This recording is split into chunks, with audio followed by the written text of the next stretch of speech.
on air, PPP, and intelligent transport, management. Some of the things Lagos was rolling out yesterday, they are all enabled by intelligent transport. There is a limit of what men can do. So we must learn to give computers tasks to do on our behalf, whereas we get the data and then plan easily. All right. Fine, it is 10 already. We're going to stand, please, at Crave Indulgence, and we do the second stanza of the anthem as our opening prayer. Then we'll run from there. Please, shall we stand?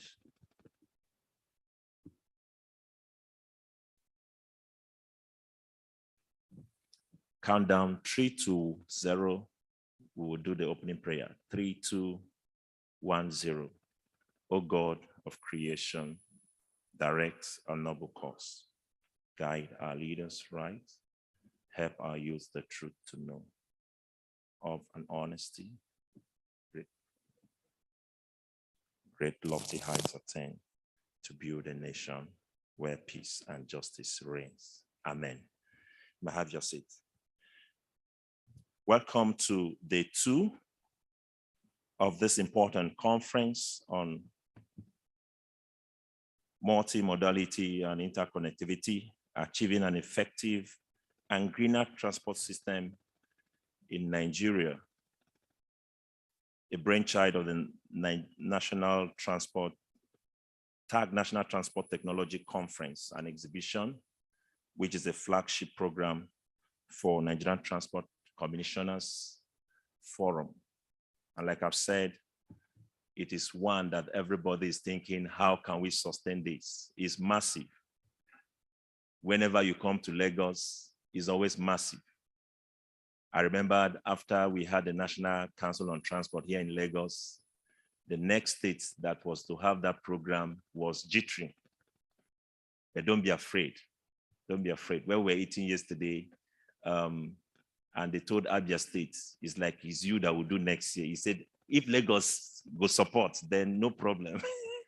All right, so Lagos, thank you so much. Nobody should use Lagos as standard, in fact, because we know Lagos is our commercial headquarters, and they can do magic here, like they did when they hosted the National Council on Transport, Ibo Shere Hall or something, it was massive. So Lagos, thank you and thank you. And Lagos must help to sustain this so that this program can go down either at the geopolitical zonal level, however the commissioners will want to do it. Stakeholders, we are looking forward to see more of this interaction in future.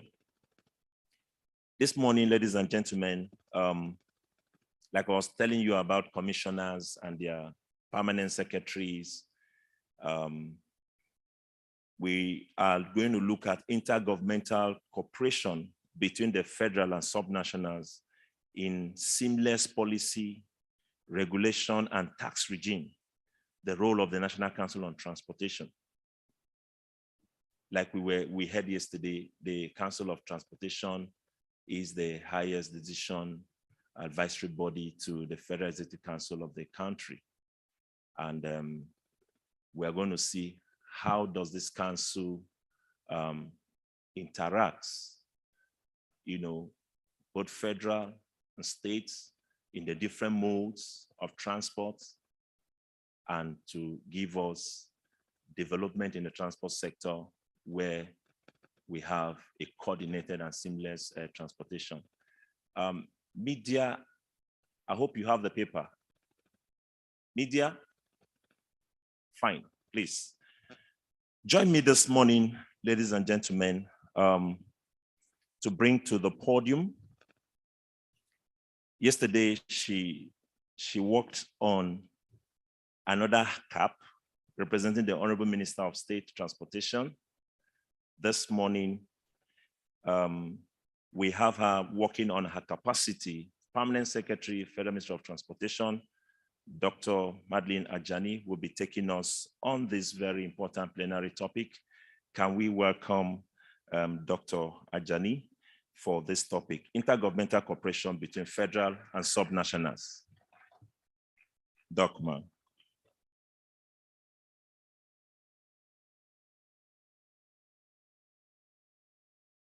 Yes.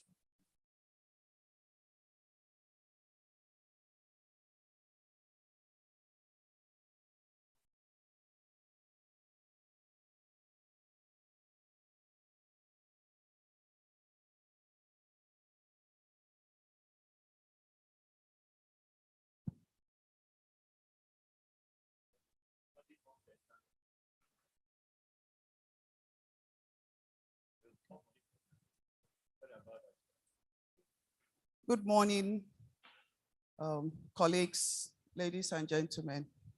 This morning, I'll be talking to us about the intergovernmental cooperation between the federal and subnationals in seamless policy, regulations, and taxation regime, the role of the National Council of Transportation. Okay, so what I hate to do is to say change slides. So please, if you are the media person, make sure you are following this presentation. That's why you would have given me my control. Thank you. So it will be discussed under this subtopics. I bring you greetings from the Federal Ministry of Transportation. And I thank the organizers of this meeting for inviting me to give a talk on the role of the National Council on Transportation at this gathering, which is actually an offshoot of the National Council of Transportation, because the Commissioners Forum is part of the executive membership of the council. Okay, I've gone like 2 slides ahead of you. Move. So you are all aware that, go back to introduction, please. You are all aware that the current administration and the president signed a ministerial mandate with all the ministers and permanent secretaries for 2019 to 2023. And Federal Ministry of Transportation signed 7 mandates. And since 2019, our searchlight has focused on those programs and projects, amongst other things. The third of those signatories was for Federal Ministry of Transportation to perfect plans for intermodal transport system for the efficient and seamless movement across the country and engage state governments on their respective roles. Therefore, the theme of this conference is therefore apt as it focuses on a major aspect of the ministry's mandates. The federal government, despite the categorization of roles into exclusive and concurrent lists, understands the need for intergovernmental cooperation and partnership in the management and operational efficiency of every transportation mode. The recent spate of insecurity in our country, particularly on our transportation modes, such as the recent airport attack in Kaduna, the train corridor attack again in Kaduna, IPOB sit-at-home declaration in the Southeast, incessant attacks on some of our marine corridors cannot be resolved with only the federal arm without cooperation of the state and local governments. For this reason, the Ministry of Transportation had incorporated an intergovernmental acquaintance forum at the sidelines of the 16th National Council on Transportation that was held in Kano last year. Earlier on, Philip was announcing to permanent secretaries who are not on that platform to please leave their numbers, because this provides us a continuous platform for friendly synergy and will advance and support effective policy formulation, implementation, monitoring, as well as intervene in a timely review of the various modes of transportation among other cross-cutting matters in the transport industry. The National Council on Transportation is actually the highest advisory body on transportation, and it serves as an administrative mechanism for synchronizing the activities of the 36 states of the Federation and the Federal Capital Territory towards the development of the transportation sector. The NCT creates a synergy with the supervising ministries of the various transportation modes and the state ministries in charge of transport. The council also provides a ground to relate with the subnationals with a view to creating harmony in transportation administration, management, and operations in the country. The NCT is an annual stakeholders forum, and it comprises government ministries, agencies, private sectors, NGOs, etc. The entities form the membership of the technical section. So the technical section actually consists of the permanent secretaries of transportation in all the states, with the permanent secretary, Federal Ministry of Transportation, as the chair of technical session. Whereas the executive session is chaired by the Honorable Minister of Transportation and has the commissioners of transportation as members of the executive council.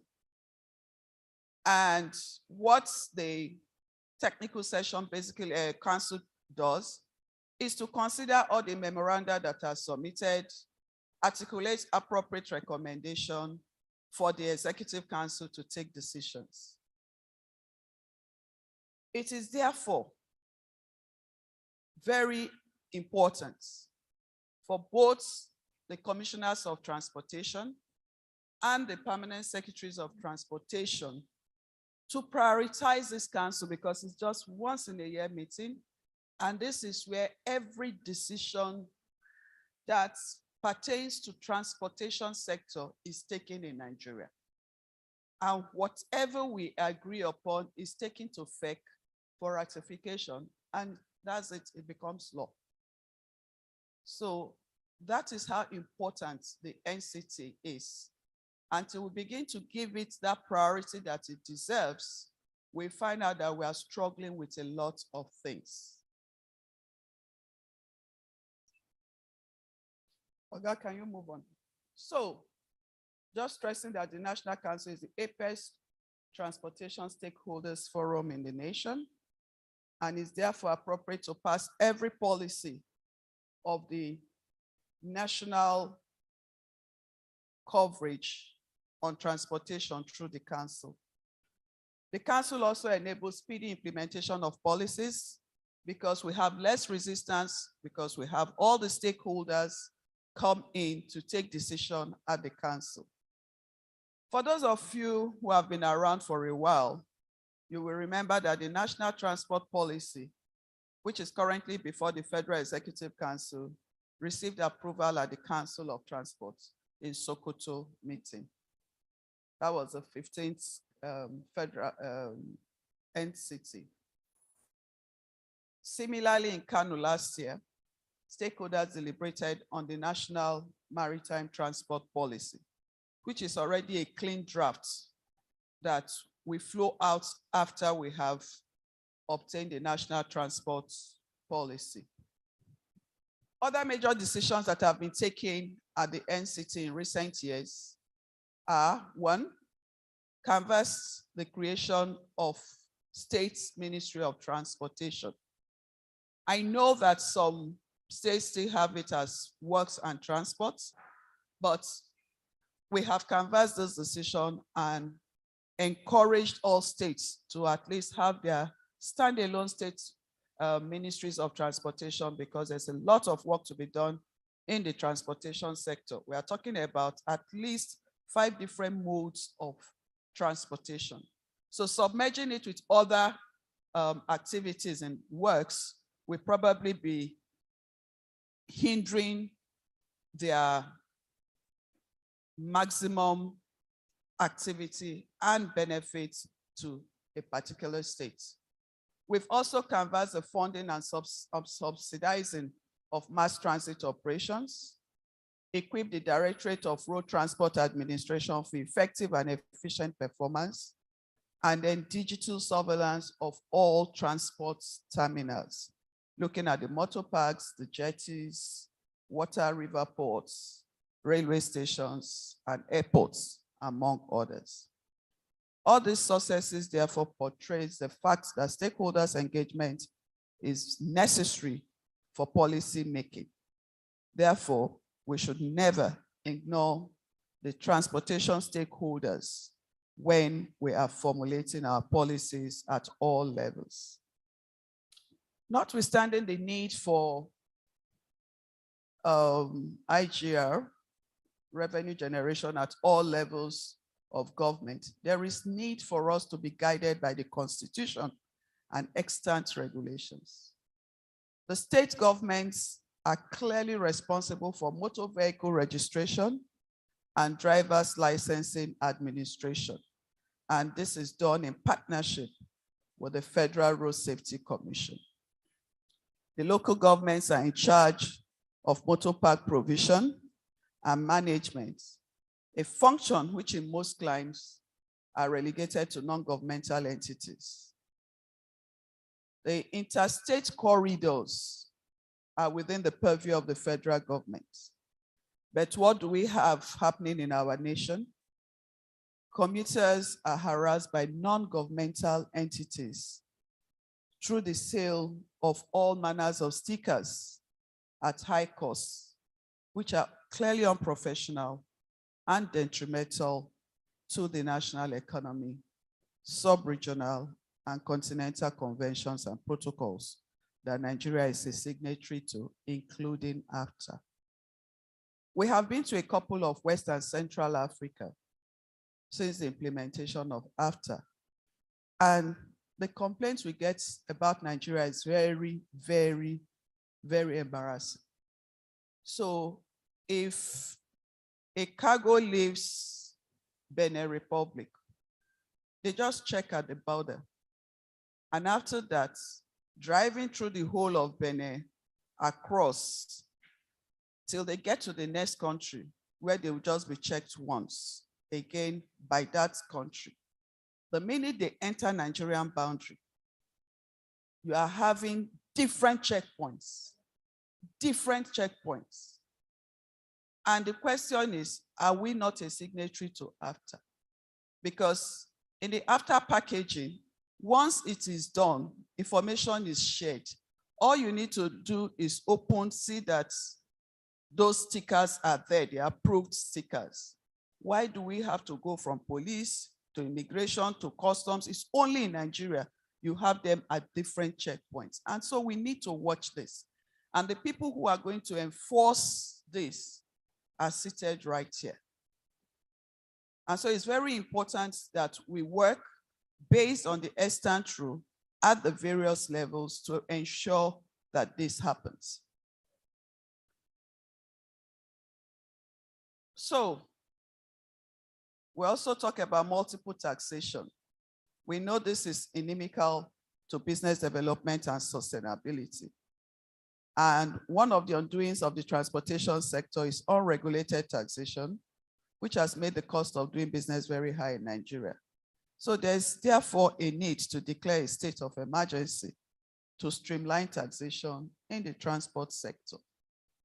It's also important for us to sensitize the vehicle owners and operators on the required levies and charges and encourage that we leverage on technology, probably for a single window payment for taxes and services. And just like the motor vehicle and driver's license online administration, we want to encourage that technology be leveraged upon for all other charges with just a simple code to verify compliance. I want to say kudos to Lagos State. Those of you who were here yesterday went to the stand, and we could all see how they are deploying technology to improve service delivery in Lagos State, and also gainfully employing the youths. carefully employing the youth, I was really amazed to see that most of the stands were manned by youths. The technology they are deploying, the apps they are deploying are created by Nigerians. So we are not even importing the thing. And if there are problems, they'll be able to solve it. So please let us emulate what Lagos State is doing. We may not go full scale at where they are, but let's start from somewhere.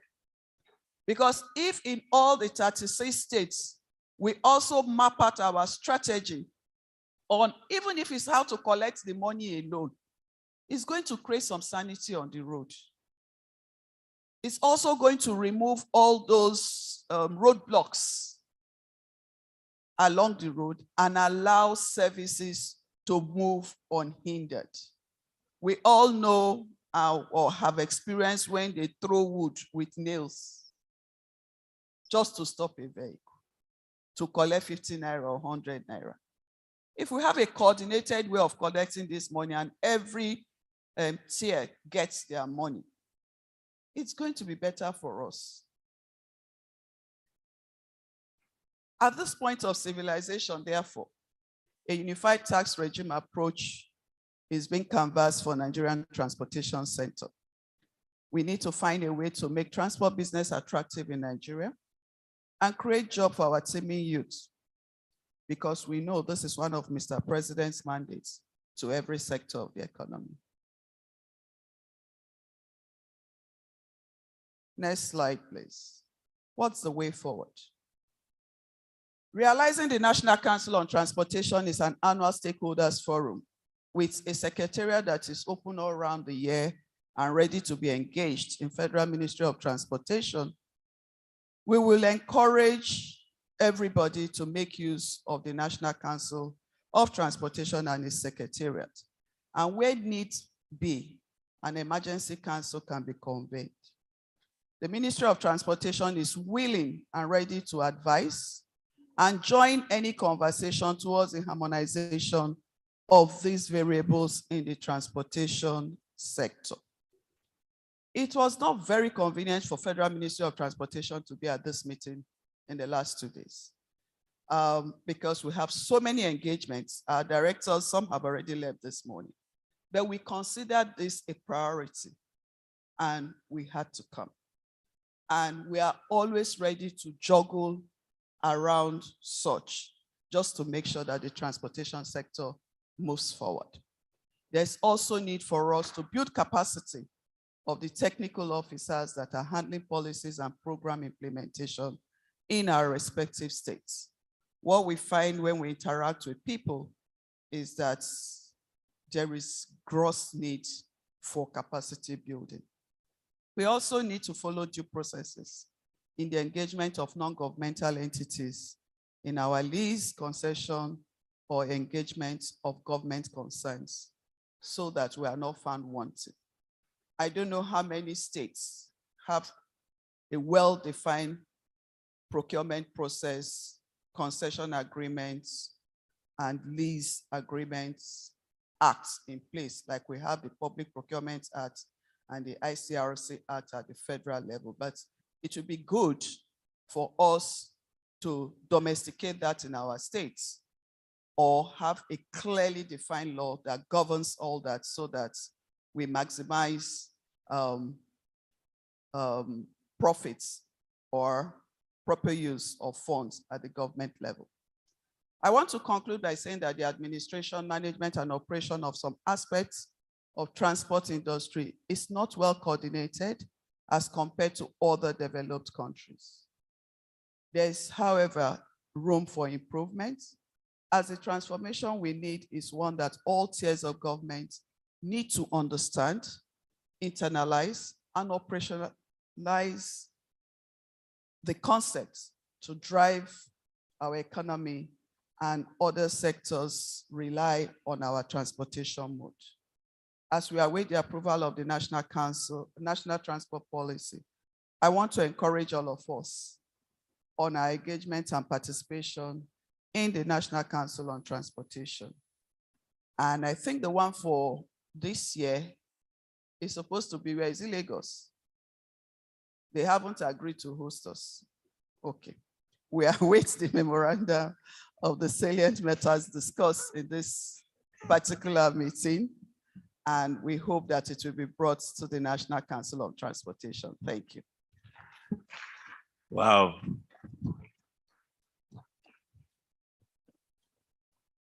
Commissioner, sir, the PAMSEC was ending with a prophecy that the next NCT, I think, is Lagos. We always want to come to Lagos. You will see and you will hear. It's Lagos. Let's applaud again for the permanent secretary. Yes, for me, this is capacity building. We need to understand this rudiment of the sector. And we are going to take questions for her. I have one already, and I think that's the fastest way to get our questions settled, not having a microphone where you want to tell stories. Can we have questions that you want clarification so that she will just have all of them and give us the feedback right away? But I don't know how many Nigerians have that experience because I saw it somewhere in that presentation. I own a Sienna car. I was traveling home last Christmas to my village around Ayamba. Like Madam said, they threw the usual wood and nail. I stopped. The guys who were sitting by the roadside said, "Where's my sticker?" I said, "Which sticker?"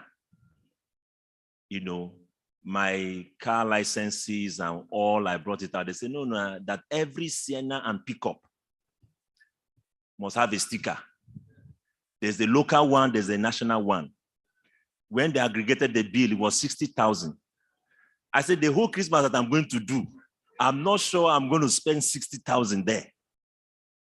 As we are saying, 30 minutes, 45 minutes, 1 hour. I'm a staff of Federal Ministry of Transportation. My ID card did not even save me. Can I see your Oga? The Oga was tying wrapper in the house there. The man walked out. I said, this thing you're doing here is your commissioner in a Kogi state. Is he aware? So guys, not commissioner matter. That the local government has given them approval. Local government for federal government road. It was embarrassing. Thank God I had the number of their desk officer in NCT. I had to call the guy. I said, see where I am in your state. This is what I'm facing. All the documents that a car owner, private car owner should have, I have it. Your people say I no go pass. We juggled my 1 hour, 20 minutes, went there. The guy begged and begged. He said, oh, guy must do Christmas for them. I don't know how many Nigerians, God help you, you pass through the Onitsha side. So I was now asking, and they said, I got that one better. Say for Head Bridge for Onitsha. They have a congregation there. They are a government of themselves. You will see police standing by. Police no even look your side. And it's embarrassing. And that road is part of a corridor that was supposed to run down to Cameroon through Enugu. It's an international corridor, if you check it out. So what the PS was saying, I've tested it. So I'm going to give her just this question. Is there any other? Sir, you want a comment? You want to comment, sir? Fine. So let's get the comment before she will answer the question. Yes, sir. Comment also. Ross, where the microphone? Let's get the comments. Those who are writing, please write fast so that she will end with ushers, pick up the questions. As you are. Yeah, the comments, sir. Okay. I want to thank the Permanent Secretary for the Ministry of Transportation for your presentation.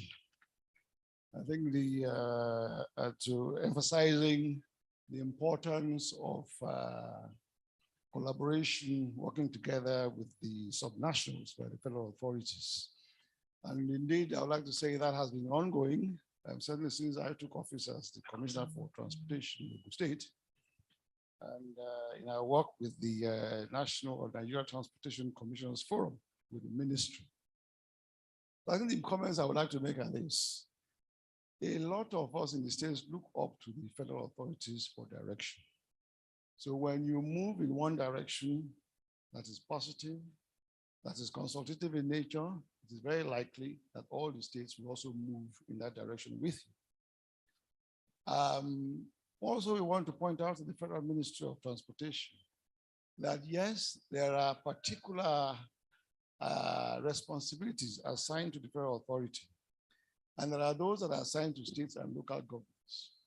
But notwithstanding, nevertheless, we believe that the Federal Ministry of Transportation still has an overriding responsibility for all of transportation across Nigeria because of the importance of transportation to the socio-economic activities in our country. And that was, I think, the intervention of federal authorities during the Sure-P program, involvement in mass transit across the states, exemplify or acknowledge the fact that the federal authorities understand that they must intervene in certain areas, notwithstanding the fact that they have ceded, or the Constitution cedes certain responsibilities, including mass transit, to all of the states. Today, we are experiencing high levels of fuel costs in the transportation sector. Ordinarily, it is only for the states for themselves to go and look into. But of course, this area is one area that is beyond the jurisdiction of the states. And therefore, we would like to invite, or we must invite the authorities to look into it. That's not really where I am going.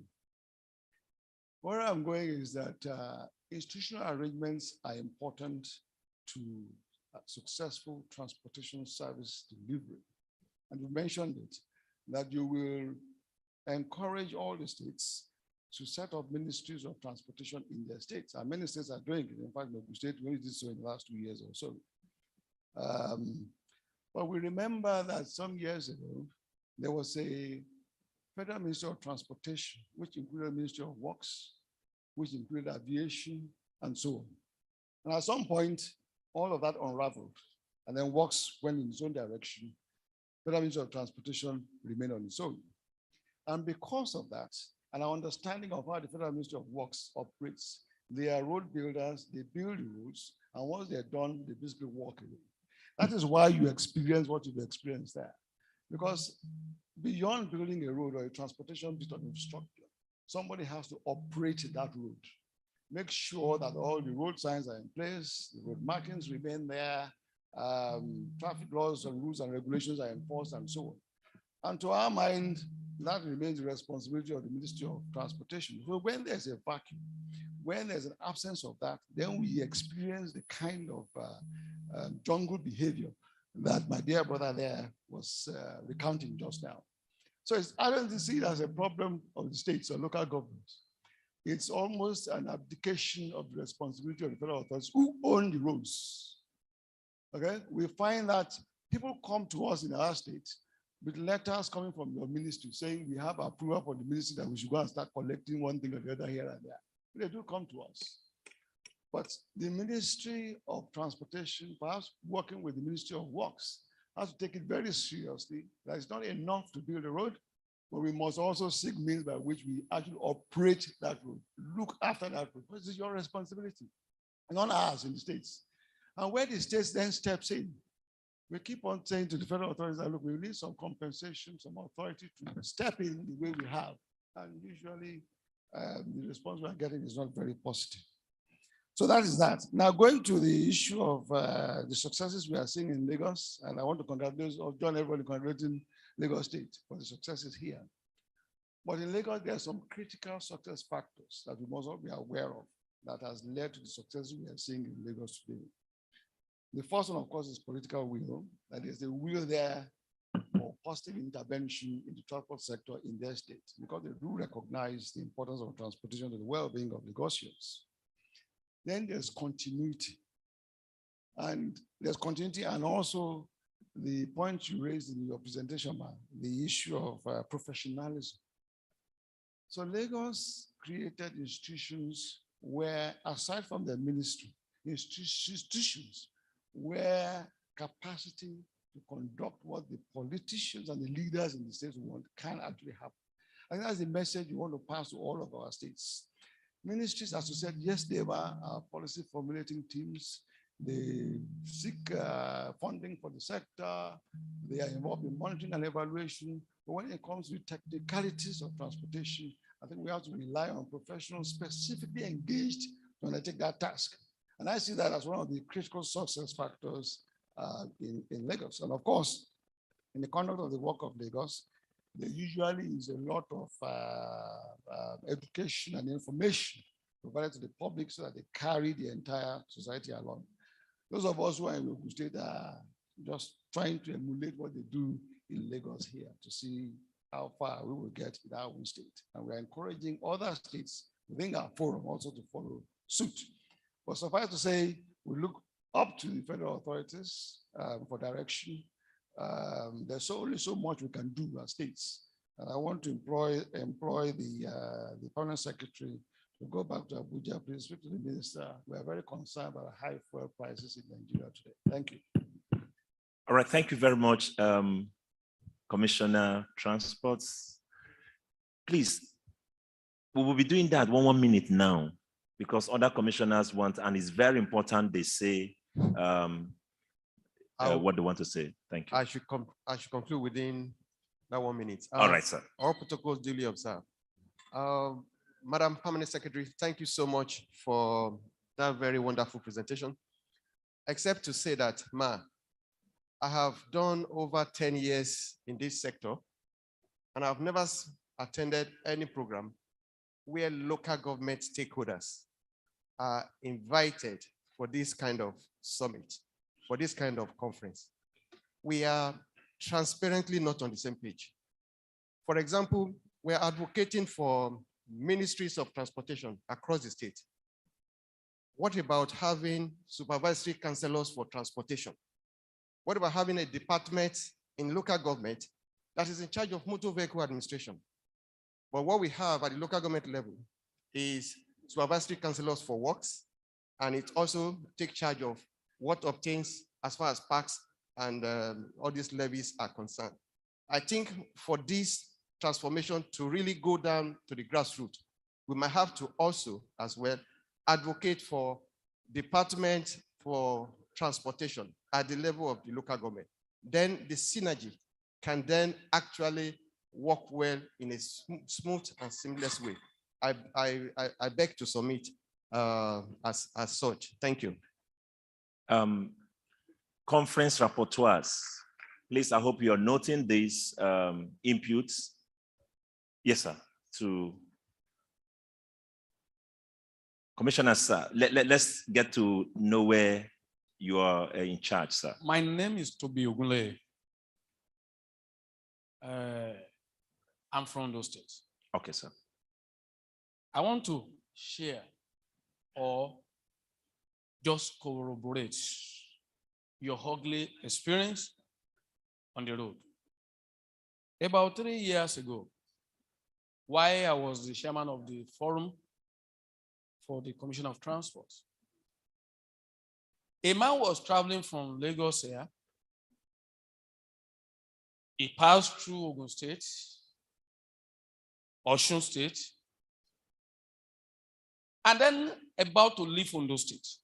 They accosted him around with this wooden nail something. They subjected the man to serious humiliation. And he said, I need the number of the commissioner. So they called me. I didn't know he might pick his call. And he told me his experience. Immediately, I ordered for the arrest of the people. Lo and behold, they were arrested. All manners of documents. We just have on those means of transportation. So they have documents bearing on those states, means of works and transportation with our signature.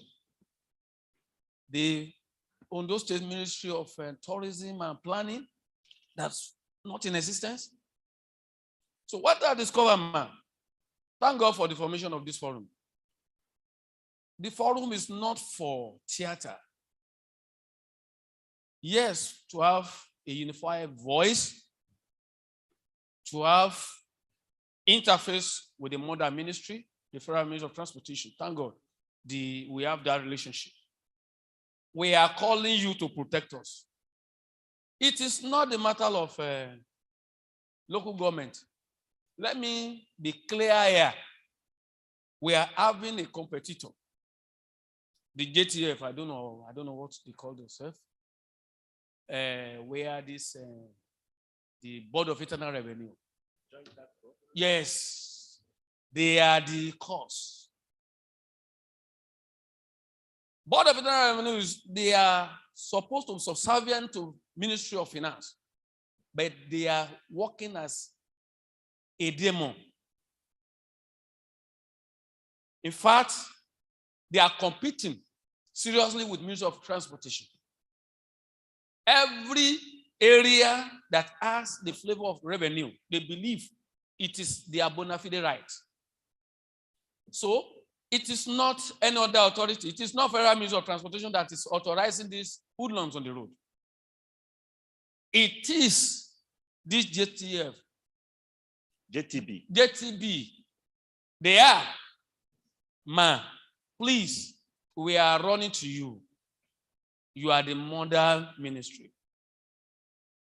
Please, we want a policy statement to emanate right to our various governors. In fact, in my state, let me tell you, when we wanted to bring in the computer vehicle inspection in 2018, it was a tug of war. The chairman of the board was the one determining, say, must be this, must be. He was even telling me that he's supposed to be the man in charge of the roadworthiness. So, but I fought. I know some states are still struggling. The Board of Internal Revenue that still do this thing. So, man, please come to our aids, write to our governors that the influence of this Board of Internal Revenue is too much. They are the people perpetrating this evil. God bless you. Thank you, sir.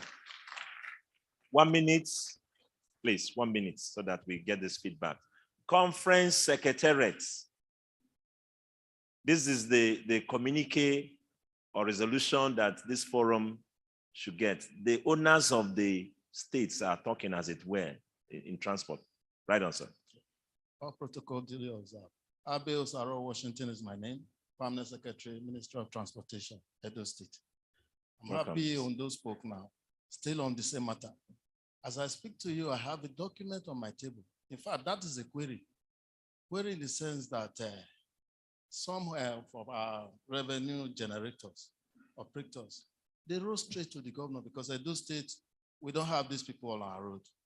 But they wrote to the governor that the Minister of Transportation, they are docile, that other states, they collect these levies on the road, that we are not doing anything because we know the implication.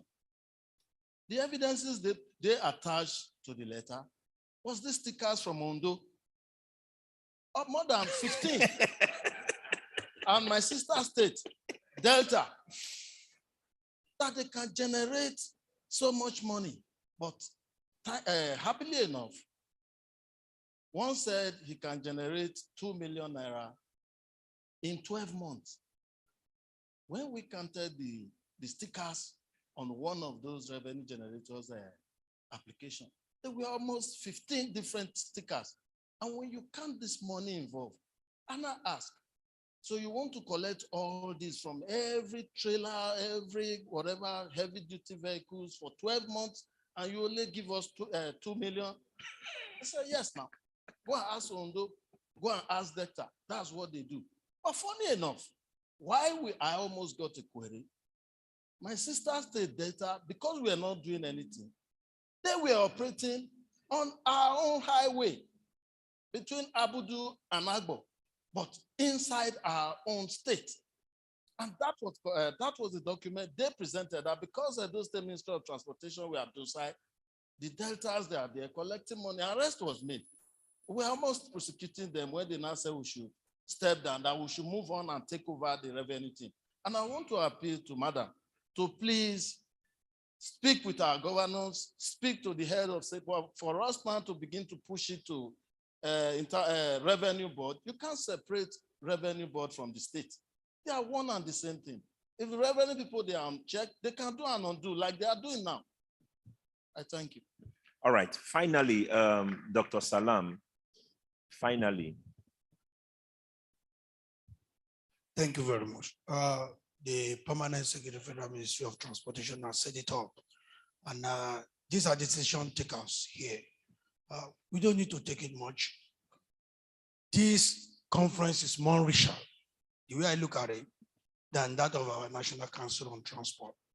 And I want to suggest that while she was talking, she was saying that other countries is just check once and they move. But when they get to Nigerian side, we have multiple checking and multiple testing. They are decision takers. They are the decision makers. They are to sit down and ensure that anything will come out from here, they set up monitoring and compliance unit, unit that all the takes here, they go around the state to make sure they monitor and the state comply. And it is in tandem of this, I want to say that maybe we want to suggest the National Council on Transport, if we have it this year, let's have that of National Transport Commissioners Conference another year.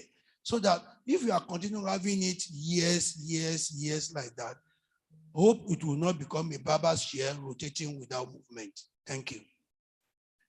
Thank you very much, sir. I think I mentioned he's the, let Madam impute, sir. Sir, if you speak, nothing will spoil. Please give Oga so that nothing will spoil. My name is William Mohammed Al-Baba, Permanent Secretary, Ministry of Works and Housing, Kaduna State. Okay, sir. Ma, Very I important. want to say 2 words. Actually, what my brother from Ondo says is really happening. So, Ma, both MT revenue and road safety, they are overacting on transportation system in Nigeria. Thank you. They are overacting. They don't put road safety inside now. All right, so thank you very much. Can we bring them? Okay, she has a microphone, fine. So some of the inputs will be made by the Permanent Secretary right away. And then we already have a very good topic for the NCT. Like Dr. Salam said, would have just moved from here, but they have said, tell the governors. This forum cannot tell governors. FEC need to also say, oh, we have signed into a lot of conventions and protocols, so that from federal, they also have a forum with the president. So NCT is not the same with this forum.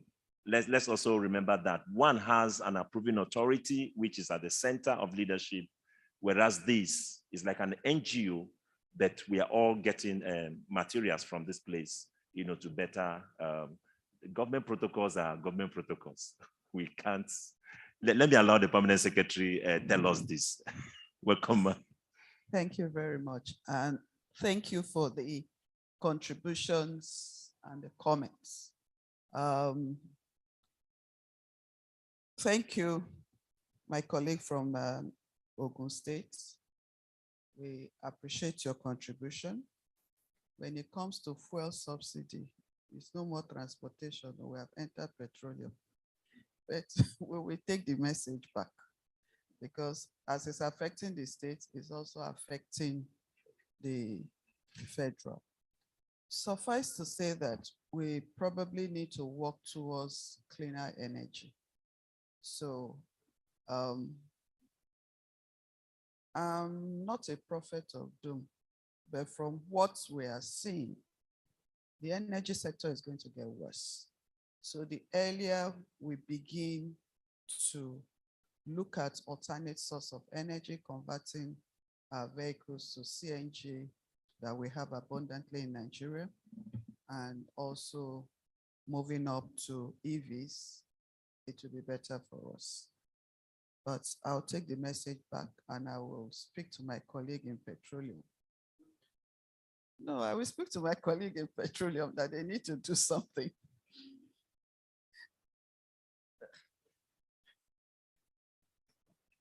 Where we are. So let's honestly begin to look at alternative source of energy for our vehicles. Why do we not have the local government's representative at forum like this, or even the National Council on Transportation? If we are aware, so I will confess my ignorance, and that ignorance is that I'm not aware that we have local governments departments that handle transportation. But when we go back as NCT, look at it, get the facts, and see if we can invite them to our meetings. They will just be invites, invited stakeholders coming to the meeting because they are not really members of the council. But it would be good if we begin to interact at that level for them to also know their responsibilities and that the government has regulations on transportation in Nigeria. So we take that back and look at it for the next meeting. I want to say categorically here that we have received some complaints from states asking us about empowering entities to collect money on behalf of Federal Ministry of Transportation. That has never happened. That has never happened. And most of those purported letters, when we get them, they are fake letters. Even the names do not exist in Ministry of Transportation, serving or retired.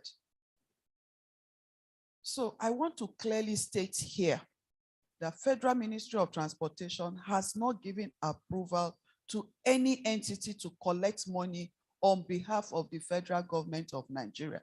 Even in Abuja, where we are, we have those things happening. So when we get the letters, we now get on the road to try and see how to deal with that. So we haven't. I think they had an interaction with the Minister of State not too long ago. And she has said anybody who wants to do that, formally apply to Federal Ministry of Transportation. So in the last 3 weeks or so, I've seen a lot of applications coming in. But please take this from Federal Ministry of Transportation. We did not approve for anybody to collect money on our behalf. Are we going to approve? No, we haven't said so. We haven't said so. Because the National Transport Policy clearly defines what everybody is going to do. And then that now dovetails into the Federal Roads Authority. These are documents that are before the committee of the Federal Executive Council. Because you have to clearly define this. You have to have an approval and law backing you to do this. And before that is achieved, Federal Ministry of Transportation will not be put into that. So sort of we are saying to the commissioners in the states, please go back and take position of your roads. And whoever is collecting toll on your behalf is not collecting on behalf of federal government. They are doing it for themselves and you need to stop it.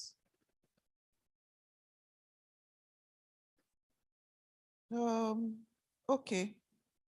I took the contribution of Dr. Salam on Federal Ministry of Transportation, making pronouncements, creating an enforcement committee for monitoring and evaluation. So there are a few questions here. What is Federal Ministry of Transportation doing to checkmate water transportation in areas like Kebbi and other areas witnessing boat mishap? As a ministry, this is inland water, so it's under the purview of NIWA. I'm aware that NIWA has gone to those areas where there were accidents, and some officers from the Federal Ministry of Transportation too have gone there to look at what really caused those accidents. And NIWA is doing a lot of education to communities where they are trying to have water transportation, and also creating SOPs of operations, the prototypes for their boats. And I know that boats are being produced in Nigeria now to standards, and they advise those who want to go into water transport on those standards. They are also doing a lot of education and advocacy on safety, needs for people to wear their life jackets when they are using the boats or ferries. And the other thing is, NIWA has also procured some water ambulances to be able to render service and search and rescue for intervention at points where those happens. But we are focusing more on preventive rather than treatment. So a lot of advocacies, a lot of training is ongoing. They are certifying and recertifying or licensing those who operate water transport in most of the states. So that's much we are doing, and it's been quite an aggressive thing since last year. How is the ministry prepared to support youth initiative in the industry? Is there fund for this, like you have with NYSC, farms, etc.? Well, at the level of Federal Ministry of Transportation, we don't have anything right now to support youth initiatives. But whatever ideas you bring, we will look at them. There is an app that was launched by the Ministry of Interior. It's called NIPSAS, which is an app that is useful for road transport. So if you have that app, you can report incidences along the way of your journey, and it gets to the control room, and that information is shared with all the agencies. This could be for rescue purpose or anything you have. It also takes the database of the travelers and the vehicles at the motor parks. The person who started that app, Tutok, is a young man. He brought that idea to Federal Ministry of Transportation before 2020 when I got to Federal Ministry of Transportation. And it involves a lot of agencies. They looked at it, and that product today is being used. We have seen what is happening with Lagos State. So at the federal level, we don't have any initiative. But if you come with something and we see that it's usable, we will drive it up and make sure that it is used. And so we encourage the states to also do the same thing. We do not have any funds reserved for youth empowerment in the ministry. Glad to know that Lagos State has a procurement process, and they are actually scaling up to e-procurements. At the federal too, we are doing e-procurements. We are doing e-procurement at the federal. We are. Just last week, we had a retreat of federal permanent secretaries with the head of service on e-procurement. So we are also doing e-procurement at the federal level. But Lagos State, you are always ahead. We are very proud of you. So other states, please copy. Is Kano State here? Kano, where are you? You are doing election. Okay. Because after Lagos is Kano. So please let other states emulate it. Like I said, you may not have all the funds that Lagos State has. Yes, Kebbi is doing, Adamawa. So please, let's start at our small levels. I'm sure in a couple of years, we'll be talking a different story. Somebody wants to know the difference between National Council on Transportation and the Nigerian Transport Commissioners Forum. Okay, the Nigerian Transport Commissioners Forum, as the name implies, is a forum of all the commissioners of transport or transportation in Nigeria. they have floated an NGO, Chinwe. Yeah. So, and Chinwe is the secretary. So, but it's basically a place where they interact, share ideas of what they are doing in the States. I'm not a member of that forum, but I hope I'm speaking your mind. Okay. So it's for sharing ideas on what they are doing, like what we're talking about now. If you are not probably communicating, you wouldn't even know that people are collecting money on your behalf in various states and using on those states as an example, and Delta states for Edo to buy into their craftiness. So that's what they do. And that's what the Nigerian Transport Commissioners Forum is all about. National Council on Transportation is a council that consists of all the commissioners of transportation in the 36 states and FCT. So that means the Nigerian Transport Commissioners Forum is part of NCT. Then we have the permanent secretaries on transportation as part of the council. Yes. So the council has two bodies, the technical and the executive. So at the technical level, all the permanent secretaries in charge of transportation in the 36 states and FCT are members of the technical group that is chaired by the Permanent Secretary, Federal Ministry of Transportation. Then the Executive Council is all the commissioners of transportation, which is the Nigerian Transport Commissioners Forum, okay, as members of the executive section. And it is chaired by the Honorable Minister of Transportation. So the technical people will look at all the memoranda sent from everywhere in the country on transportation. They will agree on what they want to present to the executive for executive to approve. Okay? So the NCT is larger than the Nigerian Transport Commissioners Forum. Okay, I think I've addressed all the questions. Thank you. Thank you very much. Please a round of applause to Madam Permanent Secretary for enriching us with so much knowledge right from her presentation and even the interactive session.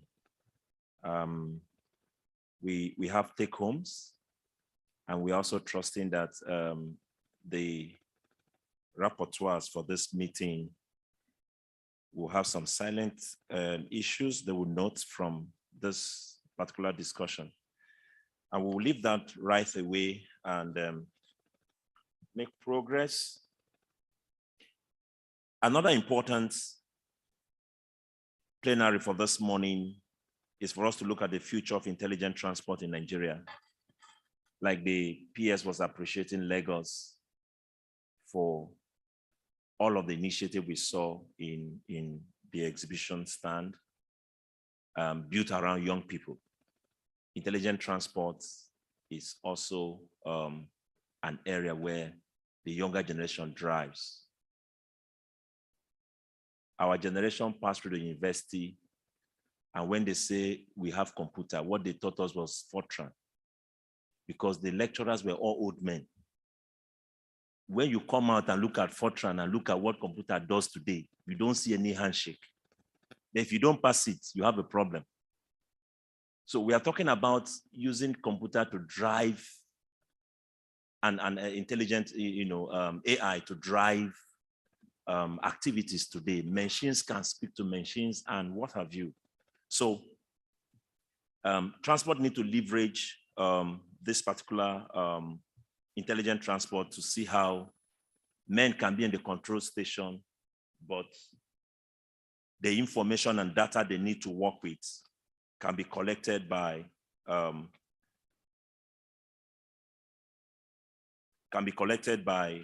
machines, computers, and other non-human interfaces. All right, so We're going to look at this particular topic for now. And after that, move into the next one.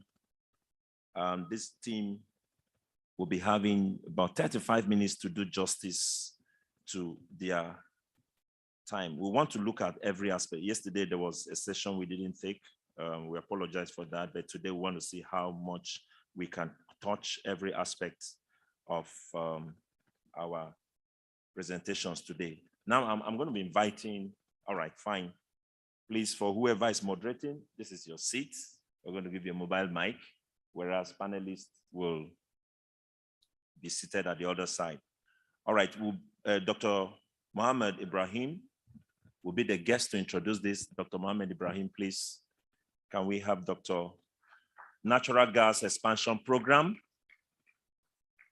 Dr. Ibrahim, please. Can you step up? He will start to introduce this before the discussion will start. This way, sir. You're welcome, sir. Please, another applause. This is Dr. Ibrahim. Welcome, sir. The Corps Marshal of the Federal Road Safety Commission, Dr. Boboye, ably represented this morning. Okay. You're welcome, sir. We also have Mr. Chinedu Ogwebu, Oman Motors. Mr. Chinedu, private sector, very important. Welcome, sir. Engineer Alaga Ajibola is also going to be part of our panelists this morning. Engineer Alaga, you're welcome. Dr. Joshua Odeleye, NITT Zaria, engineer this way. NITT Zaria is also going to be discussing. He's the director ITS, Intelligent Transport Systems in the Nigerian Institute of Transport Technology, Zaria.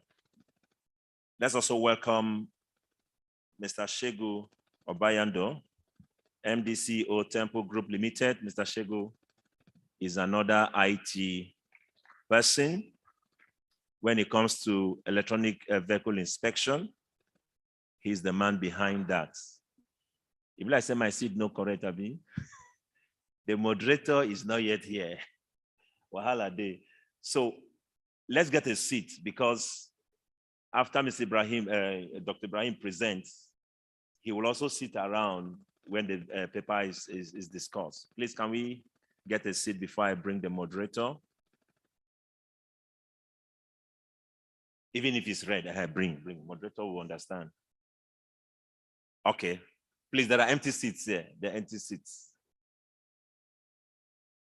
Please. Yeah. Whenever we get youths, that kind of thing will be a problem. That's why we keep talking about youths. Once they're around, they can do any magic. And we have plenty of them in Lagos. Thank you very much, sir.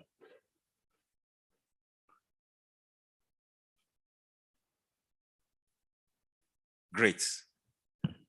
So again, we are going to be tapping from the solidarity and knowledge from the academia. The chairman subcommittee on road transportation of the Chartered Institute of Transport Administration, Professor Samuel Odewumi, will be moderating this session. Prof, you're welcome, sir.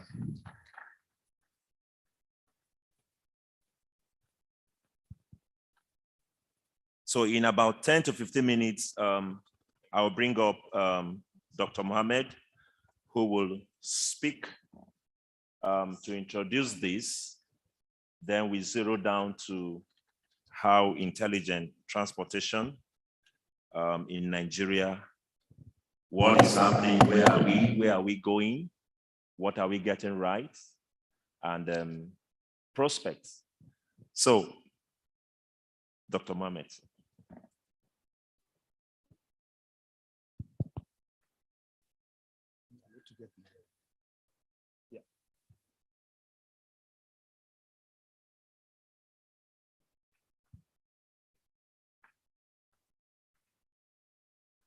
Can you please put up my presentation. Good.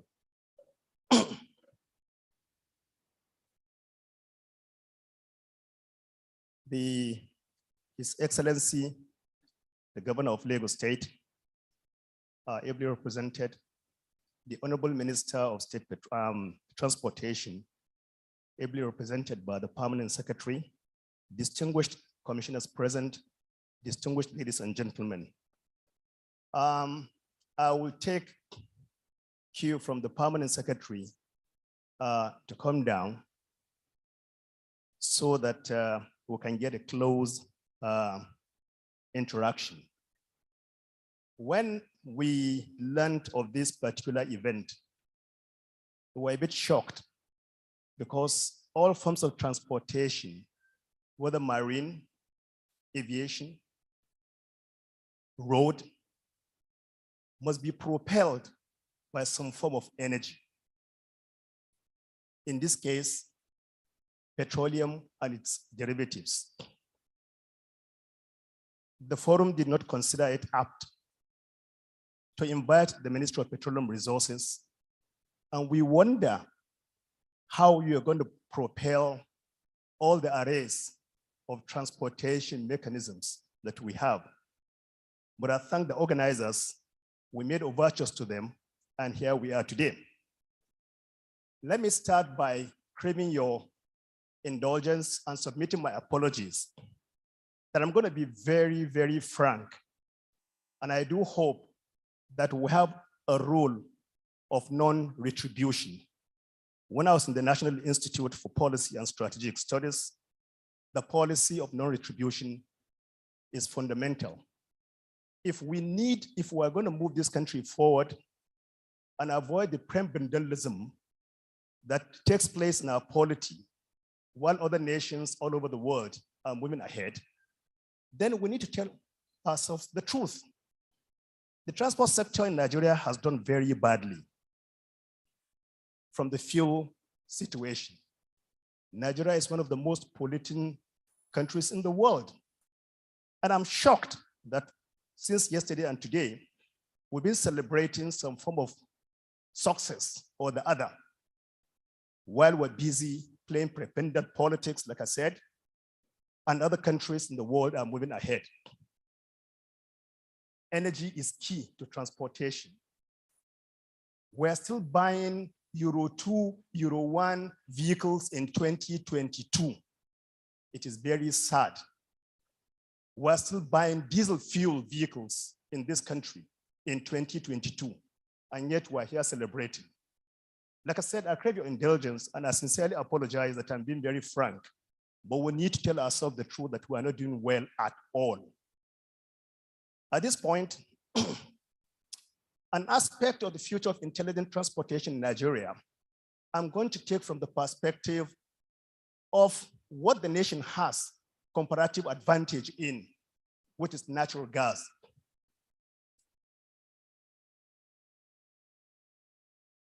Next slide, please. My presentation is going to take this form. I'm going to be very brief, I do hope. We're going to look at the Nigerian gas reserves. We're going to look at natural gas as catalyst for Nigeria's socio-economic renaissance. We're going to look at the mandate and why do we need to have created the National Gas Expansion Program. We'll take a look at our working structure.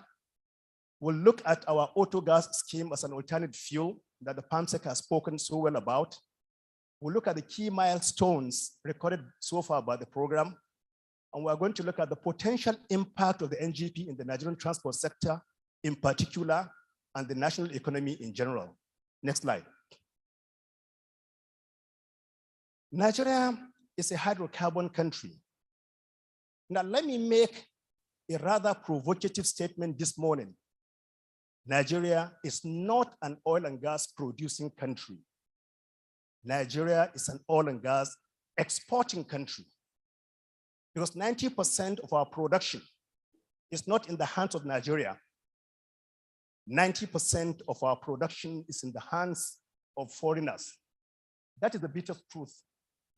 That we're exporting hydrocarbon is a fact, but that we're producing hydrocarbon is a fallacy. And we need to get this clear. And if you want to change the narrative in this country, we had better come to terms with the reality that this country is the most vulnerable of all countries on the planet that are endowed with hydrocarbon. It's a fact. Next slide.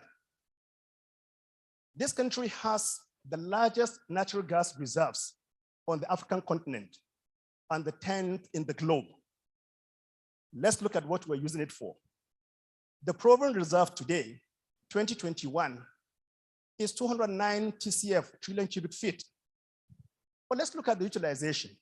The export market takes 42%. The domestic market, only 19%. We're back again to the era of slavery, where all we do, we get the white guys, produce our raw materials, export it to develop their countries, we import back into the country finished products. What do? We have 10% that we re-inject into the ground so as to spur further development of hydrocarbon. And then finally, we flare a whopping 9%. Every single molecule of the gas that we flare, we're flaring employment, we're burning pharmaceuticals, we're burning textiles, we're burning ammonia, we're burning fertilizers, we're burning our country. Next slide. Now, does the nation have enough gas reserves and resources? Yeah, we do. There's no part of this country that is not endowed with hydrocarbon in general, and specifically natural gas. You look at the Sokoto Basin, that travels all through up to what you call the Bidda Basin. We have the Chad Basin, from where Niger Republic, a landlocked country, has ramped up production to a point whereby the settler states, by the point of Niger, if you are from Kano, Sokoto, Katsina, Zamfara, a high percentage of the material we use come from Niger Republic. I worked in Niger Republic. They have a refinery of only 23,000 barrels per day. A 1965 refinery that was removed from Guangzhou, installed, is currently today supplying a lot of petroleum products to Nigeria. This is a fact. Good. If you look at the Bidda Basin that straddles Niger and Kwara, a lot of hydrocarbon. You come down to Lagos, the Dahomey Basin. University of Lagos is sitting on massive hydrocarbon. No doubt about that. So the nation has a lot of hydrocarbon. What have you done with it? Nothing. Next slide. So, infrastructure. What is that we have? A couple of pipelines here and there. Not very impressive, because for the size of hydrocarbon endowments that we have as a country, we should have every nook and cranny of this country linked up, like the PS said yesterday, because pipeline transportation, pipeline system is the transportation mode. But unfortunately, apart from the urban Ajaokuta pipeline, the Escravos Lagos pipeline that takes the molecules all across to Ghana and beyond, and the newly expected pipeline, HHA, the nation is still very, very largely underpiped. And that is why we kept on moving petroleum products by road. Nigeria is the only country that is so endowed in hydrocarbon that moves almost 90% of its petroleum products by trucks. No wonder the entire road infrastructure in the country is in a dismal situation. Next slide. So we keep on propelling gas production that is not carried out by us, that is done by the whites, by the foreigners. And that's why during the COVID-19 shutdown 2020, Nigeria recorded zero production of hydrocarbon of any form. And that is where we are post-COVID economic crisis. We need to tell ourselves the truth so that we stop celebrating mediocrity. Next slide. Now, the flares from 2017, 324 billion cubic feet of gas is being flared on a daily basis. What can that do for us? That is 54 million barrels of oil equivalent. On a daily basis, we flare this, okay? Now for the transport sector, what it could do essentially is that, it can give us additional 2 to 3 LNG. We're celebrating LNG Train 7 when Qatar, Trinidad and Tobago, smaller entities are celebrating the 15th, the 20th LNG. But I'm not an advocate of an LNG for export because we're back again to the slavery era where you just merely export your raw materials instead of adding value. But the thing is that this country is deficient in electricity, but then what we flare can give us 3,000 megawatts of electricity. From 2017 to date, 5 years, that would be 15,000 megawatts. And we're still hovering around 4,000 megawatts. Very hilarious, isn't it? Next slide. LPG that we're talking about would have been giving us 600,000 metric tons. Today, LPG is about 11,500 naira for 12.5 kg cylinder. Again, for a country that is massively endowed in natural gas. I said earlier, every Nigerian, for every MCF that is being burnt in this country, every Nigerian can get 24 miles every day free of charge. Gas. Every car owner in this country can get 276 miles every day, including all others, ammonia, fertilizer, production, and so on and so forth. Every Nigerian, for what we flare, we burn on a daily basis, will have so much, to use for transportation that is going to make life, very easy for everyone. Next slide. Therefore, the country has a lot of natural gas, and we have opportunities to actually add value to it, and reflect our economy so that Nigeria will be truly a developed country. Opportunities exist in E&P, gas processing, LPG, and CNG. We are going to have this presentation later so that I can save time. Next slide. So, it is a realization of this that President Muhammadu Buhari in 2020 now called our Minister of State and said, look, enough of this. We need to create the National Gas Expansion Program so that we can use the gas molecules as catalysts for economic rebirth, economic renaissance, economic development. If we do not, we're aiming for disaster. In 2021, the World Bank reported the entire amount of money that this country earned exporting crude oil is only $27 billion US. The value of the quantum of money that we spent importing petroleum products was $72 billion US.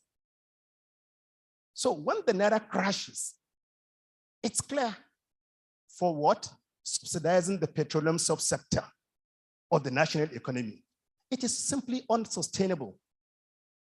Therefore, that was why our minister decided to set up the National Gas Expansion Program, which I have the privilege of chairing. Next slide. Next slide, please. Because natural gas for us in Nigeria is not a choice. So when people talk about electric vehicles, I laugh because you can generate, we don't even have enough for, power generation, and yet we want to start introducing electric vehicles. Natural gas gives us is affordable, clean and safe, economic enabling. And then the decade of gas is essentially targeted at making sure that we make it available in the country rather than focusing on export, LNG, and so on and so forth. Next slide. Next slide, please. So what is essentially the objective of the National Gas Expansion Program? It is, next slide, it is to reinforce and expand gas supply as well as stimulate demand in the country through the effective and efficient mobilization and utilization of available assets, resources, and infrastructure in the sector.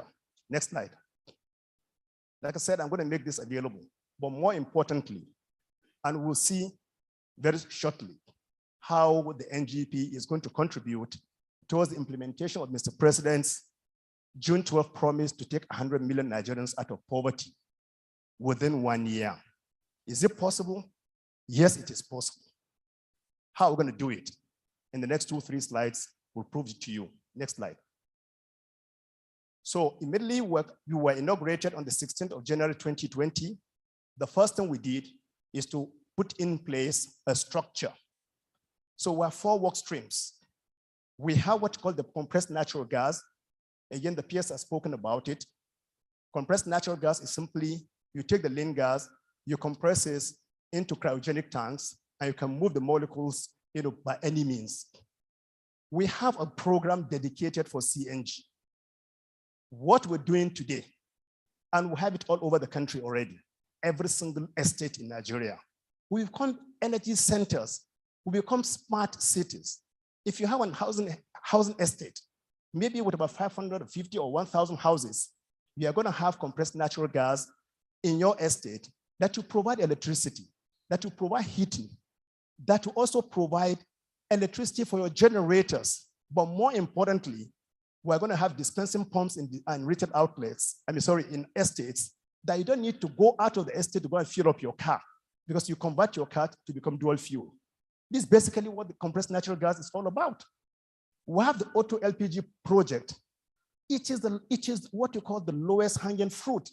We can exit subsidy within 90 days. 90 days. Government doesn't need to pay any subsidy to anybody. Today, the price of LPG, even at 12,000 naira, is about 268 naira per liter equivalent. And we all know that gasoline in most West African countries currently sell for 500 naira. So why do we need subsidy in the real sense of it? When we have LPG, the same cooking gas you have in your house, all you just need to do is from your 12.5 kg cylinder, from the valve, you have 3 orifices. One goes to the kitchen, one goes to your car, and one goes to your generator. You become a smart home. Simple. We have a program called the Domestic LPG, where we do reticulation of estates again, all over the country. And we have a couple of them in Lagos already, notwithstanding the overtures we made to Lagos state government, and they never showed up, but we went ahead nonetheless, right? And of course, we have what you call the gas-based industry, the big one. The beauty of natural gas, unlike crude oil, is that instead of having all this Dangote refinery, $8 billion, $20 billion, you take natural gas from the ground. It comes with the natural gas liquids. It is the natural gas liquids you take to make the textile we're wearing, pharmaceuticals, to make fertilizers, to do everything you need. That's the gas-based industries. 27 years ago, virtually all the petrochemical plants in this country shut down. The Kaduna linear alkyl benzene plant shut down. Nigeria today is the largest importer of detergents on the globe. Warri petrochemicals shut down. Where carbon black is being produced for the manufacturing of tires, Nigeria is the largest importer of tires on the planet. The only petrochemical plant that is standing is the Port Harcourt petrochemical plant that's currently producing polypropylene, polyethylene, and also urea. The rice revolution succeeded simply because Port Harcourt petrochemical produces ammonia. Next slide. So these are work stream. So let's now come to transportation, the natural gas, which is the core and objective of this particular assembly. We have a scheme in collaboration with stakeholders to introduce auto gas as an alternative fuel for automobiles and other prime movers in the country. It is self-sustaining, self-financing. We don't need government at all. We have a pilot, and I'm very happy the permanent secretary from Edo State is here, transport. In 2007, when Lukman was a special advisor on petroleum, we set up a pilot in Benin. We built a 70-kilometer pipeline within Benin City and built 8 auto CNG stations. Today, we have 10,000 vehicles in Benin running on auto CNG. That's why you can sell petrol at any price. People in Benin don't give a damn because yes, they have auto CNG. And I say it is self-financed and self-sustaining because government is not involved. The scheme is simple. You drive to any of those stations. If you have a car, they will install the dual fuel, attachment within 1 or 2 hours. And your vehicle will run on both gasoline and also on gas. And the interesting thing, CNG in Benin is 120 naira equivalent per liter, even less than PMS, less than gasoline. So what is the magic there? The scheme we put in place, which was a pilot in 2007, what is still working very well, is simply that you drive in there, they put the combustion kit for you. If it costs about $500,000, we added about 5 naira per liter to the 120 so that you have a reducing balance. Every time you go to fill up your car, you are paying for the cost of, you don't need government participation in this. You don't need it. So you convert vehicles at any gas filling station, LCNG, you can do that with cooking gas, LPG, you can do that with CNG. The beauty is even the LNG that we're currently exporting. If you fill up LNG in your vehicle at 120 naira per liter equivalent, it will take you 2,000 kilometers without refilling. And I'll give you guys an example. When we got Dangote in, the Dangote that is building a refinery right in Lekki here, a 650,000 barrels per day refinery, has so far converted 5,000 of his trucks to run on CNG. Simple economics. Instead of buying diesel at 700 and 800 naira per liter for the trucks, he's getting that at 125 naira per liter equivalent. So is it available? That is why we were shocked that the Commissioners Forum is there and the Ministry of Petroleum is not carried along. Because then how do we make this information available if we are not part of you? Because it is existing. All the subsidy stories, we don't need it in this country. We don't. Next slide. And the scheme will generate over 2 million, and I'll show you how. Next slide, so that we can save time. What will this do? It will help reduce Nigeria's carbon footprint. All the stories about using diesel, using gasoline, and so on and so forth, natural gas has been accepted as transition fuel. It is the cleanest of all the fuels within the hydrocarbon family. There's no doubt about that. Lower engine noise, unlike other fuels, no additives are required, right? Reduce dependence on foreign exchange, create a more stable energy market, right? Extend engine life, improve public health. We carried out a survey. We did a spirometric test. And this I'm addressing to our friends in Federal Road Safety, security agents. We had a session in Abuja where we showed the numbers. We showed people who joined the service clean. We showed their blood samples 6 months after joining the service because we did a spirometric test. You need to see the carcinogens in their blood because they stand by the roadside for 8 hours inhaling all the fumes. Why should a country continue destroying its people when we have natural gas? For goodness sake, men go down with prostate cancer, women go down with fibroid, they go down with all because we're inhaling, pollutants. Basically, simple, no magic. Next slide. So I'm moving towards the end of my presentation. Yes, you in the have future, 5 minutes more. So in the future, it is already happening. The future is today. This is what you are going to have. Next slide. The multi-fuel auto gas system involves the retrofitting of existing and new retail outlets to multi-energy auto fuel system, such that every retail outlet in the country shall have provision for dispensing energy systems. So you drive into a standard petrol station very soon. We are going to see petrol dispensing pump. You see a diesel dispensing pump. We are going to see an auto LPG dispensing pump. We are going to see an auto LNG dispensing pump. We are going to see an auto CNG dispensing pump. You make a choice on what you want. As simple. What have we done? We carried out a survey and we identified 9,000 of those retail outlets that qualify for this retrofitting. Next slide. So very soon you're going to see this. You drive into any filling station, you're going to see an auto LPG tank there for your vehicle. You are going to see a price, 105. You can see the petrol is actually an average of 500 naira per liter. But for the last 17 years that we've been using CNG in Benin, and the PS Edo State can confirm it, it has not gone beyond 120 naira per liter. Live. Today, you can drive from Lagos to Maiduguri entirely on gas. The Boa Cement Factory in Sokoto is currently running 110 megawatts on gas that we move by cryogenic tanks from Rumuji in Port Harcourt to Sokoto. We are doing a 50 megawatt plant running in Maiduguri that will move the molecules also from the Niger Delta by road into Maiduguri. What are we waiting for? And next slide, all we've been trying to do is to get the transport ministry to work with us so that we can come out with a policy that by 2025, we're not going to allow any vehicle to run on the street in this country that is not dual fuel, that is not running on gas. Sunil is my friend. We have visited every single auto assembly plant in this country. We've harmonized, we try to talk to them. No. What do?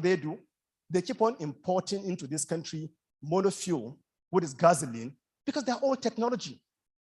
So a few months ago, I saw Lagos State celebrating 100 or 1,000 vehicles. I cried with tears. Why would anybody today be buying 1,000 vehicles running on gasoline when Lagos has over 15 gas facilities where everybody can go and run on gas? What is the celebration there? Really? Now the auto gas scheme, what it's going to do is that we need 1 million technicians that can do conversion. This country doesn't have up to 500 as I speak. We got offers from foreign countries to bring technicians to do conversion for us. We said, no, we're not going to allow that. We will train Nigerians. So we got involved with all the NUC, National Board for Technical Education, and so on and so forth. And let me say this, I'm not a politician, I'm a technocrat, I just do my work. The best governor for the training scheme is Willie Obiano of Anambra State. And my sister was part of us. Pat, please stand up for recognition. She was the advisor on legal, but that handled the NGEP program in Anambra State. Today, she's Commissioner for Transport in Anambra, simply because of the success of what she did in the program. Anambra State today, all the polytechnics, all the universities, all the technicals are producing conversion technology engineers. One of my colleagues here is going to tell you, Nasarawa State has asked them to come. We made overtures to Lagos, they never showed up. My state, Kano, not even interested. I'm telling you. So why are we celebrating? What are we celebrating really? We need 1 million people to train to be able to do this. We have less than 1,000. Next slide. So just to show you the component, typical thing of, CNG. Next slide. Yeah, you're going to get all of this. You're going to get all of this. Next slide. Next slide. Now, for the maritime sector, we invited every single player in the maritime sector in January this year. Please, our time is up. 2 minutes. It's very important for me to make this point. The world has moved away from using marine fuel for propulsion. The number of vessels using LNG as marine fuel is growing. LNG carriers have been capable of utilizing ball of gas as fuel for steam turbines over 50 years. It's an old technology. Next slide. Since 2010, the number of vessels fueled by LNG has grown consistently by 20 to 40% per annum. All the start of 2020, there are 175 LNG fuel ships in operation, excluding the 600-strong LNG carrier fleet, the majority of which are LNG fueled, and over 200 ships on order. An estimated 10 to 20% of the new order book is fueled. What do we still have in Nigeria? We are talking about bunkers. Nobody uses bunkers any longer for marine propulsion. Everybody is using natural gas. And this is a country that's so laden with natural gas. Concluding thoughts. Please, next slide. Let's go straight to concluding thoughts. Next slide, next slide. Next slide. Next slide. Good. So if I do a conversion, do we have the infrastructure in the country? Can I drive my car from Lagos to Maiduguri? Yeah, this is it. There are 22 states. Not a single one is government funded. Private, under our scheme. This is what we have achieved. You can drive from every part of this country today on gas. But the mafia that does not want us to exit subsidy, make sure that this information is not let out. And you can only get it out through the Ministry of Transportation. If we don't do it, as a country, we're finished. Next slide. Just one more slide. This is it. You have auto LPG, you have auto CNG, you have auto LNG. We have all the three streams. and all the retail outlets will be dispensing all this. Next slide. Price, we're going to go through this and let's go to conclusion. Let's go to conclusion. Therefore, the huge potential, gas potential of Nigeria clearly offers an opportunity for effective support for economic sustainability of Nigeria. Accelerated optimization of the extensive gas value chain is key to unlocking the opportunities inherent in gas resource as an enabler for economic sustainability. Our scheme ensures that gas is optimally used to provide cleaner fuels for greener Nigeria, promote mitigation against climate change, secure Nigeria's energy mix in the short term. So we are going to deliver on all strategic objectives towards optimal performance of all the project schemes of the program. Next slide. Therefore, what is the takeaway here? The precarious and daunting situation currently experienced in the downstream petroleum sector is a bitter reality that requires the urgent attention of all of us present in this hall. And the only alternative in the short, middle, and long term is gas. Nigeria, being richly endowed with abundant natural gas, can leverage on this resource as a catalyst for economic growth, and the transport sector is not an exception. Thank you very much.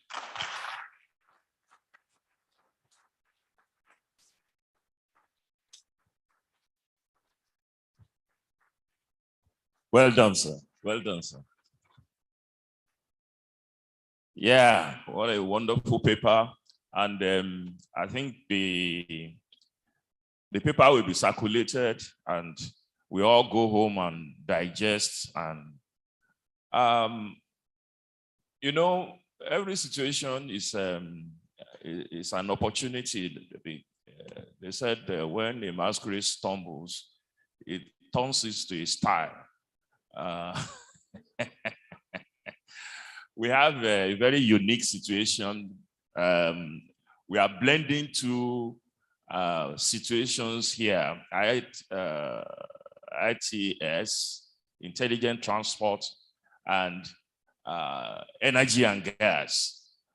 They may look disparate, but not, because one fits the other. And therefore, talking of, ITS first, it is the new baby on the block. And whoever's on this panel, what I will do is I will present a bouquet of questions. Or buffet. No, it's better, it is buffet. Or is this a menu? Yes, a menu. That one tastes better.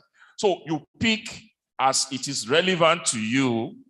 If I need to do a follow-up, I'll do a follow-up, because Mr. Phil there has given me a time limit.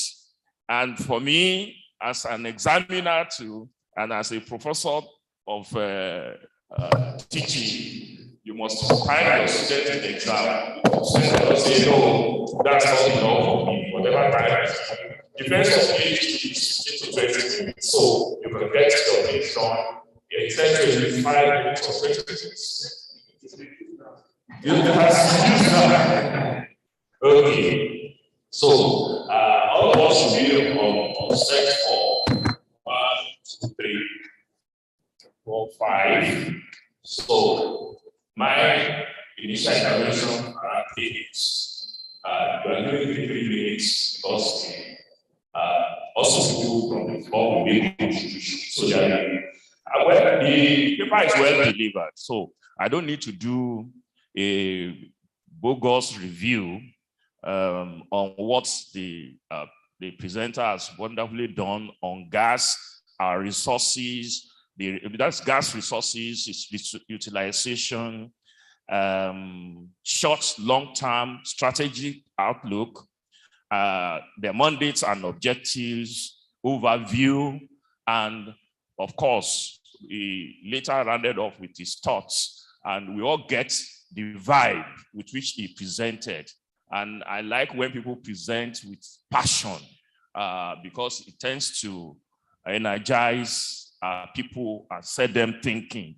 And for them to adopt you, to bring you in now, because the permanent secretary said in the morning that she will speak with her colleague in the petroleum. So that shows you that there is an umbilical cord between transportation and energy. So we recognize that and we are taking it.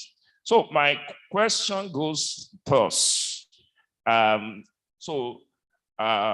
Take your question so that you will answer whichever one is relevant to you. As for ITS, Intelligent Transport System, coupled with even petroleum, where are we? With gas, where are we? What are the low-hanging gadgets? I'm happy the FRC, Boboye's representative, Commander Ogungbemide, who is a friend of our school, is here. Where are we on the ITS? An ITS for education, for enforcement, for tax collection or revenue collection, because Lagos is already enforcing heavily with the gadgets. Dr. Fred's eyes all over Lagos. If you mess around, the next time you want to get your license, they will say you owe money. So, where are we? And what are the quick wins that we can get? Speed regulators and all that. Then on this general new area, both the gas and the ITS as it is, because I know Joshua will also talk on ITS generally.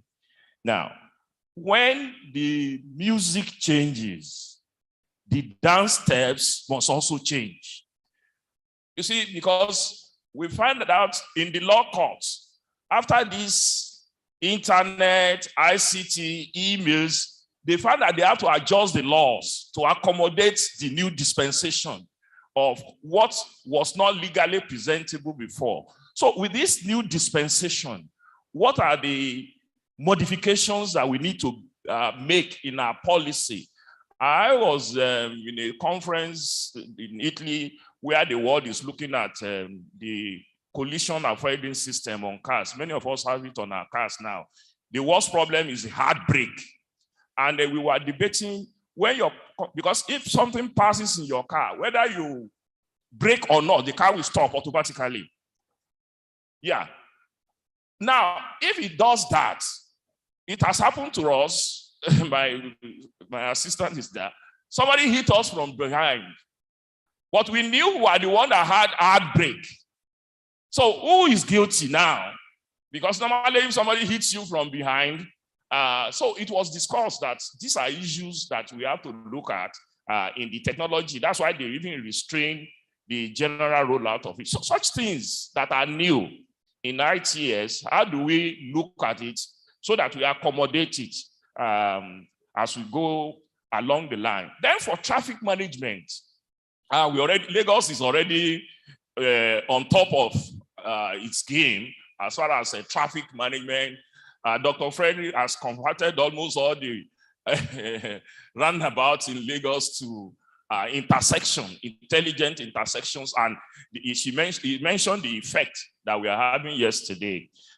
So what are this new dispensation, the commissioners all over, what are we doing to get these dividends across to all states so that Lagos will not be the only monopolist? Then the apps we are rolling out, either for gas management or for traffic management or for data collection, or as the permanent secretary mentioned, as for traffic information system.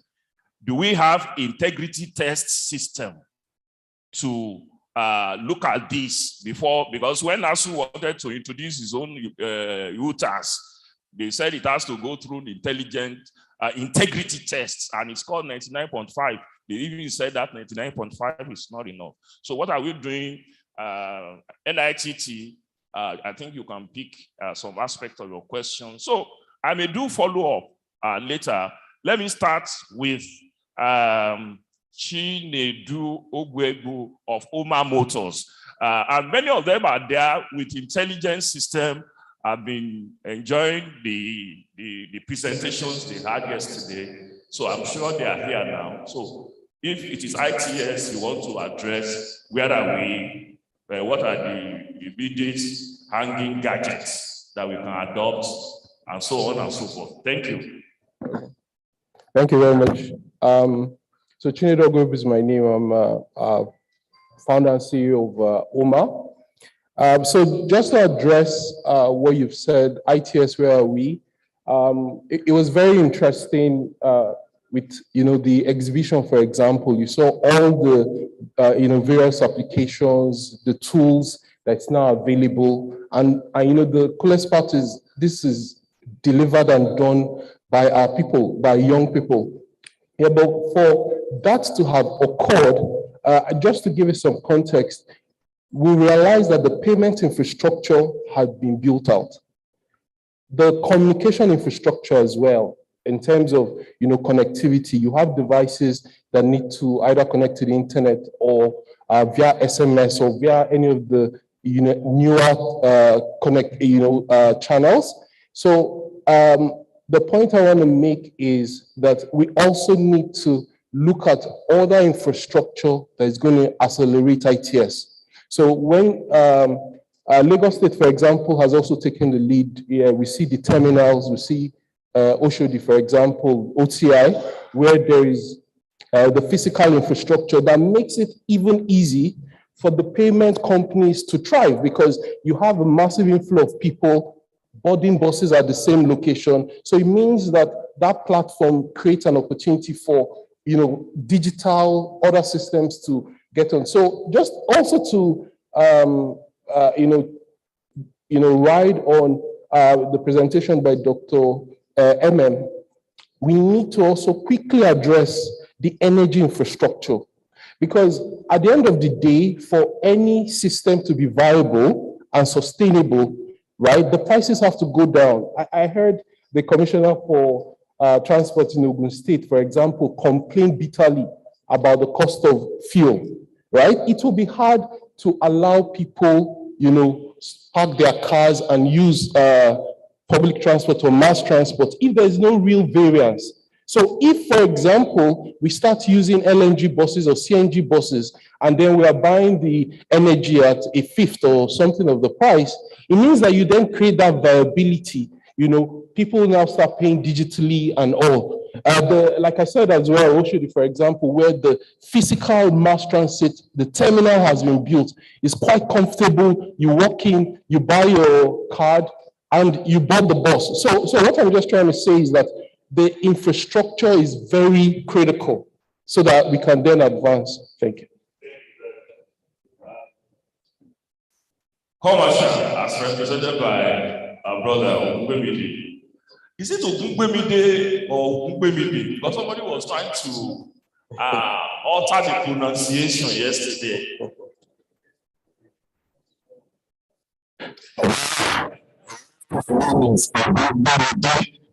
You are not okay. Modernizing it. No. That's just the name. If I need to modernize it to be in the church, that's Ogungbemide, not Ogungbemide. So what is the right thing? The right pronunciation? Ogungbemide. Yes. That is for the non-Yoruba speakers. That is the deity of iron and just brought me here. And he is working in the iron windows.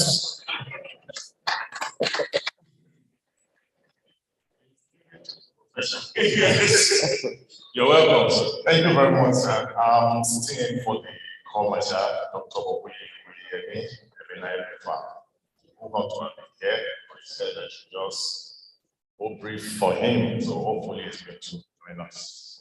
Let me start with the presentation of the guest speaker, if you don't mind, because he was actually quite passionate about it, and like you really said, I was fully carried along, and being the residual receiver of the problems we are having in our transportation system, I got keen about the level of articulation as regards this presentation, because the collapse of all other modes of transportation is now putting a major burden on the land transportation.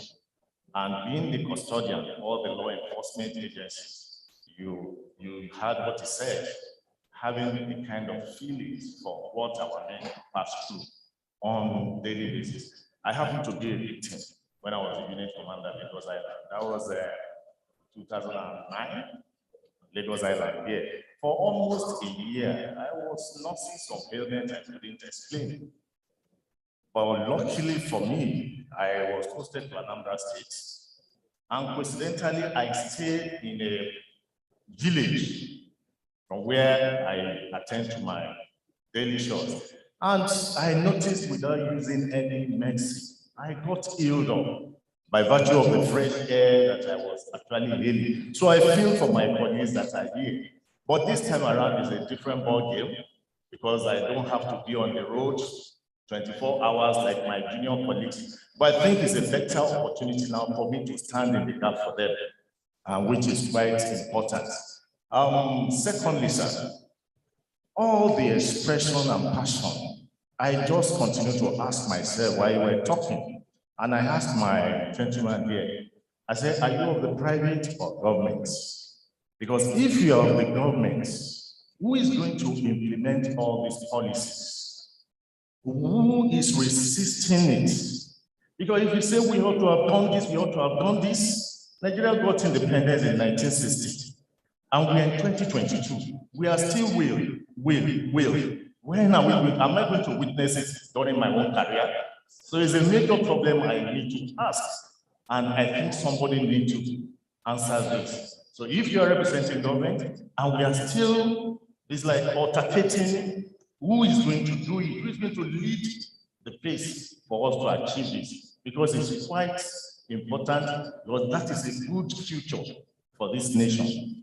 As regards the intervention or the intelligence transport system, how far we have been able to go in FRS.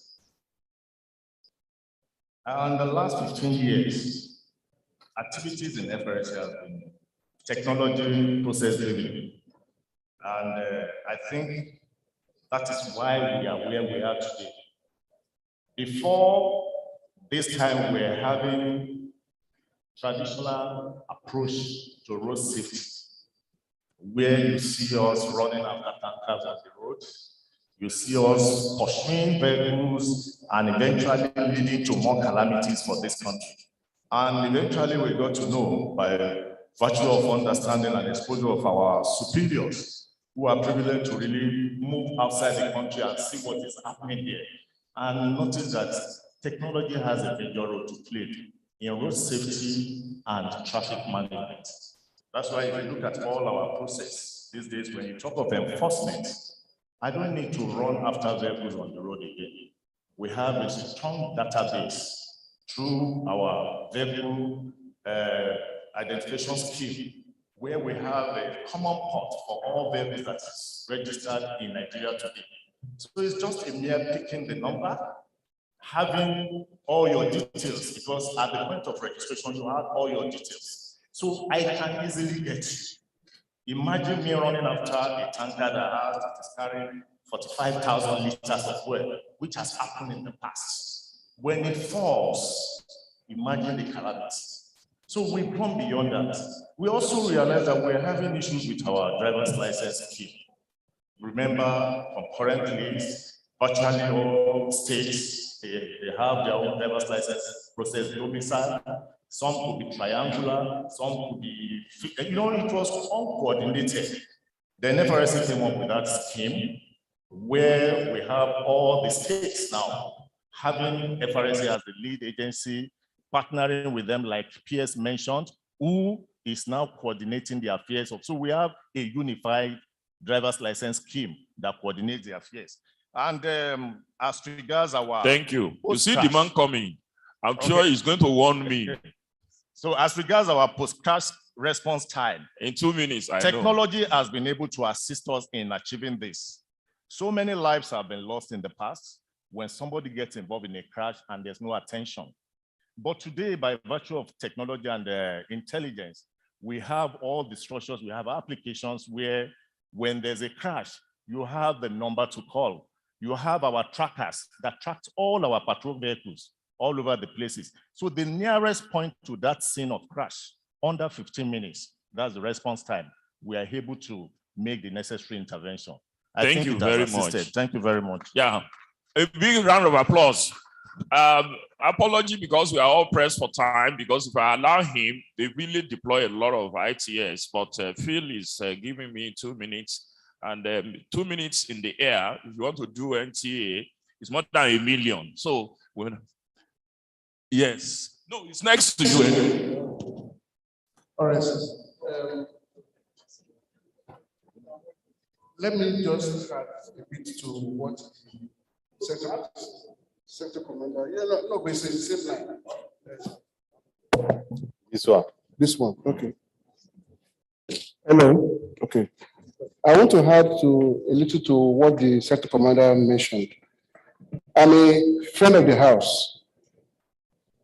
Well, sorry, I just have to mention it. I got notice of this convention 2 days ago, but because I'm a friend of the house, I came. I worked with a private company. Sorry, you are introduced when you came on board. Well, Alaga, yes. Alaga, yes. I work with the private company, and the company gave us opportunity to be trained abroad, and we're able to practice most of what the sector commander mentioned. We collaborate a lot. What I want to add to the speaker's address is that I noticed that we are in the forum of government officers in transport. Maybe as a suggestion, sir, please move nearer to the private sectors. They will get some things done faster. Like I can attest, because I came to give testimony of proof of what IT can do. Yes, for us in Nigeria, and I practiced it, and I got good results. So it means that all these things that we're talking about are possible in Nigeria if we have the right mindset, willpower to do it. We know that it's difficult for government to start something, but some private companies are bold to jumpstart, like we started on transport safety, and we got a good result. And we're trying to influence other Nigerians to do the same thing, so we can get results. Like when you are looking for fitters and you are expecting about 1 million and you only got less than 1,000, you need to approach the private sectors more, and you get more fitters to actualize your dream. Because if you don't, for example, recently I was discussing with a colleague, I wanted to convert my home generator to CNG. And I was talking to a colleague, he told me that there's a company, and most of them, like he said, they are foreigners that are bold to come. Nigerians are not bold because they are afraid to put their machine on the shopboard. This is the part of the problem. But I am bold to put my own generator on the shopboard. I know because technology will help me. So I'm just giving testimony that technologies can help us to solve many problems. Let us be bold to do it. Thank you. I will come back to transport safety later. Okay. Yeah. I hope You can move. maybe the next session we also discuss some ITS. So, but Joshua is from Zaria. Yeah.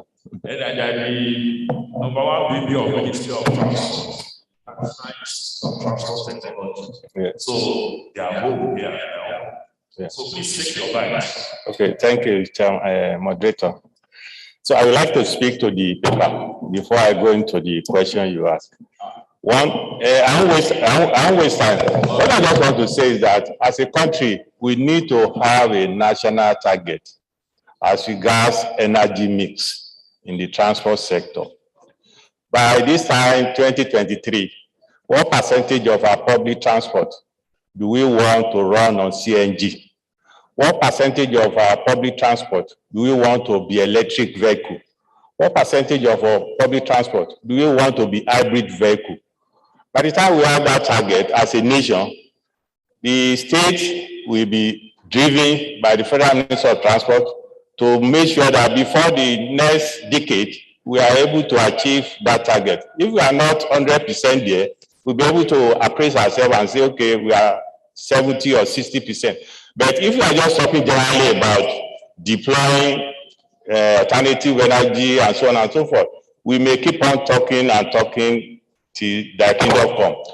On the issue of proof of concept, as far as ITS is concerned in Nigeria today, we want to recommend the Lagos State model to all other states as far as traffic management is concerned, because the Lagos State has done a lot. So there's no point. Yes. So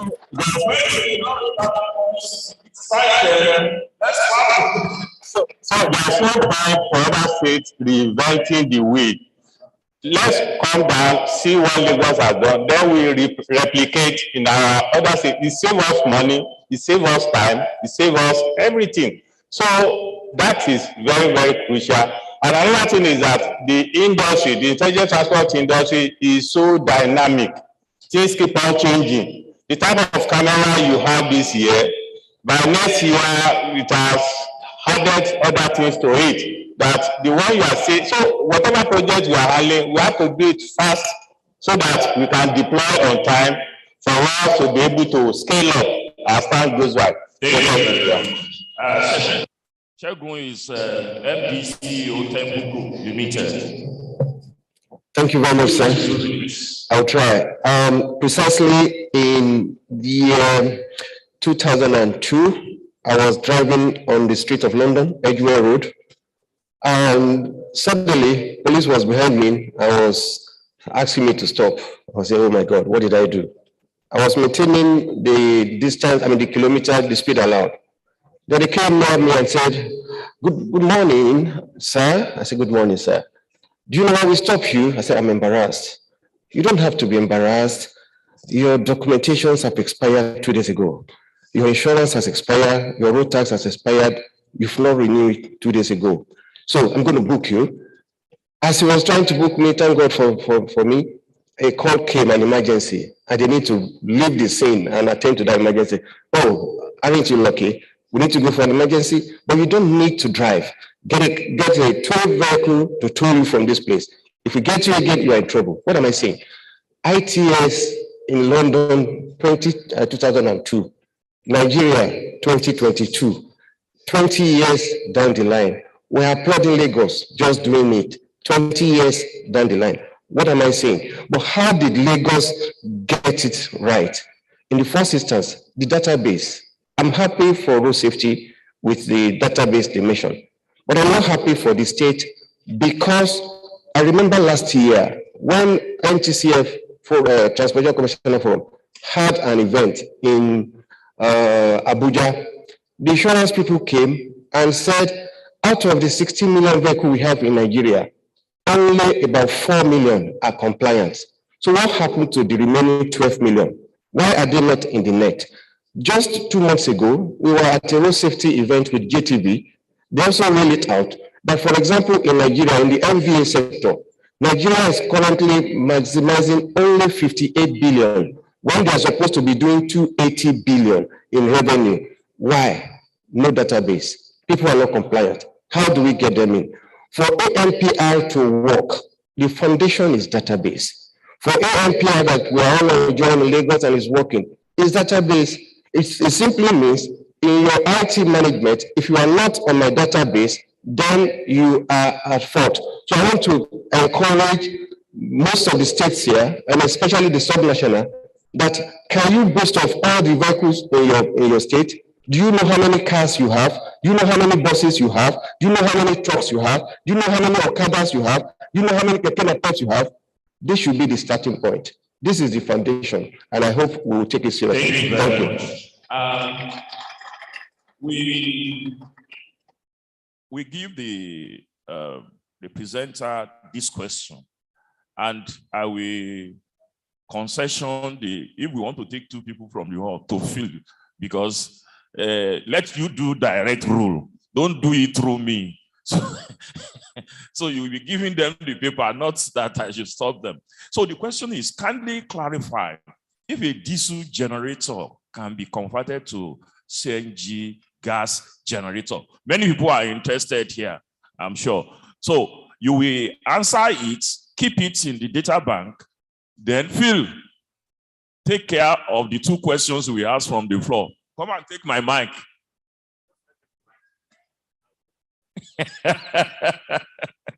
Because stopping some people is like, what do you call it? So please, let me take our PS in front.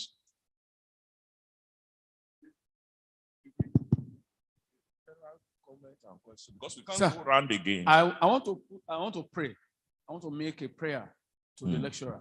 Yeah. So I want to bail out the government side because somebody has presented that you should approach the private.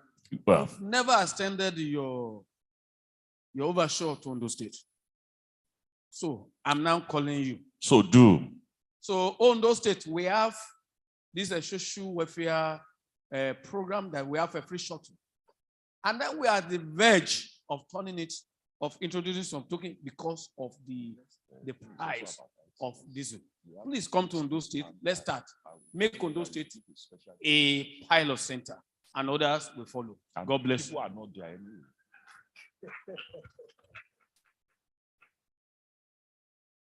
Still on the conversion of the vehicles from the PMS to CNG.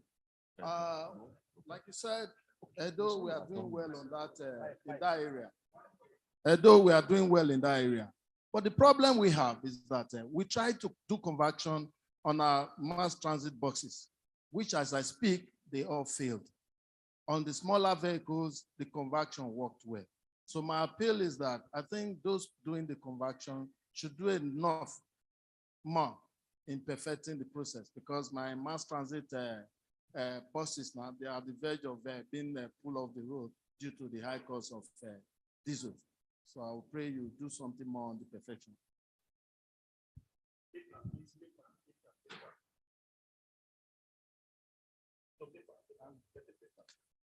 Bring the paper.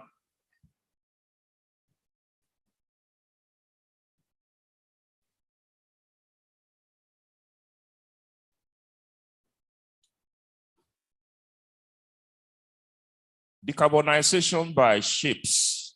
Please confirm whether LNG is one of the viable alternatives for reduction of climate warming emission from ships.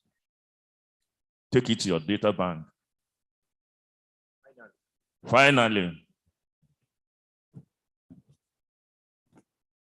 Another finally. Can you kindly get the converting mechanics to come in droves and available everywhere? Also, I have something like that. How do we have the skills? And I mentioned the issue of integrity test, because we can't put people's vehicles, engines, generators on the guinea pig experimental table. So are we sure? What is the level of guarantee or warrantor that who will give the guarantee? How can a startup participate in this conversion of PMS to natural gas? You know, you are so popular here because people are groaning under the diesel and it used to be the cheapest.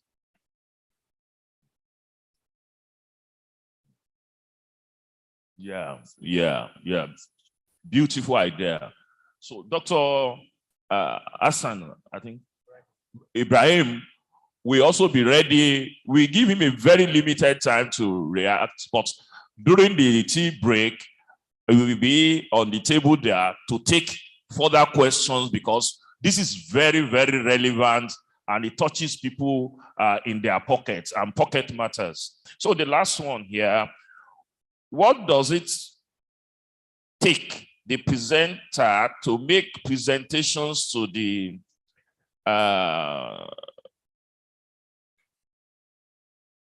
state executive? Kano, is it Kano State Executive? Kaduna, thank you. And executive, that is the state government. It means what, for example, don't mention it now. Kaduna has also mentioned it. Maybe there must be a way to ventilate and disseminate this down the government strata. The same thing with private sector. I mean, if it is hot, people will look for it. If it meets people's need, people will go for it. So please, let us do more sensitization for people to know. So please take the mic briefly. And later, Dr. Salam, is it general question or specific? Yeah, we are done, sir. Sorry, sir. Yeah. Okay. Prof, thank you very much. I will try to be very brief. The technology for conversion, there are 3 streams of gases. You have the LPG, the liquefied petroleum gas, which is the cooking gas. You have what you call the compressed natural gas, which is the CNG, and you have the liquefied natural gas, which is LNG. Basically, the differences are simple. I always try to talk very, very simple so that we all understand. When you get gas coming out from the ground, there are 2 ways in which you can extract some of this. Basically, the gas is what you call methane. If you remember your O-level chemistry, it is CH4, right? Now, so what happens is that you remove the liquids and then you have what you call the lean gas. But if depending on the acid, depending on the formation of the ground and the nature of the gas coming out, you can have what you call the propane and the butane, which is the cooking gas we have. If you send it also to the refinery, if you send crude oil to the refinery, you can put what you call a Medox plant, you get the propane and the butane, you blend them. So your diesel engine. Please, you may omit the technical so, aspects and say, can we convert this yes, to this? Yes, so you can convert to both LPG, CNG, and LNG, diesel engines. We've done 100% conversion without a problem. 100% conversion without a problem. I just mentioned that Dangote has done 5,000 converted trucks over the last 3-4 years. They are currently doing another 10,000 conversion. Coca-Cola has done 1,000 conversion. 7 of them have done about 700 conversion. These people at in Ogun State, this cement company, they're doing about 1,500 conversion. So it's not a problem. It's an old technology. You know, the challenge we have in the country, and that is when I keep talking about Anambra. There's no sector in this country that we have not met. Private sector, public sector, and that is why I'm so annoyed. Because we've done this for the last 3 years. I'll give an example, Prof. We met all the banks 2 years ago, and we told them that by 2022, the price of diesel will go more than 1,000%. So start converting all your diesel generators in all your branches. They say it's not going to happen. Then they ran to us, just about a month ago. We don't have the manpower at the moment. That is why Anambra has stepped up.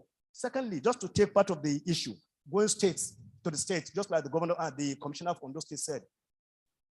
In 2020 September, we assembled all the 36 states plus FCT. Kaduna had special advisor from Kaduna, and good enough, El-Rufai is my good friend. Not one state governor did anything except Peter Obiano. Willie Obiano, because the special advisor who is here today as Commissioner for Transport took it up on himself, sold it to the governor. Governor invited us. We had over 1,500 participants. Today, Anambra has 3 plants that are the first plant in the country. The gentleman is here. We commissioned it last year that assembles 100% auto gas vehicles. Innocent Motor is doing that. Other states are simply not serious. This is exactly what happened. We've been to every single state of the Federation. We met 774 local government chairmen. That's a fact. All the 36 states were represented at the event, not once, not twice, not 3 times. Some states are simply not. I tell you, the case of Lagos is so annoying because most of the events take place in Lagos at Oriental Hotel. The Commissioner for Energy. So have you been to the Federal, the Apex, the Zenith? Of course, we are the Federal. We are Ministry of Petroleum Resources. So the Federal Executive Council is aware. No. The Vice President Executive Council is a Commonwealth. Have you gone to them directly? To the Ministry of Transport. Transport. Yes. Yeah, Federal. No. What we do. Because Federal has a communication link, a channel with which it could quickly disseminate down the road. So I hope you did not omit that, because no commissioner will have been able to say that if the federal ministry has issued a circular, information circular throughout the country. Prof, it's not a blame game thing. Okay, at least it is clear now. I believe we can move forward and do better. Now, talking about decarbonization, of ships. Okay, we assembled every single stakeholder, NIMASA, Nigeria Shippers Council, all the shipping companies, and so on and so forth. Nobody turned up. We gave them information about what other countries are doing, even within West African sub-region. They never turned up thereafter. So what we're trying to do now is we're preparing an executive order, okay? Because we're not getting the kind of support we needed, right? So our minister has said, go ahead and do an executive order by 2025. All vehicles in this country. In the first instance, Nigeria is so vulnerable because most of the Tokombo vehicles are, coming in. We met FRSC, we met every single agency of government. Dr. Ibrahim, yes. Just hold for your fire. We'll come to you there and we will encircle you and we will drain the last information. Thank God for the high price of it. Well, thank you very much. I'm Professor Dewumi from Chartered Institute of Transport Administration. They are the one that sent me on an errand here. So I have to deliver their goodwill, my president, Dr. Jamo, and the executive, and to tell you that if you are not enrolled yet, you are not in the industry. You are a quack. So the earlier you get your form and enroll and get to know, because there are, dialogue, there are lectures. The permanent secretary was on their program just about 2 weeks ago to continue to disseminate this information. Transport is life. Thank you very much. A round of applause. Please, gentlemen, don't leave, don't leave. The permanent secretary will join you. Let's take the first round of photograph before we get the next team. PS man. Please just hold on. We are taking photograph before you leave.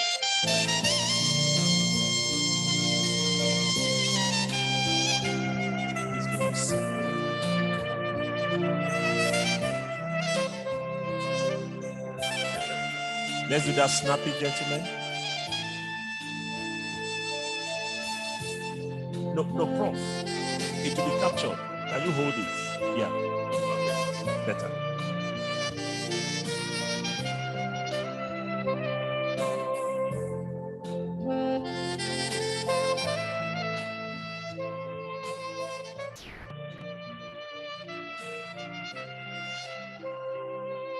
Thank you very much. The permanent secretary is asking her colleagues who are in the hall, please just join her now for a photograph before we forget them. Please. So Dr. Mohammed is going to sit there to have further interactions, pick his card, take the take all the contacts you want. He can come or send his lieutenants to come and talk more about this. Nigerian Commissioners Forum, thank you very much for this particular eye-opening paper. Secretariat, I hope everybody is going to get this in their email. It's very, very important.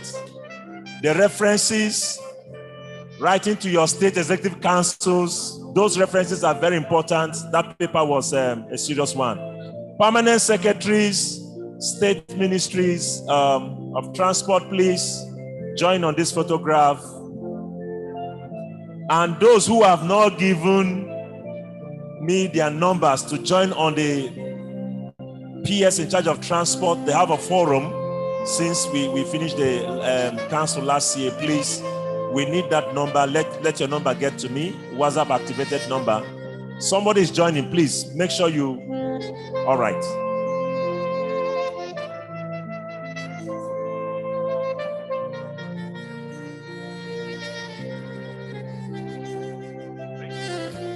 Thank you very much. Thank you very much, ladies and gentlemen. Let's quickly do this so that we go for another round of exhibition and tea break. Quickly.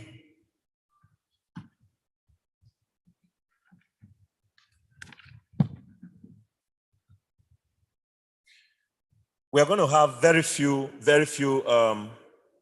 discussants to take the next topic. This also looks like what we just finished now, leveraging technology to address the transport and logistics challenge in Nigeria. Leveraging technology. So it's going to be snappy.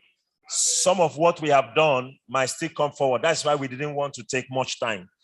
As this group is stepping out, I hope Doctor will not divide our house. I said during the break, that's when we are going to put him on the hot seat there. Allow Doctor for now. During the break, he will go to the hot seat. Let me welcome back to the podium. Oh, Engineer Alaga, please, you would have gone down. Engineer, please return back to the podium. Ajibola, Engineer Ajibola, please return back to the podium. Dr. Joshua Odeleye, ITS, NITT. We still need you on the podium, please. Dr. Joshua, please back to the podium. Dr. Taiwo Salam, Lasu Ojo. Dr. Taiwo, please, panelists this time around. Mr. Elisha Usoro, MPA, representing the MD MPA, please, can we have you to the podium? Please, to the podium. Now, I think, no, Doc, this way, you are going to lead the discussion this time. Okay, I think, okay, fine. We have fewer participants now.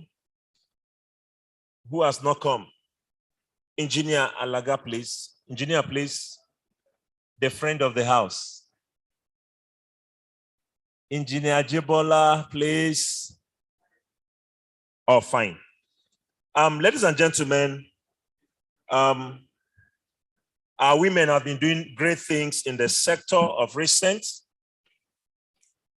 You may be aware that the Minister of Transportation, State for Transportation, is a woman.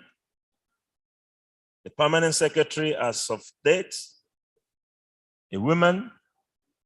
And for the first time in the Chartered Institute of Logistics and Transport, a woman is leading that professional body. And this same woman has traversed the sector. I'm talking of the immediate past Secretary General of the Abuja MOU, those in the maritime industry, you understand that. She has also tested leadership in the masses of this world. And in 2017, the national transport policy we are talking about, the House nominated her to lead the update of that document, which was done after the Sokoto NCT. For want of time, I want to introduce to you Barrister Mrs. Usoro. She is National President, Chartered Institute of Logistics and Transport, Nigeria. She is going to begin this session. Where do I, okay, from any point.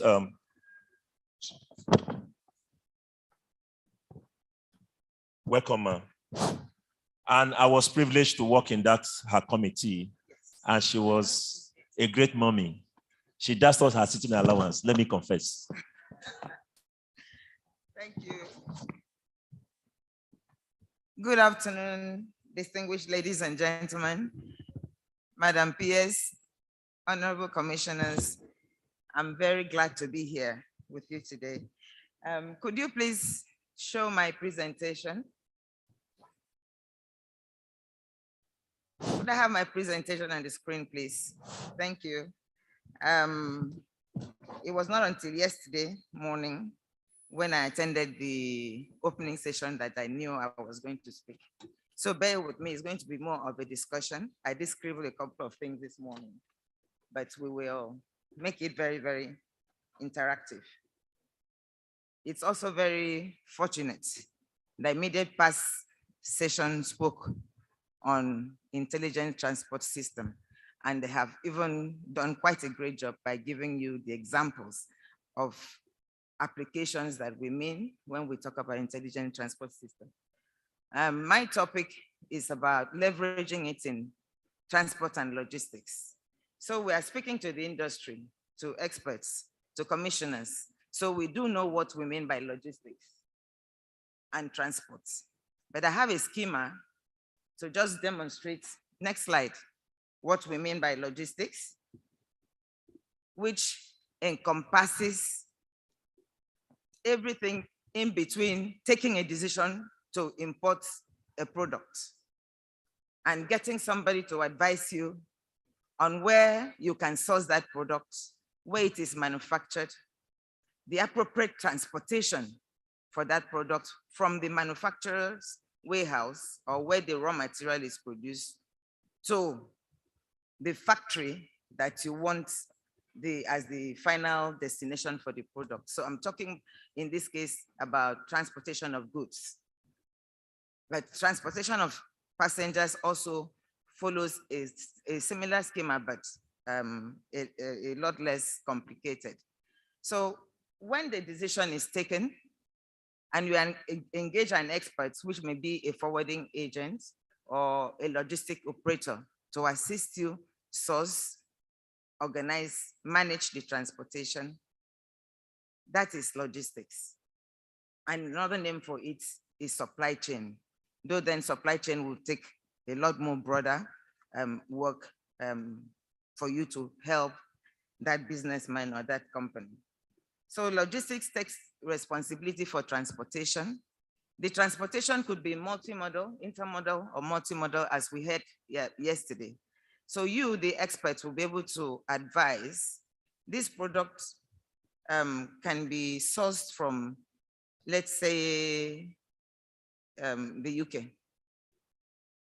And therefore, for you to bring it to Nigeria, you can bring it by air, which will be one mode of transportation.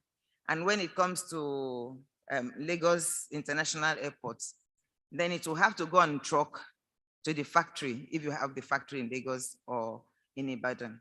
So that is two modes of transportation. And then there could be other kind of products that it will be unwise for you to cargo it. So the logistics operator will advise you that from the UK, it gets into the truck that takes it to the port, and that logistics operator would also have been responsible for finding you a space on the ship, and that this is a kind of unit that products will be shipped in, whether pelletized units or containerized. So that it will involve a sea leg, and when it gets to Lagos, off the port, it could go on train. Happily, we have trains now, or it could go by road transport. So in that case, you have three different types of transportation for that same shipment. So it is intermodal because we're talking about different modes of transportation. And in case of intermodal, it has to be that the unit that the product is packed in is able to be used for each of the modes of transportation without changing the unit. For instance, pelletized, it can go on air, it can go on ship. And then when multimodalism, for that intermodal, you're dealing with different contracts, different persons that are responsible for the contract for each of the modes. And where it becomes multimodal, still different types of modes of transportation. But in this case, you'll be dealing with one person that we call multimodal transport operator. That person will be the one organizing all of these stages, not you getting into separate contracts. And for multimodal, it also accommodates the fact that you can change the unit.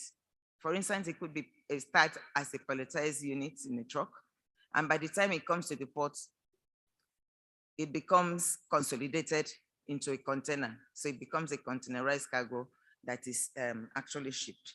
So The logistics operator is responsible also for the management, getting in touch with everybody, all the parties, so that by the time it gets to you, everything, including even information for custom clearance, would have been done.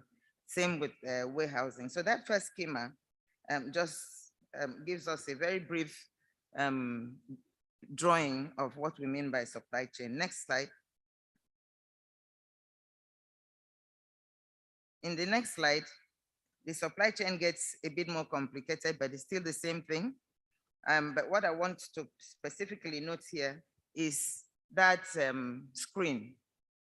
Next slide. The screen. Yes, that screen on the right where it is written control. So that is where you come in, assuming your Ministry of Transportation has agencies that have been established to operationalize some of your activities, like Lagos State has several agencies. So that then will be the control room where all of those smart systems, smart applications in intelligent transport system will be monitored, will be controlled, where you would see all of these things and be able to disseminate information to the consignee, the cargo owners, and also the suppliers. Because now, I, as a consignee, we want visibility. We want to know where to be able to track and know where our cargo is at any point in time. That information should be there and accessible for you, your organization in the control room, in order to give me access and make it possible for me to access such information, because I want real-time information. I want, as a business person that has contractual obligations, I want to know as close to the reality what the ETA is, so that I can arrange for the next set in the business chain.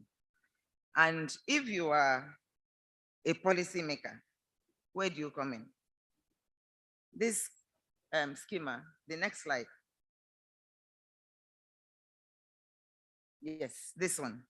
So this helps to allocate responsibilities to government, where it is policy making, and also to enterprise, businesses, which could be private sector, it could be PPP, it could be government, and the public user, myself.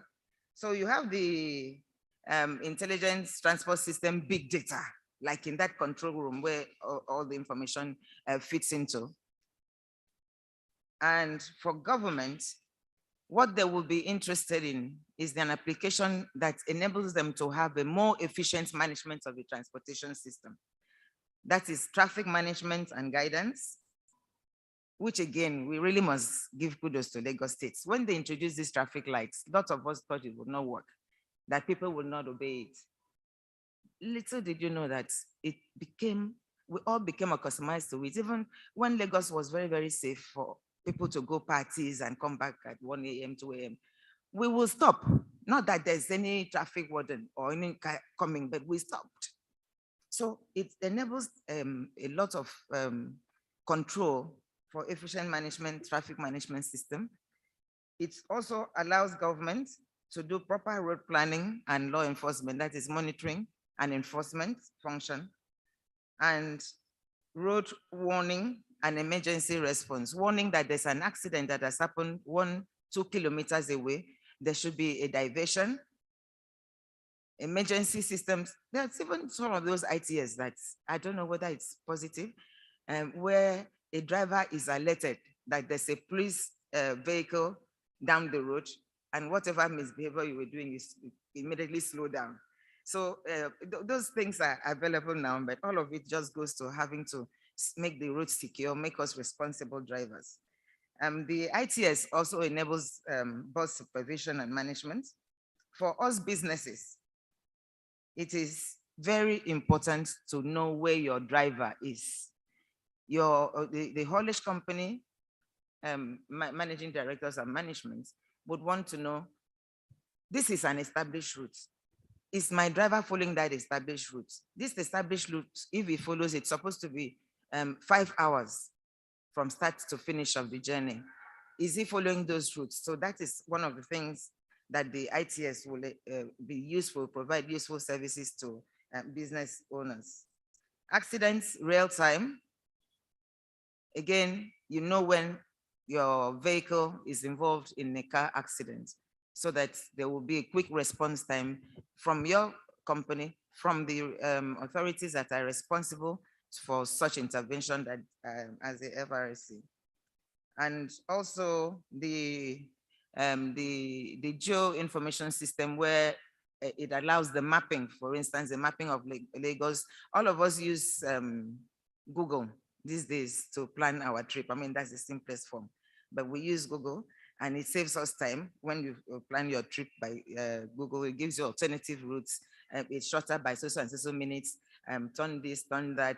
Those are the kind of information that's very useful for all of us, government and business. And that cannot happen if that infrastructure is not there, where you're able to do digital mapping. And as I said this, I think what would immediately occur to us is that we must have an integrated transport planning system, integrated transport policy, because even though you will want, as a minister or commissioner for transportation, to give your constituents the shortest route without delay, that is safe, that is affordable. If you do not have that digital mapping, you would not be able to perform that role. And that role is not, in some ministries or in some states, the role of the Ministry of Transportation. So there need to be that synergy for all the parties. And for us, I have already said, for us, the consumers, us that use public transportation, you want accurate information. You also want to know that it is safe and that it is inclusive, whatever you are planning. Say you're planning a road in the village from where the farm land is to where they normally have the huge markets that is once a week. What kind of road do you want to encourage or suggest to the ministry who designs and constructs roads? Is it a road that will destroy the economic live wire of the women in the village, in the sense that you do not provide a pavement, you do not provide a bicycle lane, but you are thinking that you have brought development to the village, but the women stop going to the market, are unable to sell their products because of the accidents in the route, because you did not include them in the planning to provide a safe way for them to continue to use the mode of transport that they are used to, instead of the car flying in and not having this access. So, and then the next slide, please. So what you do, if you have not done it already, is to identify the problem. The problem in mega cities like Lagos is not the same problem in smaller cities, though I see that some states construct flyover as a monument, but generally it is to solve a problem. So if you have a problem that is solvable by the flyover, then it is justified. Not to say that monuments are bad, monuments are also good, if that is, if they understand that that is the essence. And then there's poor traffic information management as part of the problem.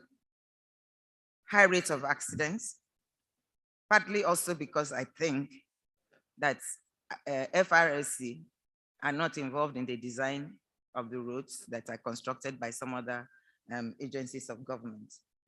There's the issue of safety and security and insecurity, congestion in ports as part of the problem, congestion in roads, environmental pollution, and inefficient intermodal connectivity.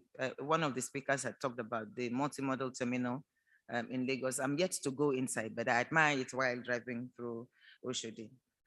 So when you identify all of these problems, then you begin to start thinking about developing an IT solution, which could be customized, like the ones we have seen demonstrated in the exhibition room, or it could be off the shelf. Some of the off the shelf devices are also good to start on a small scale level. Next slide. 5 minutes more, So, brother. so we do have, and everybody has talked about it, the National Transport Policy. And just before, let me preempt before we now start saying that there should be a policy statement, it should be part of the policy. It is indeed part of the policy. The policy document was very, very futuristic. And I've put here in this slide part of the policy statements, encouraging the use of ITS and appreciating and understanding the need to construct new infrastructure that will support the implementation of ITS. So you don't just buy these applications, these equipments, when you know that there's poor internet connectivity, there's no access of internet in where you're going to deploy them to, which again leads to integrated policy making and integrated planning, because that agency of government that is responsible for ensuring internet penetration in your area has to be part of this plan, has to understand that you need this infrastructure to be able to achieve your goal in the use of ITS. So the next, okay, so it needs a lot of money to do it in the scale that Lagos State have done it, which is absolutely amazing that in the midst of heavy traffic, they are able to do the kind of structures that we are seeing and without deaths in Lekki, for instance, and same thing with the transformation of Oshodi. It requires huge financial resources. It requires planning, but you can start in a small scale. First of all, in your office, embrace automation.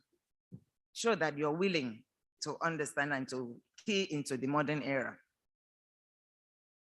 Let's even say not entire Ministry of Transportation, but between the office of the commissioner and the office of the permanent secretary.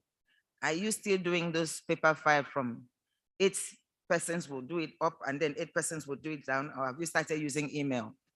Are you using email? What form of email are you using? Have you done, have you bought Microsoft 365, I think, that has lots of suites for solutions where you can work in teams at the same time and you can see what the other person is doing and you're doing your own input at the same time. So in your office, you can start to automate your processes so that you can show good faith and interest in actually getting into ITS. Develop a plan. You can do that yourself. You can also employ some of us to assist you do the plan. And if your ministry is not regarded as one of the great A ministries, go and advocate to your governor that that is an error. That is a mistake. That is the lack of appreciation that transportation is the bedrock of development. Because those areas that they pay attention to, agri, manufacturing, etc., all have transportation components. If you cannot move the goods from the market, if I move the fertilizer, first of all, from the warehouse to the farm, or then move the farm products to the market, they have no economic value. Same thing with manufacturing. Transportation is so key. So don't wait for the governor to understand. You go market your ministry to the governor. And then when they are convinced that you are the centerpiece of development in the state, then they will readily allocate resources to that ministry.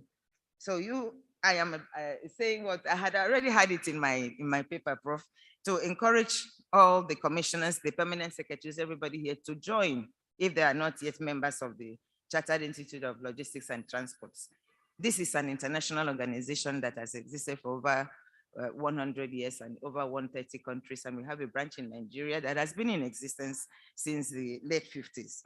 We do continuous development program, and we will be happy to have all of you join us because I see the passion, I see the interest, but we do also need to build our capacity so that you can confidently inform and advocate the need to put transportation on the front burner. Thank you very much. Thank you, Madam. I hope you have noted the last one. The last one says, exchange program to Lagos State Transportation Ministry. I always send commissioners who come to me to go and meet their colleague in Lagos. Professor Badejo, you're here? No. Yes, you recall, right from your time, I was sending commissioners to you and to your successors, and I've just met the very intelligent gentleman. I listened very intently to you yesterday, and I will be sending. And we also have, yes, the tall one. We also have in the audience some of the experts in transportation that you can meet, but Lagos State is it. Thank you. Thank you, Madam. You can have your seat. So, Madam, thank you. I should have been expected to stop Madam, but she happens to be my president. So who am I to stop her when she's talking? So that's why And another thing is that Madam has really taken us from the rudiment to the advanced stage of planning intelligent transport system.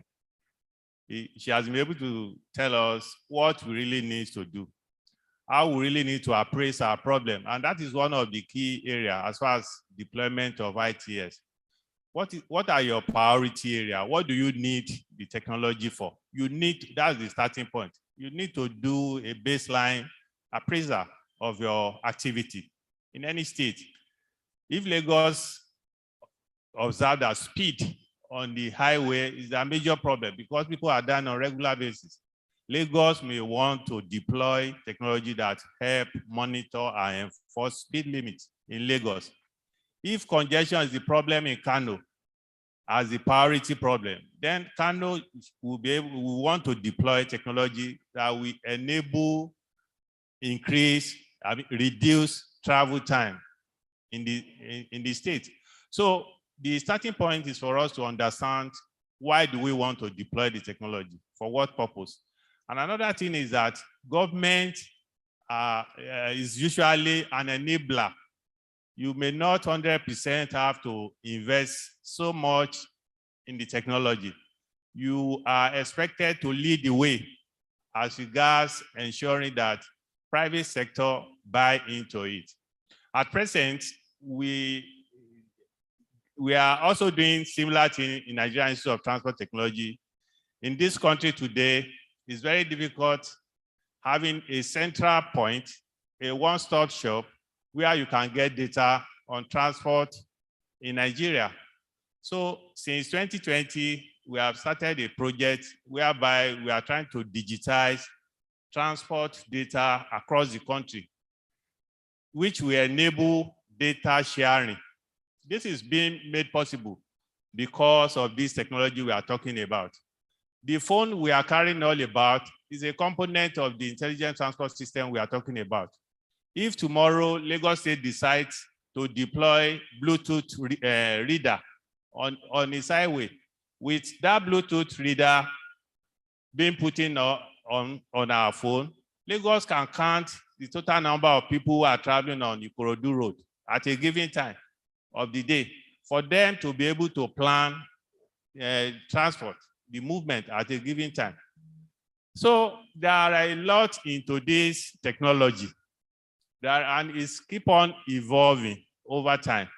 What we need to do as government is that we should key into it. We don't have to wait for anybody to tell us. We are far, far behind when we compare ourselves to other countries. So this is the in thing, and we have to buy into it.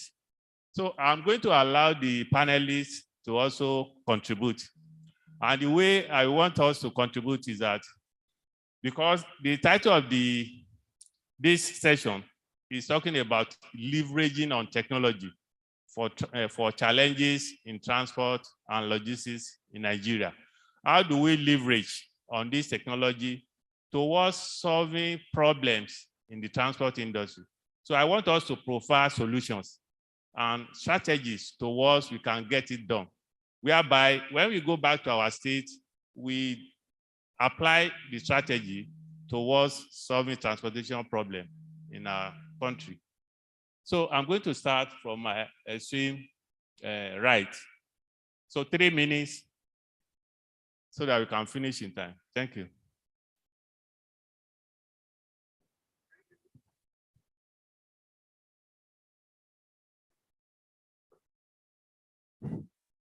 Okay, thank you, Mr. Moderator.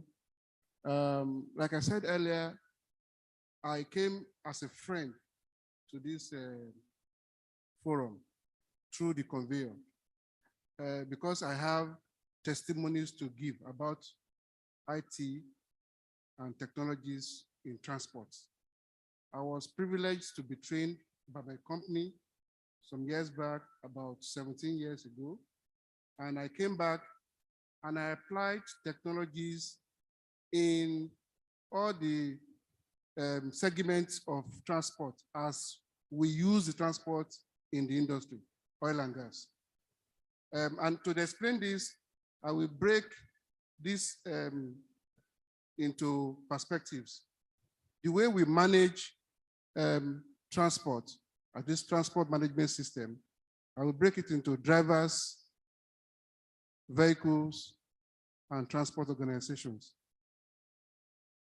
These segments, they have inherent problems that we had studied and discovered the gaps, various gaps. The gap and the problem that we had then were safety issues. So we now have to deploy technologies to manage safety problems in transport at different segments. For example, for drivers, we discovered that in terms of knowledge and capacity, they were below standard. And we use various campaigns, trainings, and technology systems to manage them out of it. And we got good results. I will tell you the result later. For vehicles, we discovered that the vehicles were very old, they were not well managed, and the rest. And we deployed technology again to help the transporters, the operators, to manage the vehicle so that they can be safe enough to be on the road. And we got good results.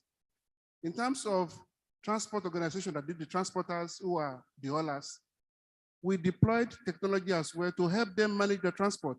Part of the methods were what the president mentioned, our CIT president. As little as engaging Nigerian youths to monitor each truck on the road through onboard computers. We use that also, and we got good results.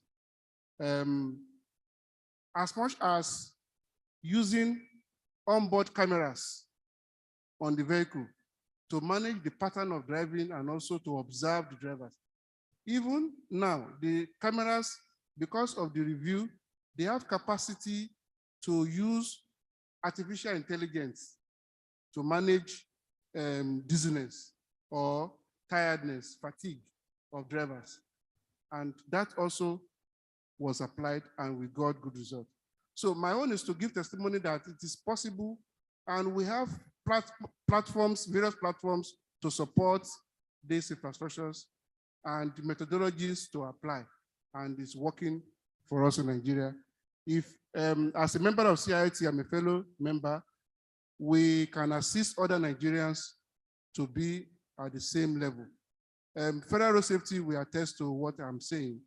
In the last 5 years, my company have not had serious accidents on the road with their trucks. The company I worked for in the last 5 years, and it's still going on like that. I have retired though, but my staff, my colleagues that I left behind, they are still working on the same method and the transport management system. So it can work for us. Thank you. Dr. Salam. 3 minutes, please. Yes, I will be very brief. When we talk of technology in transport and logistics, we're talking about artificial intelligence, we're talking about automation vehicles, robotic and automation, we're talking of drones, we're talking of data analytics, and we're talking of IT standard, physical internet. But if we're looking at the challenges, let us take pipeline, for example. We need to deploy PLC. PLC is programmable logic control. The programmable logic control will work, but it needs to take the acceptability of people for safety and security of the content inside the pipeline, so that as you are moving from one angle to another, the programmable logic control is looking towards the content. And should there be tampering of the pipeline, any location, programmable logic control will tell you exact location where that pipeline is being tampered with, so that you can quickly move in and sort that. That's a technology that we can use to challenge this. Then when we look at road, we have to think of tachograph, we have to think of speed governor and tracker. I remember that Federal Road Safety, they have brought up an issue of speed governor, whereby it curtails your speed for the safety and security of the content you are carrying and the safety of the vehicle itself on the road. So very, very important in that area. But when we look at water, another area we have to look at water navigational aids, like buoys, another where we have a deep and so that the ship will not run aground. All these are important technology that we can deploy to be able to address the technology in transport and logistics. Thank you. Thank you, sir. 3 minutes.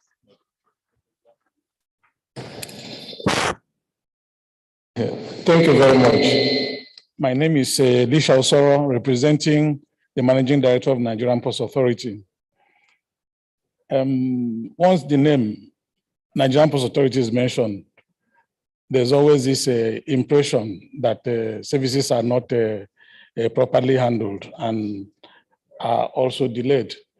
I think we have to celebrate the fact that we have improved enormously in delivery of services.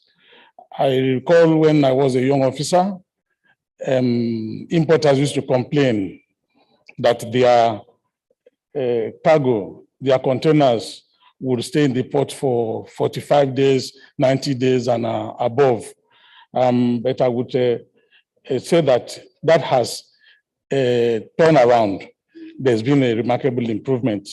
Even ships that used to come, there'll be waiting time of ships for 2 weeks and more. But we have an improved record now that waiting time of ships in our territorial waters takes about 4 days. It indicates the improvement and what has caused that. We have improved in the use of technology, starting from the ship call, that is the ship calling to Nigerian ports. There is what we used to call ship entry notice.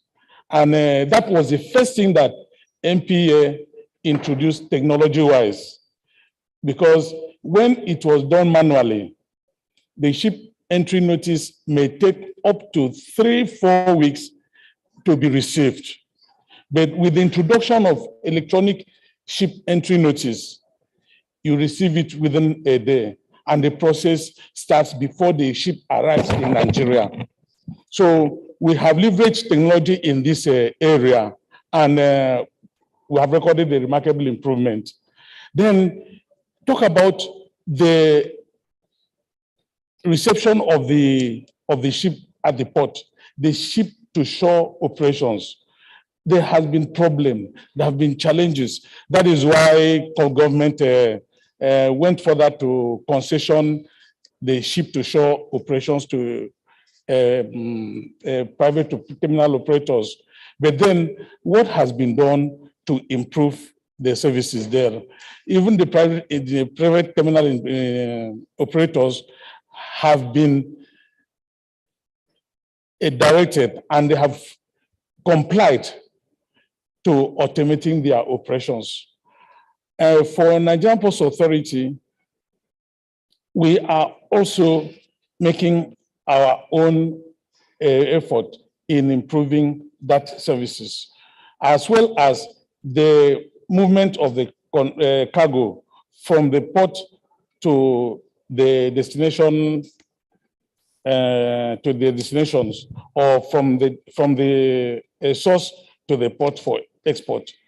We have introduced, the electronic truck system, which ETO, which has really improved the issue of truck traffic operations in the ports. Right now, as we are talking, we have IMO technical advisors working with Nigerian Port Authority in developing what is called port community system. This will involve all stakeholders in the port business, and that will enable us to have a good interface and cut down the period of processing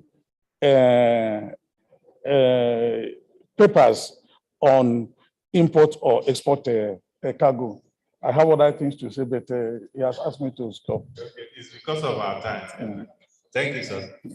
Thank you. So, in order not to waste our time, we could see from this side that we are doing a lot as a country, but we need to really leapfrog because other parts of the world are really moving ahead. And any country that lags behind as far as this technology is concerned, definitely you will not be able to compete favorably with other parts of the world. Because today, everybody is talking about smart city. People are talking about digital economy. People are talking about how data is becoming the crude oil of the 21st century and after. So we have to be part of it and do extra work to make sure that we get things done right. So I have 4 questions here with me already. So I don't know if we can just, because I was thinking of maybe we should just have 5 questions so that we can round up the session. But I have 4 here. So does anybody have any question in the, okay, that's 2, okay. Okay, 3, okay. Please write it out. Yeah. So, Madam, we have to respond to these questions. I will be reading them out so that as you are sitting down, you could respond. So the first one says, in ANPR, that is automatic number plate recognition cameras. In ANPR-based items, we need authorities to look at the quality of plate number. If it will succeed, plates are very bad. That is, if it will succeed, that is, what you're trying to say is that for ANPR to work very well, we need to improve on the quality, and this is suggestion. We need to improve on the quality of the plate number we have, because the phase plate number, we know the ANPR will not be able to capture, as a sort of that, the aim of installing the camera is defeated. So I think we can take that as a comment. Yeah. So the second one is talking about connectivity.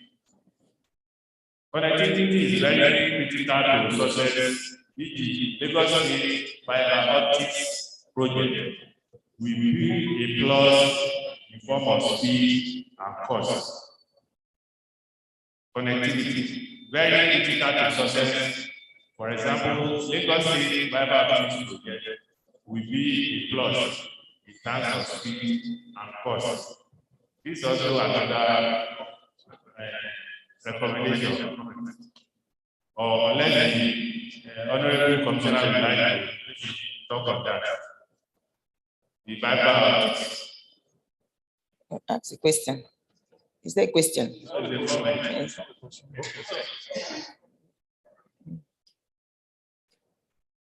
Number, the third one, security of IT equipment, sensors, cameras, standards. It's also another comment. That is, these are very expensive equipment that needed to be protected by the investor, which is usually the government. So whenever we are placing it, we have to place it in strategic location that protect the investment. Okay. I think it's important that we know in terms of pay numbers, it is known that every 5 years we check out the pay numbers. We have to do obviously we don't expect to pay numbers. Every 5 years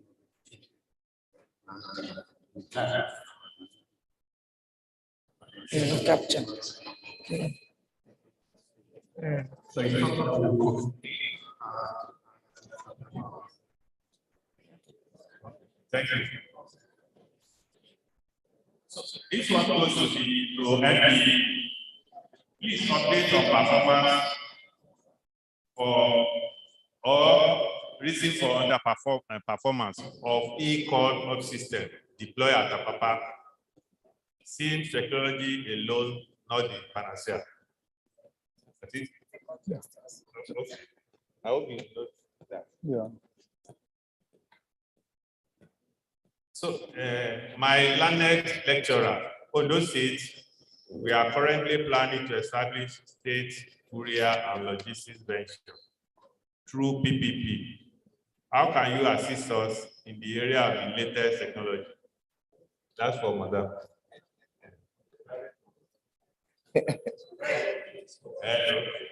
Okay, that can be discussed. So the owner of this question, please see Madam. So another one says, what is the provision for drug and substance prevention? Since the central nervous system is seriously affected by this, and productivity is always compromised. Yeah. So great. It's a safety issue. Anyway, there are different types of onboard units that are being installed in people nowadays. Whereby, if, for instance, we have a safety belt or ignition issue that if your blood alcohol content is higher than starting level, the car can sense that level of alcohol content in your system and refuse to obey you. That is, refuse for the engine to run or whatever. So I think this will address this type of question.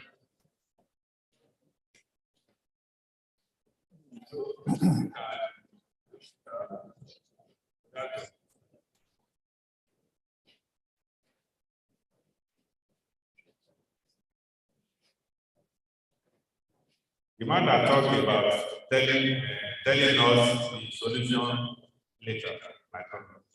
He should let us know how was he able to have a passport. Very well. Most cars cannot be scrapped. What are the incentives so that the ITS can be affected? Some of these are not questions.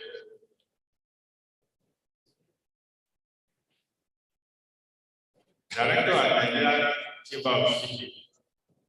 Can NPA identify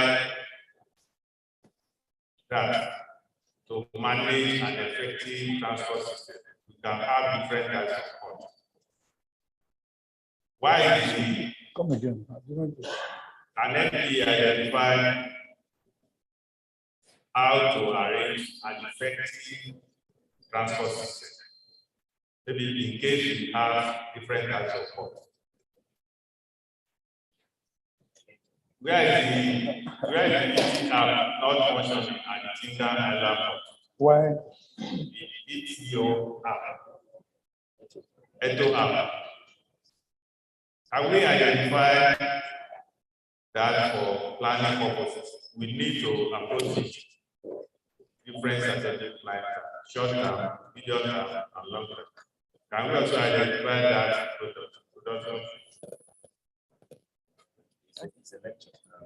Let's NPA respond to the ITO question, and then I'll wrap up. The question was the performance of the ETO. I should give some rundown on that.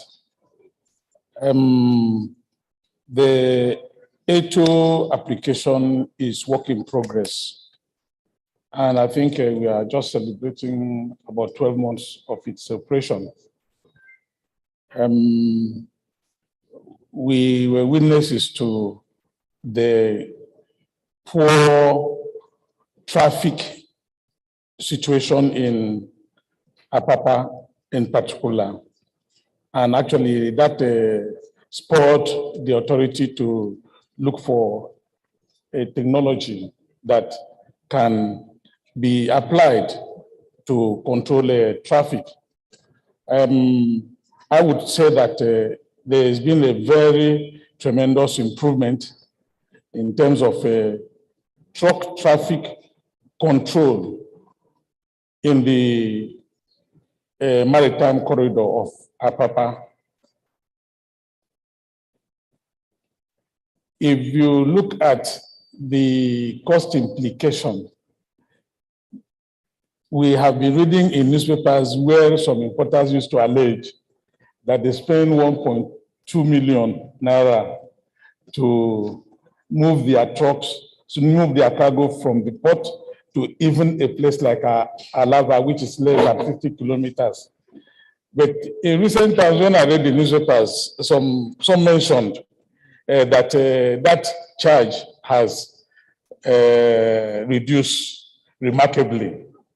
And it shows the efficiency of the truck management system that we have introduced, that is A2. But then we look forward to improving on it. At least I know of the plan.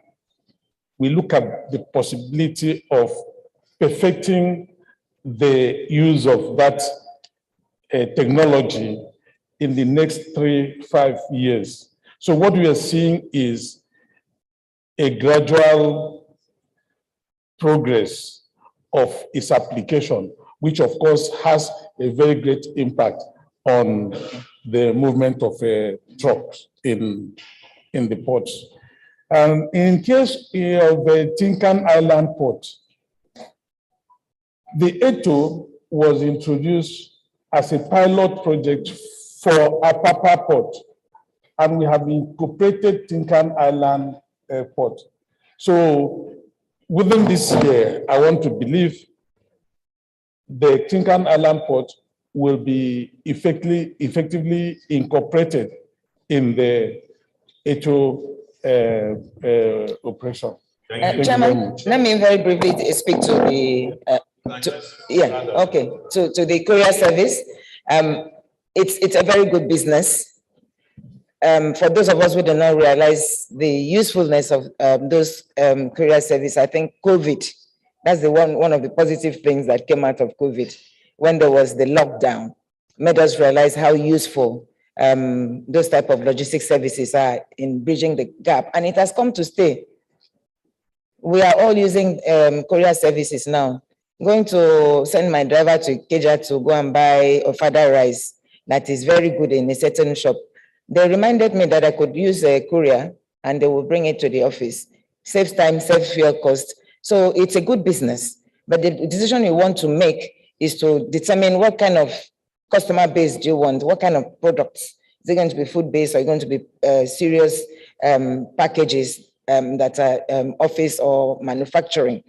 And then you decide, do you want to do it yourself? Let's assume it was the ministry that asked the question. Do you want to do it yourself? It want to be a PPP arrangement, or just outsource certain parts of it to other people, like the fleet management part of it. Do you want to outsource it?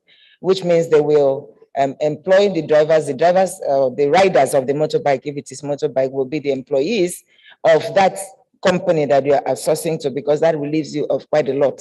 And they will be responsible to, they are doing the right thing on time and theft and all of those things. And their applications in the Chartered Institute of Logistics and Transport, some of our members are doing it, very young men and young women. That's what they are doing now, managing the fleet of those motorbikes for the companies that are the actual owners of the logistics company. So yes, it's viable. And there are certain commercial decisions that has to be taken. And with regard to drugs and what did they say, substance, it's a safety issue, a very serious safety issue. So we need to up our games on how drivers could be tested, so that you know whether their level of sobriety or not. And the ITS comes in very much for what the government, federal government have started to establish the rest park for trucks. If we have a system where if the driver drives for more than, say, 100 kilometers limit, 100 kilometers distance, he has to be forced through the device that the driver will have in his truck, and also a device that you have the control in FRCS or whichever government enterprise is in charge of the truck park. They have to know that that driver must attend to the next available truck park so that it can be tested, and it will also be have the compulsory rest, because if a driver drives over a certain distance, it becomes a risk if he doesn't drive. But you need the ITS to be able to do that. And perhaps it could also be on the road so that the device can speak to the sensors on the road. But I mean, that is one area that we can check the sobriety, whether it is alcohol or it is drug by truck drivers. Thank you. So finally, I want to thank my panelists and as well as the audience. I would also like to share this information with us. There is an annual World Congress of Intelligent Transport System, and there is going to be one by September this year. I want to encourage states. This is where you meet the manufacturers of all this equipment we are talking about, be it camera, be it sensors, be it anything across the world, converging at a particular point to display their technology, and at the same time talk to users. So it's a very good opportunity as we are coming up on ITS to be part of such international conference and exhibition, so that we could see what we fit and solve our problem as far as the solutions are concerned. So for more information on that, you could contact us in NITT. We'll be willing to give you the full detail. Thank you. So I want to appreciate everybody in the audience. Thank you for your time. Please, let's appreciate the team. And as usual, where our media people, photographers, please come around. Let's take a photograph, and then chair lady once more. We want you to come upstairs, man. Thank you, man. Please, after that, she will lead the team down to our breakfast. Is it breakfast now? Tea break, sorry.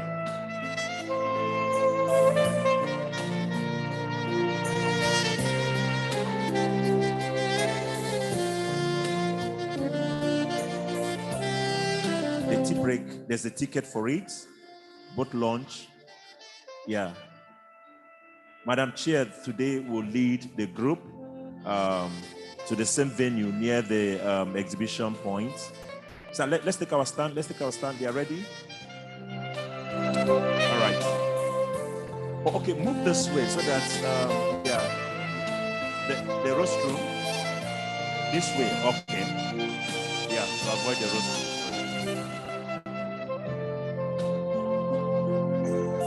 Okay, yes.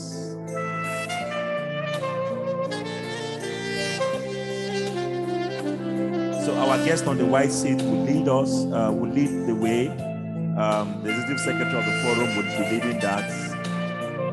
You need to activate a ticket for the tea break, and also the lunch. There is a ticket, and people who are properly registered.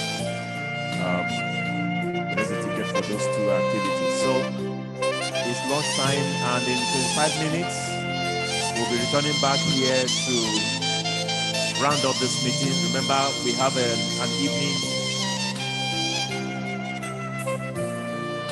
have an evening session, an award session tonight, and that's why we want to see how to conclude all of this so that you can go take a rest and return back for the final session tonight. Thank you. Bon appetit.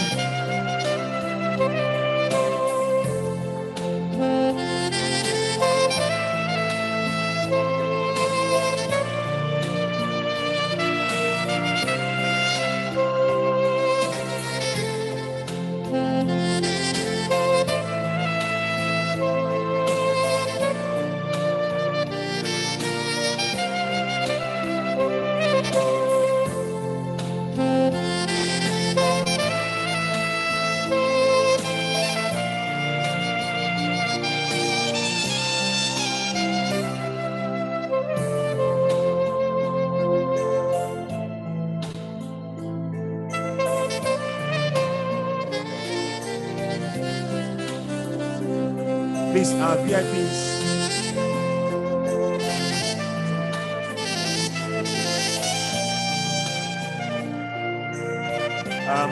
Panelists, somebody kept this, left this, panelist, a glass case, panelist.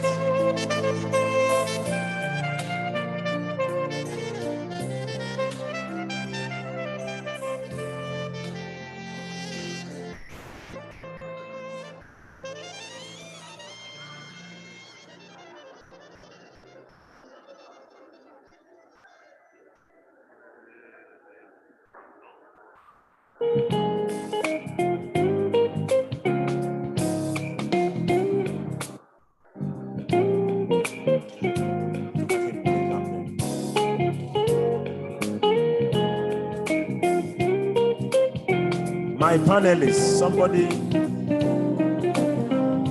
a glass case, please. Any of the panelists?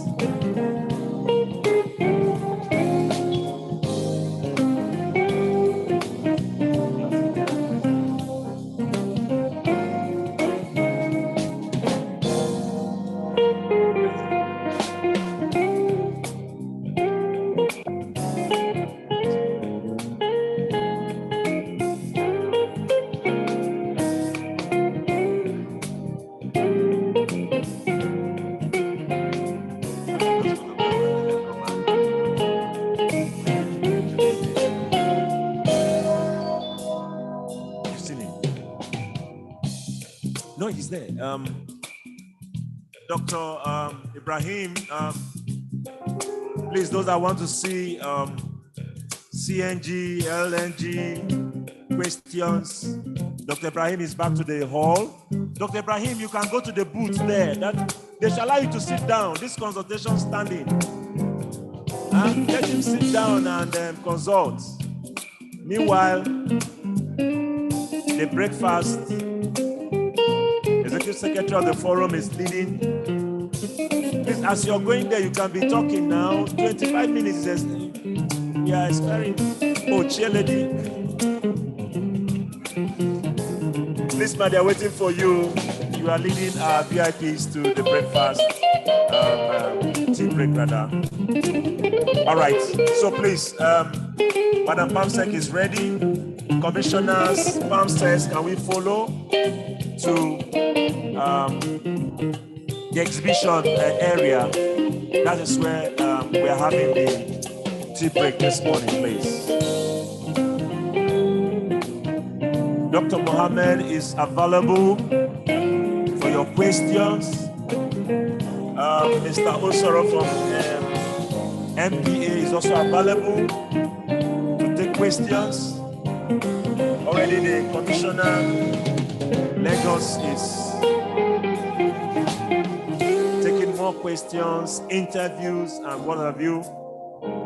So, but let's do this tea so that you can come back, let's study up, go rest, and return back for the final, the award night.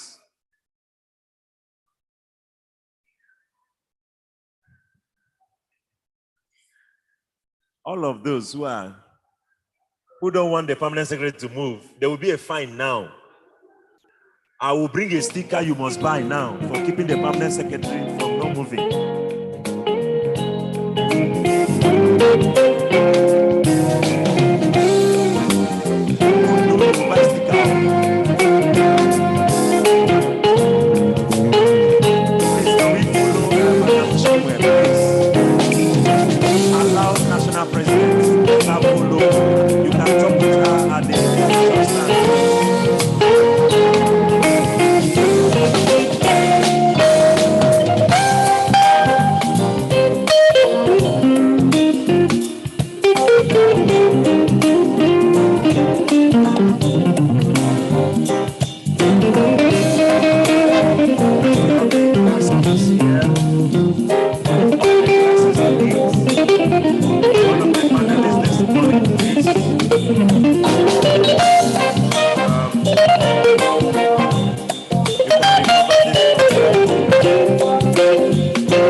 I can see in the hall, there are very few people. There are still a handful of people who are not going there. So that if we can use this opportunity and extract from Dr. Moore of the info that he hadn't time, to exhaust when he was up here. So immediately after that interview, Dr. may just come. Let's keep firing the questions. Don't worry about the background music. I want to use the time. You can put the adverts, let the advert be playing. Let's also engage this time constructively.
Doctor, we want you to, I want to give you the microphone.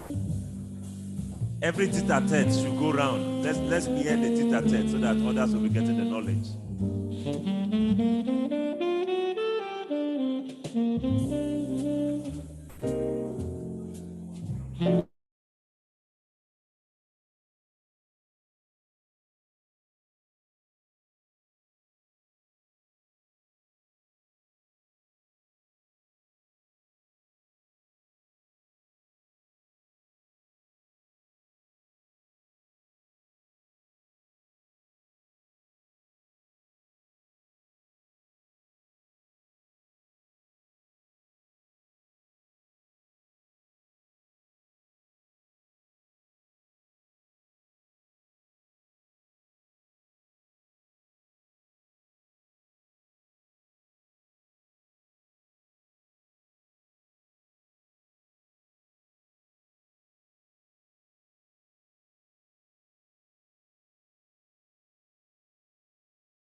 program of this event is national.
Yes, no.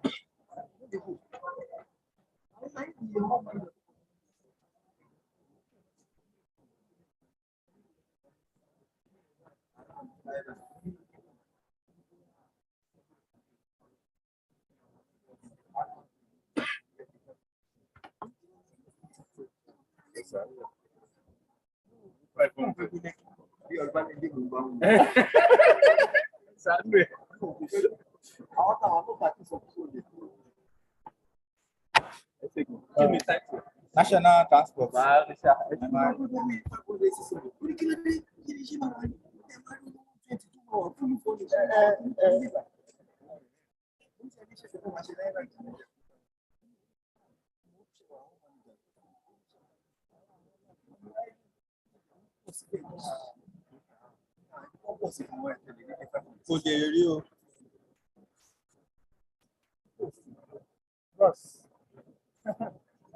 All right, gentlemen. Fine, sir. Okay, so we have a few words to share with the audience. Okay, sir. So you want to use the laptop? I don't mind using. So you can use the laptop. Okay. When you are ready. This evening, that's why we want to see how. Where's the flash? Round of this. I know. Okay. There's the one there now. We can't come to Let me give you this one. thank you. So, the dresses I can see now is not the one that so one can allow you to go. And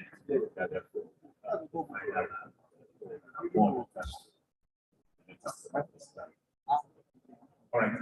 We want some of our partners becoming government. Bring up some planets the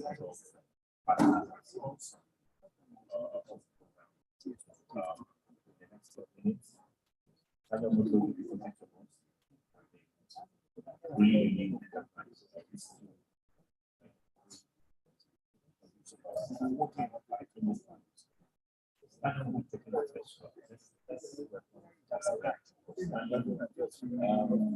media, if they have a scientist, give them start most of starting with them.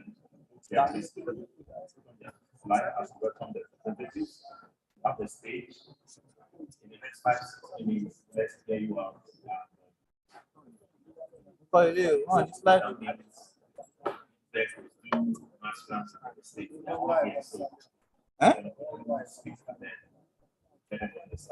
Video ni now. Are we allowed now? Thank you, sir.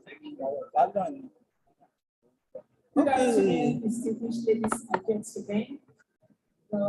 Okay, Honorable Commissioner, we are very delighted for this opportunity to present to you progress. But before then, we want to start by discussing a case study. What I meant by case study is this. In 2018, between October 2018 and September 2019, the case study revealed that over 1.8 trillion worth of used vehicles were imported into this our great country. And you see, this is one of the reasons that Ashok Lela has come to bridge the gap. Because we understand that most Nigerians, most business owners, they desire to have brand new commercial vehicles for their business operation, but for auto finance challenges. And that we are taking care of. We are partnering with three commercial banks in the country for a very good interest rate and flexible payment terms. Having said that, I would like to go straight to the presentation. We are talking about Ashok Lela. Somebody would want to ask, what is Ashok Lela? Is it a name or a brand? Yes, Ashok Lela is a name. Ashok Lela is a brand. Ashok Leyland is an international mobility conglomerate incorporated in 1948. Our headquarters is in India, Chennai to be precise. Ashok Leyland is a multi-dollar group privately owned by the individual family. Ashok Leyland has been serving over 100 years, talking about the world, not just Nigeria. We have diverse holdings across 10 industries, but for the purpose of this exhibition, we are going to be talking about our automotive business. These are our lines of businesses, talking about our business verticals. Okay, we have presence in automotive, we are in chemical goods, banking, finance, information technology, power, media, real estate, healthcare, project development, and trading. But for the purpose of this exhibition, we are going to be talking more on automotive, which is our Ashok Leyland trucks and buses. Next slide, please. Ashok Leyland is the world's largest supplier of defense vehicles. We are the largest supplier of these products. And we have supplied already to Nigerian government about 420 units. Ashok Leyland is the first largest manufacturer of buses in the world. We are number 4 in the whole wide world. And talking about trucks, we are number 16 largest manufacturer of trucks globally.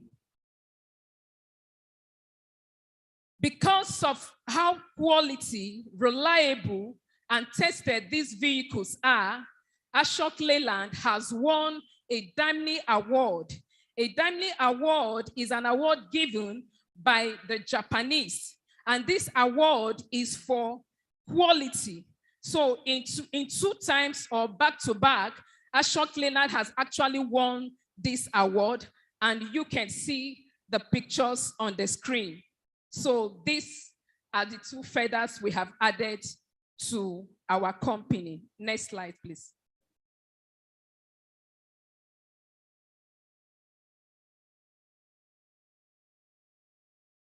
Okay, I think there is technical issues.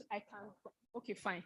Now, Ashok Leyland, here in Nigeria, we are partnering with Stallion Group. Stallion Group is our authorized distributor in Nigeria. Stallion Group is a household name. Stallion Group has been in existence in Nigeria for over 5 decades. Stallion Group is over 100 million USD revenue. And Stallion Group owns the largest assembly plant in West Africa. Last year, His Excellency, the governor of Lagos State, visited our plant along Badagry Expressway, and he was actually pleased with what he saw on ground. So these are the pictures of Stallion Motors in Nigeria. The first slide is the sales outlet, which is located along Apapa Oshodi Expressway. That is where we display our vehicles after it's been assembled at Vaughan Automobile. Next slide, please. These are some of the pictures of the Vaughan assembly plant. It has different categories, but because of time, we wouldn't want to take you through this process. But if you look at the screen very well, you find that before an CKD vehicle comes into Nigeria, it takes a whole lot of process before it will be ready for retail. So these are some of the stages we take the product through. Next slide, please. Now in Nigeria, Ashok Leyland, as per today, we have 9 models that we sell in Nigeria today. The very first one is the Phoenix. Phoenix is a small truck. Phoenix capacity, when it comes to payload, is 2 tons, and the gross vehicle weight is 3.5 tons. We have a detailed information of these models in the next slide. But looking at the picture, these are the variants we are selling today in Nigerian markets. Next slide, please. Now, when it comes to commercial vehicle is actually classified in 3 categories. We have the XCV segment, we have the LCV segment, and the MHCV segment. Now, for Phoenix falls into the category of LCV. LCV is actually between 1 ton to 3 ton payload capacity. Now, in the SCV segment, we only have 1 model, which is the Phoenix brand. The Phoenix can carry up to 2 tons and is Euro 5 technology. And our office at Orile, where we have our mega workshop, we have enough spare parts to go around for end users. Next slide, please. Then for the LCV category, we have the partner truck. The partner truck is a 7.2 ton truck. The payload capacity is 4 tons. Partner truck can be used for FMCG distribution. Even in smaller construction companies, you can use them. And partner is actually an electronics engine, and the payload capacity is 4 tons. Fuel tank capacity is 60 liters, and it has a loading length of 7 feet, and this gives you an advantage to load more if actually what you are looking at is more of volume than weight. Next slide, please. Bus 914 is actually a model under the category of LCV model. Bus 914 has a 9-ton gross capacity and the carrying capacity is 6 tons. Bus 914 is 100% mechanical. It has an inline fuel injection system, and the payload capacity, the loading width is about 17 feet. You can see the size of the tire on the screen. Next slide, please. Now, under the MCV category, we have Ashok Leyland 1718. Ashok Leyland 1718 for us is what we call our cash cow, because this particular brand has been tested, trusted in all segments in Nigeria. Nigerian Breweries is making use of this. Nestle, we have DHL, a whole lot that are using this model. It is 100% mechanical, inline pump injection system, and the carrying capacity is 12 tons, while the gross vehicle weight is 17 tons. Next slide, please. Okay, this is Captain. This basically is for construction segment. The payload capacity is being measured in cubic meter. So this can carry about 19 cubic meter, and the gross vehicle weight is 35 tons. Next, please. This is a smaller version of the first one. It has a 16 cubic meter, and the gross vehicle weight is 25 tons. This is what we call tipping truck here in Nigeria. Next slide, please. Now, the next slide is our bus segment. In Nigeria, we have so far delivered 2 variants of this model. One is called the Falcon, which has a 57-seater. The one on the screen right now is called Bus. Bus is a 40-seater bus, and the driver. This bus is actually 100% mechanical, and this is where we want to inform us about the alternate fuel. Ashok Leyland has taken a step ahead of other manufacturers to produce CNG engines for our buses and trucks, especially for the passengers vehicle segment. Now, for the 2 models under our bus category, we have them in diesel engine and we have them also in CNG. Now for the CNG, the ones that are running currently in Nigeria can be converted, while we can import from India 100% CNG engine without conversion. So last year, Lagos State government procured about 100 units of these buses, and they are running on the roads of Lagos. So this is the smaller version, 40-seater, 100% mechanical. Then the next slide is going to show us the longer one, which is the 57-seater. And the tank capacity is about 450. Another good thing about this model is the consumption rates. The fuel efficiency is second to none. The manager in charge of technical will come up to take questions on that. But for customers that have used this particular brand, they can attest to the fact that the fuel economy is second to none. Now, for the heavy duty segment, we have Captain 5532. Captain 5532, this is what we call tractor or trailer head in Nigeria. It can pull between 55 to 70 ton payload. This version does not carry, but it pulls. This is what they use at the ports to distribute the, what's it called? The trailers and the tanks from the ports. Next slide, please. The bedrock of every sales company is their after sales. And Ashok Leyland has taken this seriously in collaboration with Stallion Group. Here in Nigeria, these are our location in terms of servicing.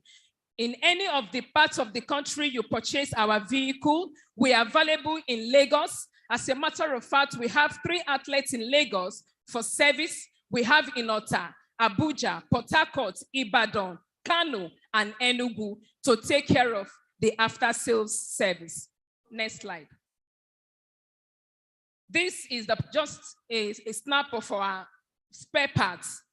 Okay, this is just to tell us that we are stocked with more than $100 million spares just to cater for our numerous customers' need.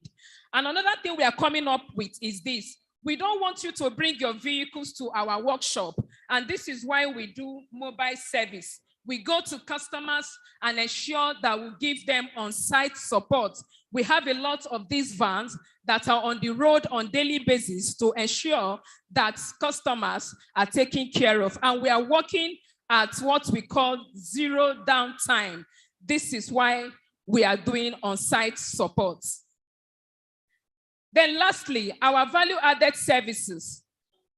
When it comes to training of drivers, we are professional at that stage. We've just trained some set of Lagos State drivers because of the procurement of our vehicles. We have annual maintenance contracts on any of the brand you purchase.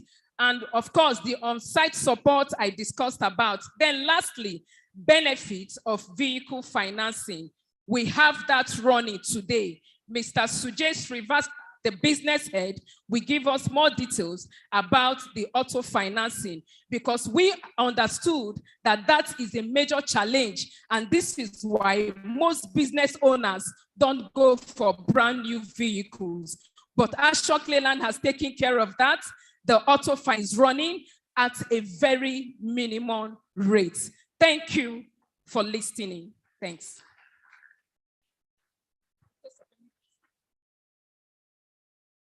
All right.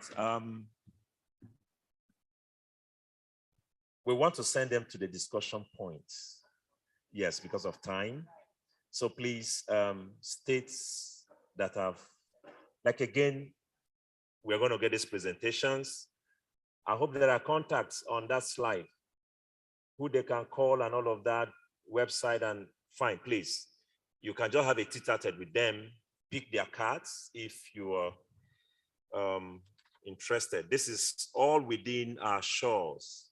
You don't need to go abroad to get information about this product. Thank you very much, Stallion, especially for supporting our ministry.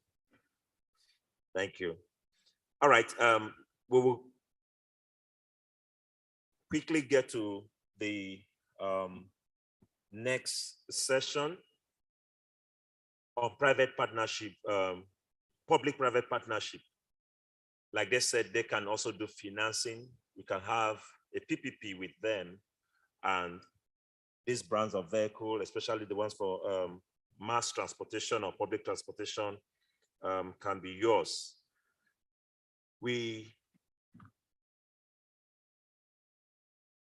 Our time has really been deeply affected. So we're going to get this presentation mostly done. Some we're not going to discuss in depth, so that we can get the paper from PPP, the paper from water waste and technology and rail. So those are the three papers we need. But let me invite PPP now.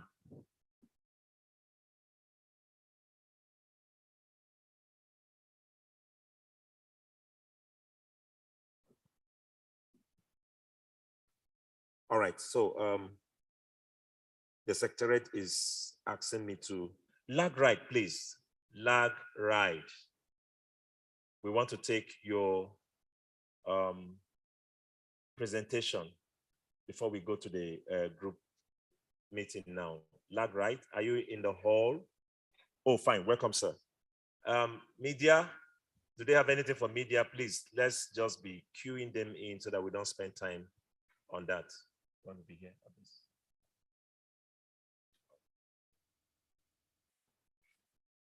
Thank you very much. 7 to 10 minutes. I'm waiting for you. Please permit me to stand on existing protocol. Media, please.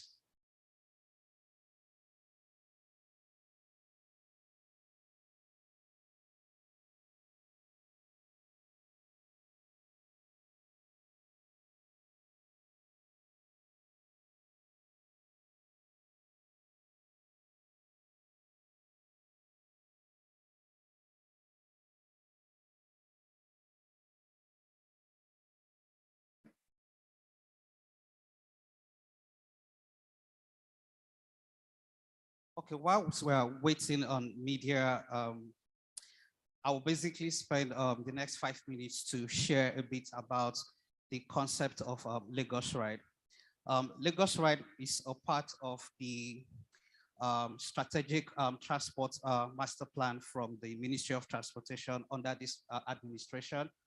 And as we've seen the different rollouts with different modes of transportation, the big buses, the blue line and the red line, and also with the ferry, the state felt that there are a set of customers who typically would still use the road as their preferred means of transportation. And smart mobility has come into play, and we're seeing a lot of traction. We've seen how the players in this sector has disrupted that space. However, it had thrown out its own set of challenges. We've seen a lot of reports about people feeling unsafe. Okay, volume please.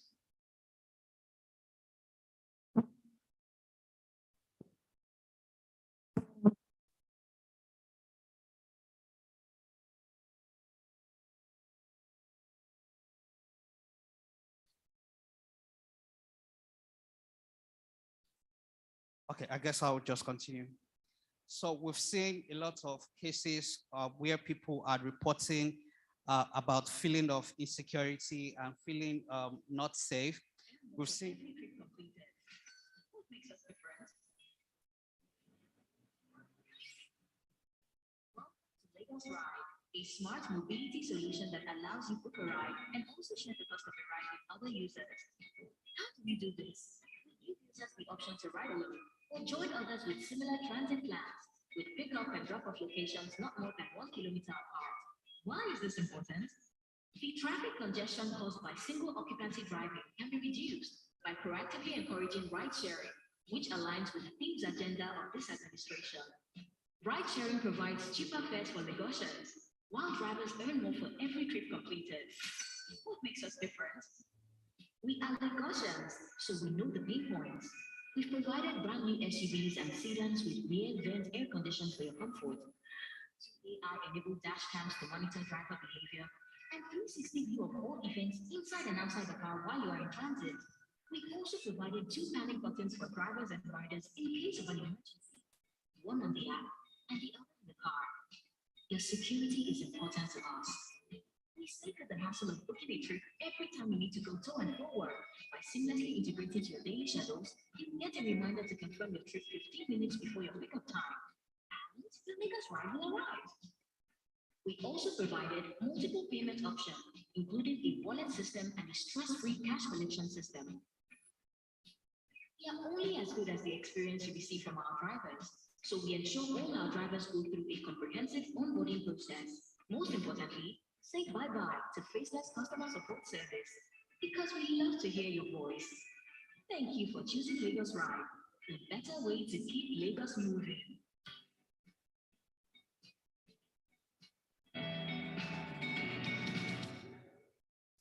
Thank you very much. So, just like the video has shown us, there are a few things that we saw were problems arising from the influx of smart mobility, most especially in Lagos. First, the nature of the cars. The state saw that the cars are no longer giving the user the type of experience that they would like. And so the state made the intervention to ensure we can have brand new cars that can comfortably put Lagosians in transit. Also understanding the psychology or how the average Lagosians think, right? We like our style. We don't like to compromise on our style. Secondly, the issue of security. We have dash cams and panic buttons in every of our cars. And what that means is that at any point in time, if there is anything happening and you are feeling unsafe, if you hit any of those panic buttons, there is a command center that will get that information and will be able to pull up the live feed in your vehicle to access what is happening. We used to say that before Uber and Taxify came, if you entered a taxi or anything and you had one chance, we used to go to the church to give testimony that you weren't killed. But today, if anything happens, everybody comes to social media to call you out. And we decided that we are going to be responsible in how we dispense service to ensure that we can have an answer for questions when our customers come calling. The other thing we also did was to prioritize ride sharing. We figured that single occupancy vehicles are constituting a larger usage of our roads, and that is leading to traffic congestion. And like we established earlier, we like to move in style. We want the best of things. So we figured if we can encourage people to ride share, and we do this by basically linking people with similar transit patterns together so that they can share the cost of a ride. What that does is that Lagosians would be able to pay lower fares to enjoy the benefit of a car ride, while simultaneously the drivers would be able to earn more, okay? And then what we also did was to ensure that payment is as seamless as possible. We have a wallet system, both for the drivers and the riders. That way, even if you have cash with you and you need to make a cash payment, you basically just need to give that cash to the driver, and the driver can credit your wallet with the equivalent of that cash. So what that does is we have a closed system that ensures that there is transparency for all the parties involved. Security is guaranteed to a large extent, as now we'll be able to have a direct line of sight to whatever is happening inside our cars. Also, we have 2 cars on display out there. You would see a QR code on the body of the car. What that allows us to do is anybody can scan that car and report if that car is in danger or is disobeying traffic rules, or that car is doing what it's not supposed to do. The idea is to be able to create a system where it is difficult for one party, either the driver or the rider, to infringe and go away with the sense of nothing can be done. The bedrock or the spirit of the transaction is such that every driver should end up being an owner. So we are not trying to work you or enslave you. The plan is that you would come in, pay some equity contribution so that that secures your sense of responsibility and ownership in the asset. And over a period of 4 years, you'll be able to repay your obligations from the first, and then the cars will revert to you at the end of payment. Like we usually say, Lagos Ride is a service that is built by Lagosians and for Lagosians. The people behind this, all of us have all at one time in our lives, we've experienced what mobility feels like in Lagos. And so it's easy for us to come up with a solution that fits everyone. Thank you for your time.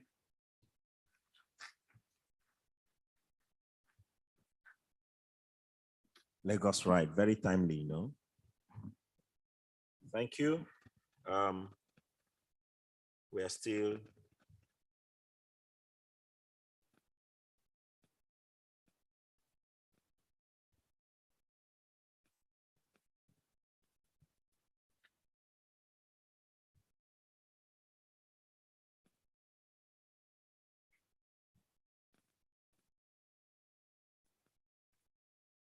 all right.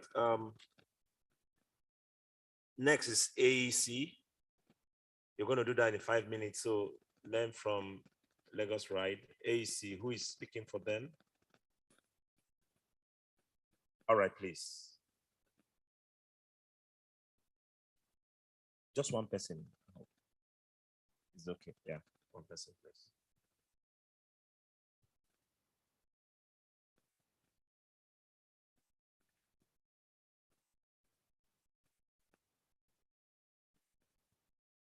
Thank you. As you manage our time.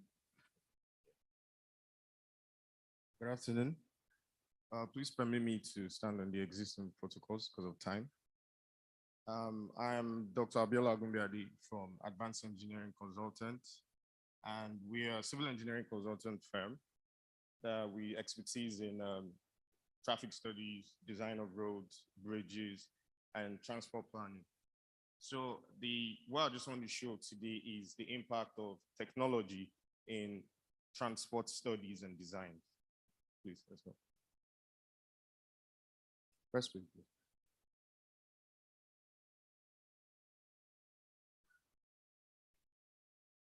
So the conventional method for taking traffic counts usually is by sending surveyors on site to go and physically count cars.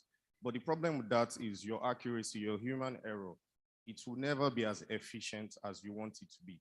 So technology has played a role in improving that process with the use of cameras and AI. So from the video you can see on the screen, you can see the AI automatically identifies your cars, medium vehicles, pedestrians, and bicycles, which improves traffic counts. We also conduct traffic modeling, which is very vital in transport planning, because when you want to introduce a transport intervention, you need to be sure it works. This is a model of the Okwebi Link Bridge. Now, this is a model of the Ikorodu roundabout. This was modeled as one scenario. Or what we usually do is we model different scenarios and compare to it, do nothing, which is what is existing. And this gives your clients more confidence because we test what we are saying we want to implement. We also conduct GIS surveys, and this is an example of the regional road, which we design, Advanced Engineering Consultants. So rather than sending surveyors on site to go and physically take your levels and to always survey your terrain, drones have been introduced to do this for you. Using human beings will take you what? Probably 3 weeks, 4 weeks, if it's a large expanse of land. But by using drones and AI, you can do that in days. So this is another advantage of technology in transport planning. And the next phase we usually go to is the design, which most people know, which is CAD and BIM, which is designing with your AutoCAD.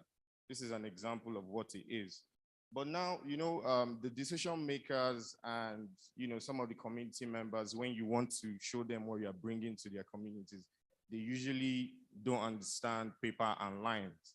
So what we do is we usually take it to the next level with a 3D presentation to show people that, okay, this is what this will look like when we bring it to your community, because they want to be able to feel what you're trying to explain to them.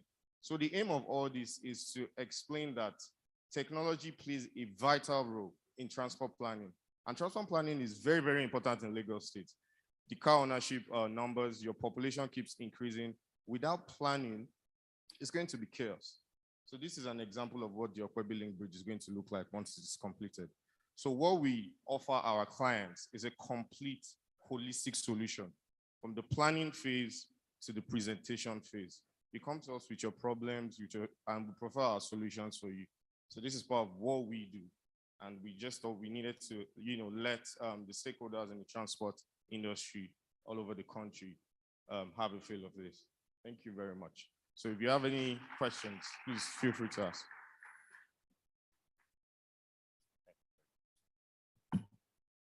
Touching the application of technology in driving transport solutions. Let's also clap for Lagos now. Let's clap for Lagos. Let's clap for Lagos. Let's clap for Lagos. So it's not just reading it on Facebook and seeing it on the internet. We have seen real-time application and solving problems that were used to be headache in this part of the country. Thank you very much, Lagos, for having. So somebody said we don't need to recreate the wheel. 3-4 people, technical people can come and understudy 1 week or 2 weeks, and they can start somewhere, So let's see how to help one another. All right, let's look at PPP in cargo, aerodrome, intelligence, transport, and safety. Intelligent transport and safety, isn't it? Okay. I think safety should have been up. We have the pleasure to have the MD fan, but he's ably represented in this meeting.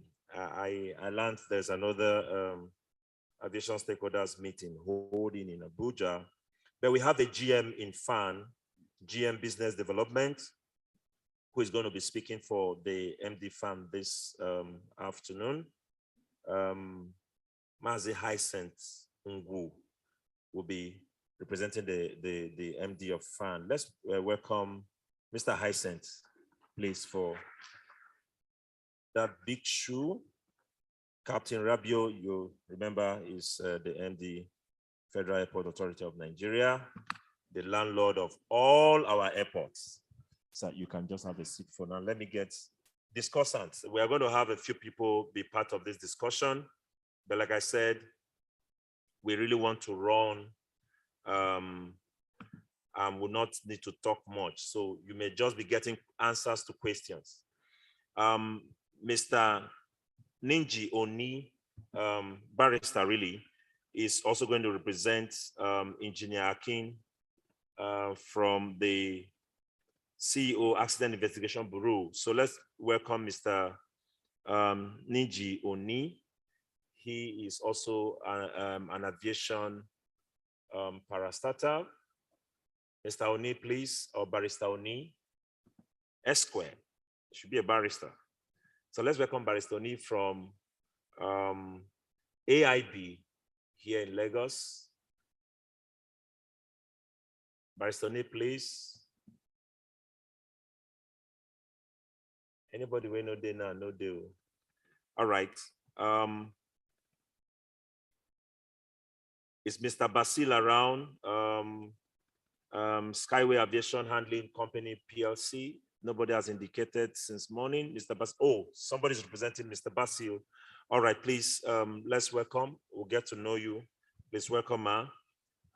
Chairman Airpeace. Anybody representing Airpeace? Aviation sector Airpeace.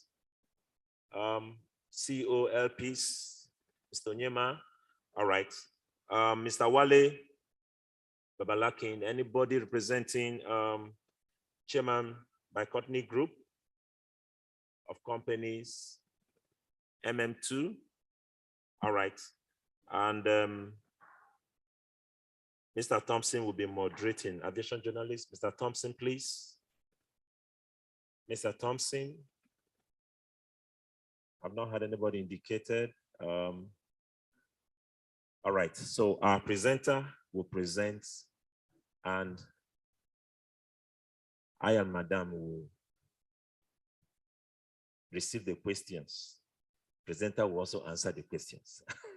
All right, so we're going to welcome Mr. Ngu from FAN to talk a little about PPP, cargo aerodrome, intelligence and safety in the aviation subsector of the transportation sector.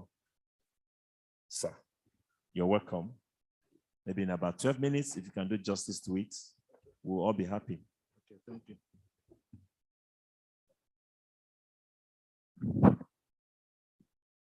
Good afternoon, ladies and gentlemen. Well, I came here to represent my Managing Director and Chief Executive of Federal Airports Authority of Nigeria, Captain Rabiu Hamisi Yadudu. And before I came here,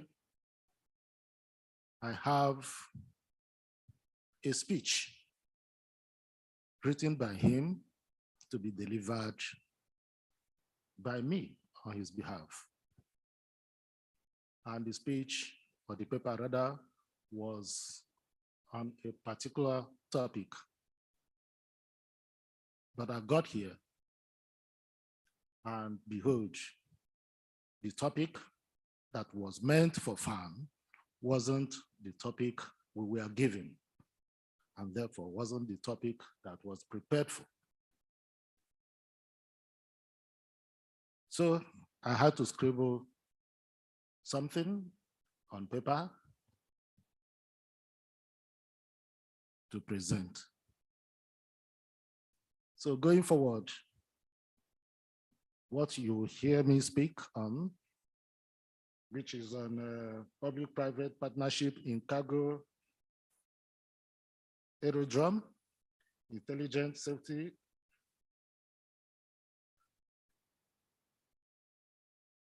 shall be as I scribbled some hours ago. If it is good, please credit it to Managing Director.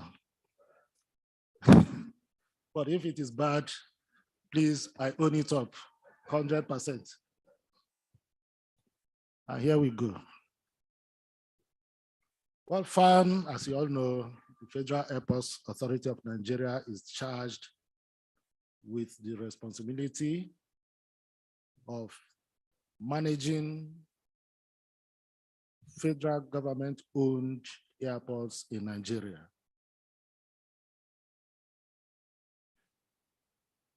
And of course, that mandate has also been expanded by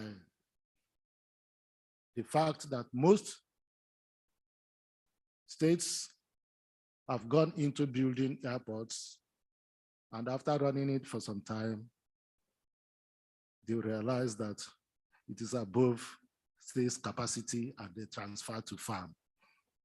So when we get such offer, we carry them and try to make best out of the management. So invariably, FAN is charged with the responsibility of managing all airports in Nigeria today. And in doing that, we have realized the fact that government budget is not quite robust enough for the public sector to do all that it ought to do in terms of infrastructural development. And that led us into partnering with private sector. In the topic we are discussing this afternoon, cargo, FAN has done much in partnering with private sector in developing cargo facilities in Nigeria. We have partnered successfully with NACO, SACO, DHL in managing and facilitating cargo businesses at the airports. Cargo business is a very critical business, not only for aviation, but in all transportation system. Realizing this too, in the Ministry of Aviation, we have cargo development as one of the major aviation roadmaps that is very dear to this administration. And in that light, FAN currently has cargo facilities, some developed to standard in various airports like Lagos, Abuja, Port Harcourt, Kano, Owerri, Enugu, Calabar, Ilorin, Jos, Minna, Makurdi, and Akure airports. If you go to these airports, you see our cargo facilities. But currently also, particularly in our aviation roadmap plan, we are developing cargo infrastructure in the 6 geopolitical zones. 1 airport in each of the 6 political zones. We are developing modern cargo facility.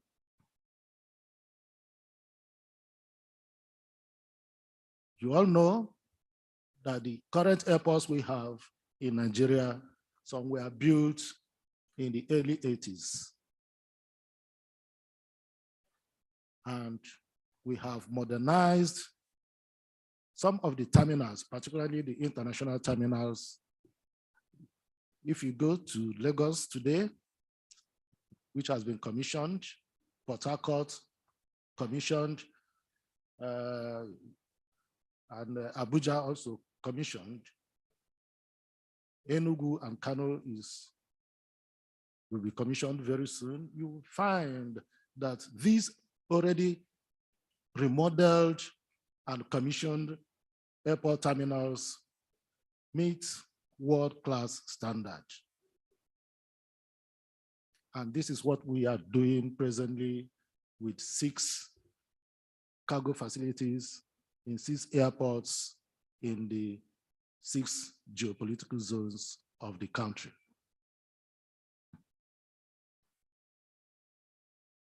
Talking about infrastructure, particularly as it concerns cargo, I want to put it on record that cargo business is a very growing business, very, very growing and highly paying business. Recall the impact of COVID-19, not only in transport industry, but in other, in fact, in the world economy. But cargo business is the only business that was not too badly affected by COVID impact. That shows that that business is worth investing in. Realizing this and the need for robust infrastructural development in this sector, FAAN is organizing a national aviation conference in Abuja from Monday 13th to 17th. FAAN will be hosting the world. Major stakeholders to talk on development in the aviation industry, cargo facilities inclusive. So may I use this opportunity to invite you all, particularly the commissioners of transport and cargo investors, to please join us in this National Aviation Conference coming up in Abuja on 13th April, 13th June to 17th June. I am inviting you on behalf of the Managing Director, and I want you to take this as a special invitation. So we also have incentives for the people that we do business with, not only cargo businesses, all businesses in the airports. They enjoy free membership of the African Continental Free Trade Area. All the benefits due to members. Once you do partner with FAAN and you are in our airport, all the benefits accruable from this agreement, the Free African Continental Free Trade Agreement, you will leverage on it. Aviation is a special area for doing businesses. And when you invest in aviation lounge, there is this synergy that goes on there with all other agencies, customs, immigration, and the rest of other agencies that you see in the airports. They work hand in hand, very, very cooperatively to make sure that businesses in the airports thrive and thrive very well.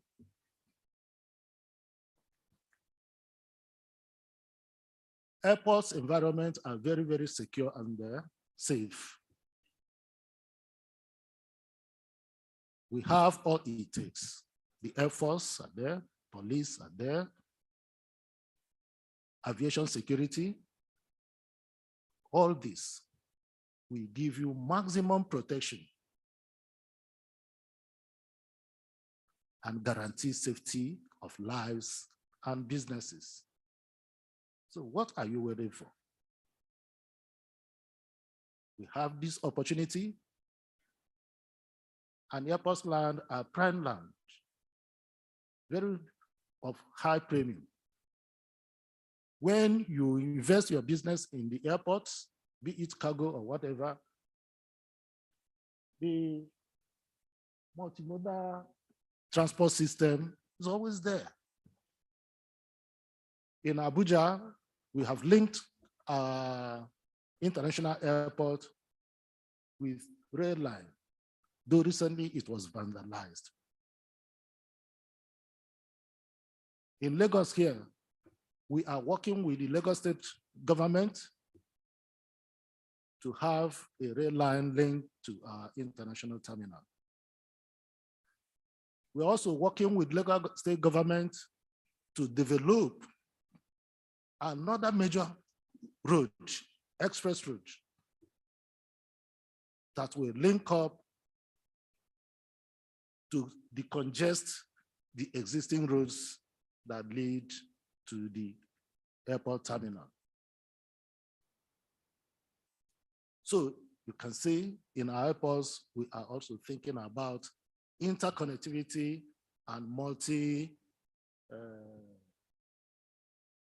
multilateralism in the transport system.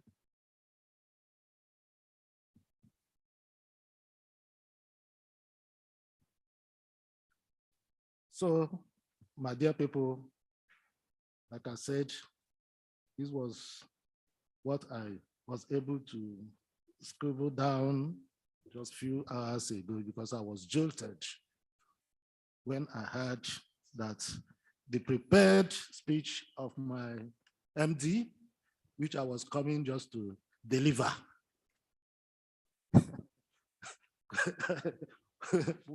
could not be delivered because of communication gap. The secretariat, what they gave us wasn't what was prepared for us. So the collaboration we have with other sister agencies in the airports has also gone down very well in reducing reduction in documentation processes and of course demurrage. When you process your paper as and when due and payment is done as and when due, there is no need for demurrage. We have tried and we have successfully reduced that time frame.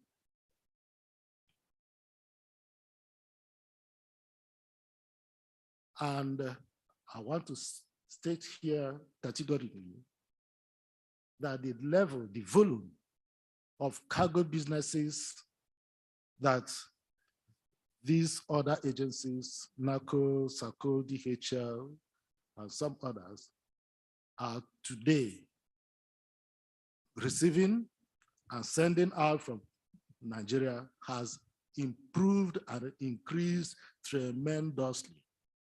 And it's still growing.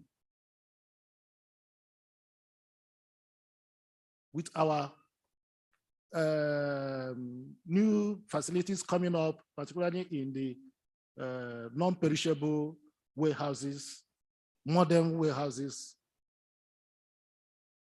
that of Lagos is about being commissioned. So with that, you will agree with me that coming to the airport to do business in cargo is a very lucrative one that every investor should key into. Our staff are very, very trained to assist investors in this area. And I also want to announce it here that presently we are processing about 10 applications from private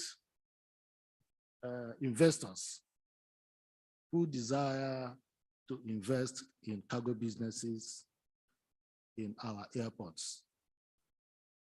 And they have received express approval from the MD. Very soon, they'll move into site.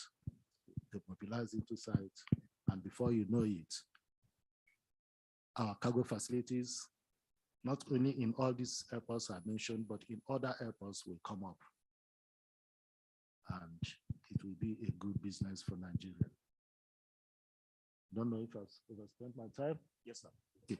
So please, if this presentation is good, please, is to the credit of my MD. But if it is bad, please don't tell him. Push it over to me. I accept.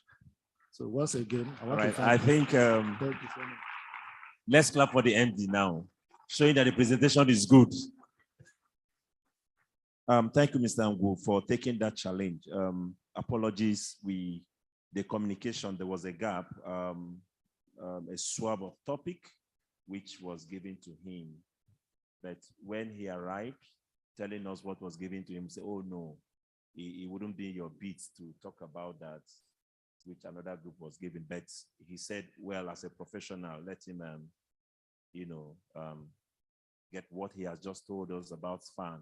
Most times when we see people around the aviation industry, what we want to collect from them is our national carrier.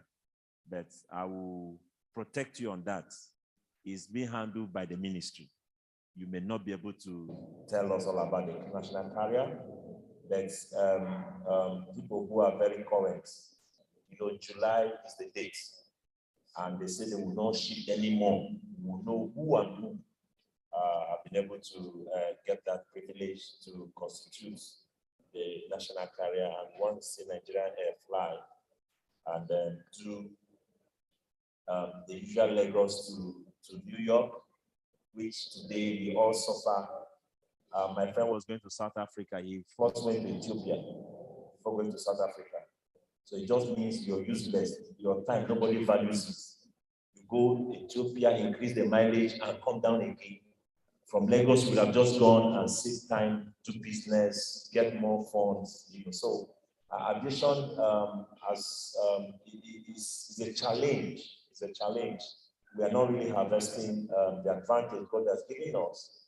Abuja and Lagos being equal distance, wherever you want to go to the world, we are really as in aviation like a hub already, a natural hub that we have not really harvested enough. But we are waiting for July to know the companies that are going to do that job for us. Let's fly our own aircraft again and also gain from what we have been. We've been heading other nations for more than close to 20 years now, who are doing a lot of business.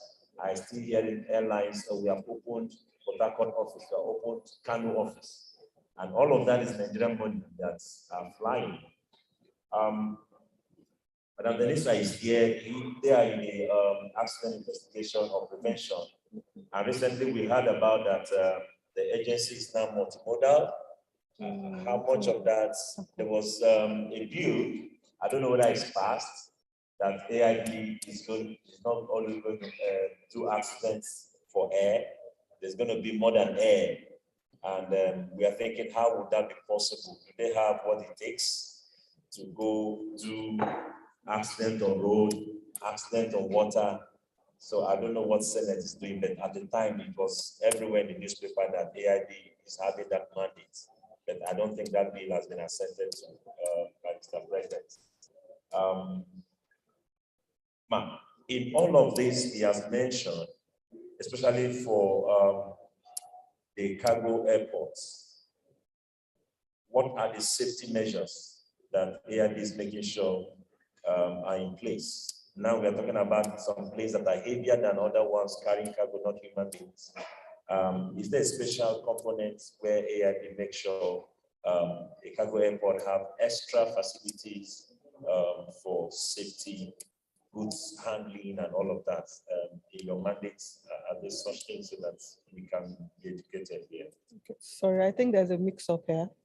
I'm from Skyway Aviation Handling Company PLC. That's SACO. Oh, yes, the private sector guys. No, we are publicly listed now. Oh, fine. Yes, fine. Okay, SACO. I thought it was AID. No, sorry about the name of AID. Okay. Okay, President MD Skyway. Yes. All right. So you are the ones working with FAN. Yes. Your landlords. They are our landlords. Yes, doing all those jobs. Yes. There. So how is it going? The standards outside. Have we got into the some standards in Nigeria? Because most times, like he has said, there are no more delays. Is that true? That our cargo can come in and the owners pick it in good time? What is the turnaround time, for instance, if they are cargo imported to the airport? Well, they've been, thank you. They've been trying their best. Okay, thank you. I would comment FAN. They've been trying their best. I think a lot of things, there's this Nigerian thing. Tell us about the Nigerian thing. It's quite a lot actually, but so far they've been trying. Just like I said, I work for Skyway Aviation Handling Company PLC, and we are an aviation ground handling company where FAN is our landlord. Concerning infrastructure, especially with these new airports that have been commissioned and all the things they've been doing, I will really commend them, but we still have our problems. There are quite a lot, and we know that the MD has been trying, but there's still quite a lot of things to be done. Sometimes we as a ground handler have to come in and buy some of this equipment. Like for instance, for our cargo, you have these scanning machines, which of course goes to cost us about millions of naira to buy. And then of course, most of them have to come from abroad. We just have to step in and buy it. And well, sometimes they pay us back. Sometimes we just have to find a middle ground. We just have to find a middle ground, and that's the truth. Concerning the turnaround time, my company has a mantra, and we are safe, speedy, and efficient. And that's what aviation is all about. That's what aviation is about. So it's supposed to give you speed. It's supposed to be safe, and you're supposed to be efficient while you're delivering. So when it comes to cargo, we work with we are the gateway for the imports and exports. Of course, our warehouses are custom bounded. And what that means is that without custom saying that this can go out, it definitely will not come into the country. And then it cannot go out of the country as well. So we have regulations here and there.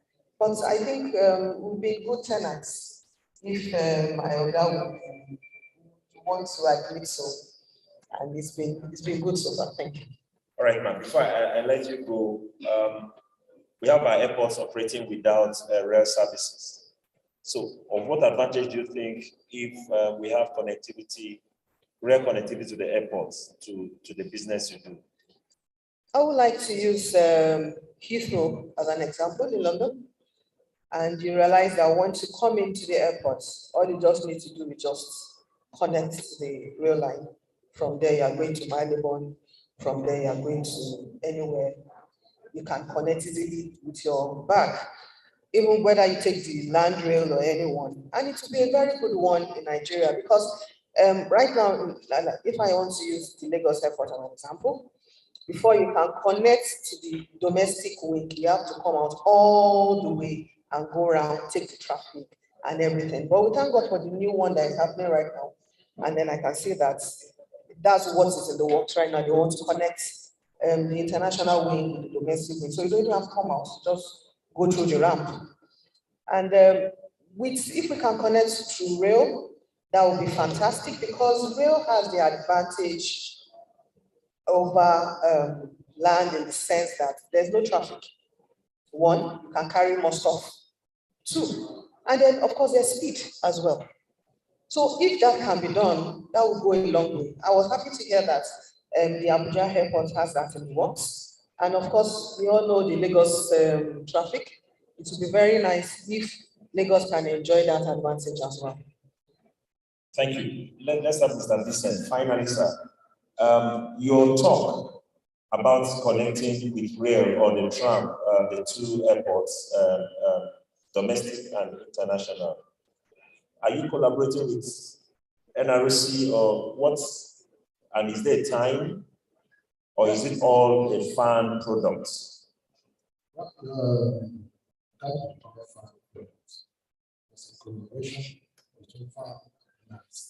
Okay.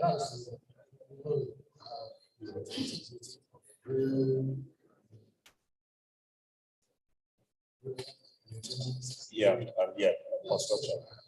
For instance,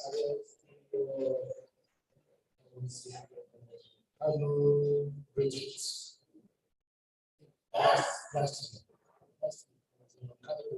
Okay. That I mentioned we have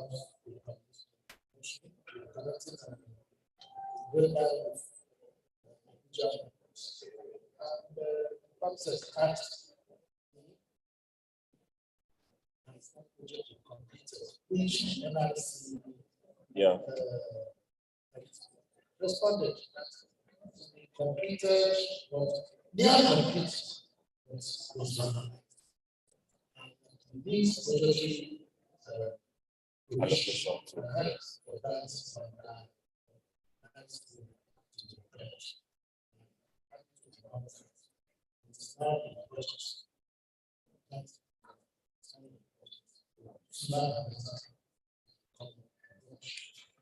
I want to address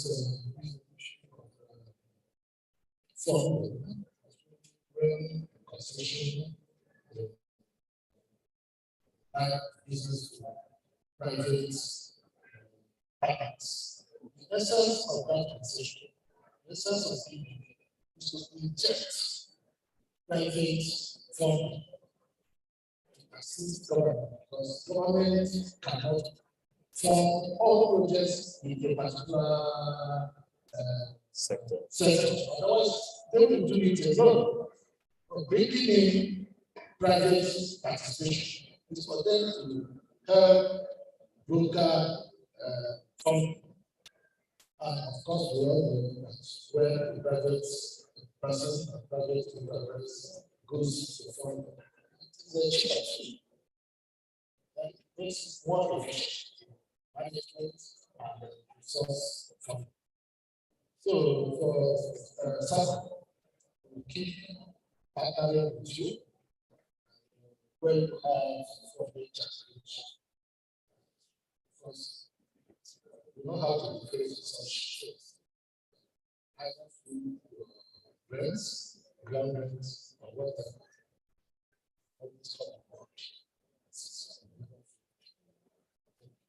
So finally, Lagos State, we had a presentation yesterday. We saw corridors the Lagos Rail is going to cover. Are you in any sort of collaboration with Lagos State? Lagos State, yes. On that rail also? Okay. Yeah. ELF is a company handling that for Lagos State. Okay, okay. All right. Sorry, on our behalf, I had to just clear those points because PPP now is such that whether government to government, government to private, business to business, that is the way to go. Whoever has the money, let's reach out to the person and make sure services. Sako just said sometimes they're waiting for an equipment. Government cannot put it in place. They do it. And I know normally in transactions, like we have in NPA, you always talk to know how that money, you get back your money. If the agreement did not say you would do that, but you have to do for the sake of the business environment. All right, thank you very much, our aviation stakeholders. We always take a photograph, even though there are two. Where's our photographers? No, now come. Let's also give them their respect. Mr. Heisen said we should clap if he did well for his boss, and he did well.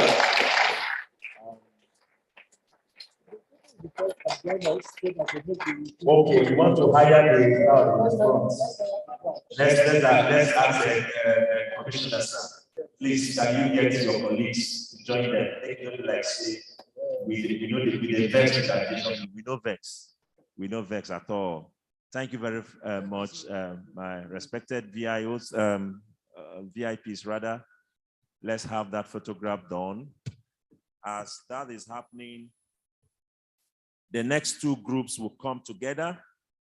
We'll have the rail group and we have the water safety group. We are going to have both come up, get the presentations together before we discuss them.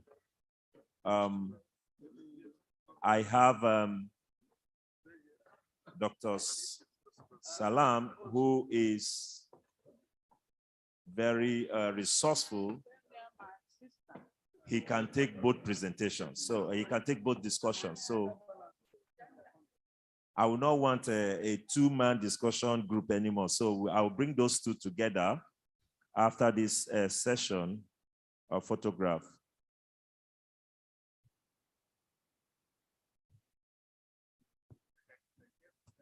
All right, thank you very much. Thank you very much for uprooting my VIP table. Madam Vanessa, thank you. Yeah. Yes, the two last ones.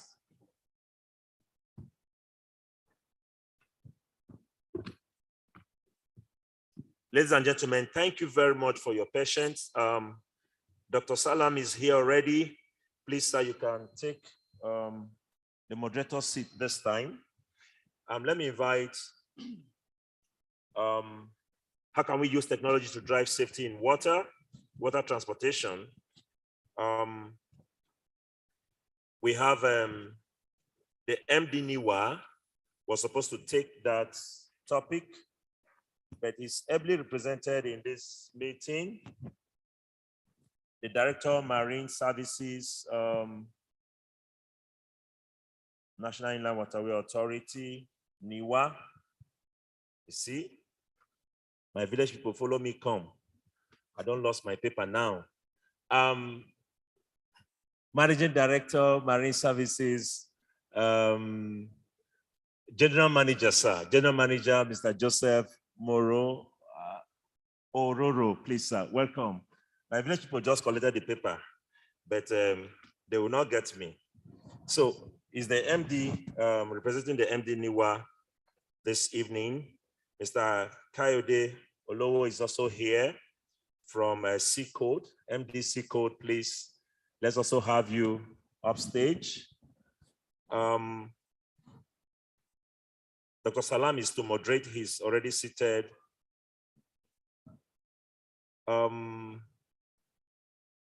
The Commissioners Forum, Anambra State. Okay, Honorable Commissioner.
Going to join, we will reach out to both of them. Yes, sir. From Federal Ministry of Transportation, like my PAMSEC said, everybody is coming.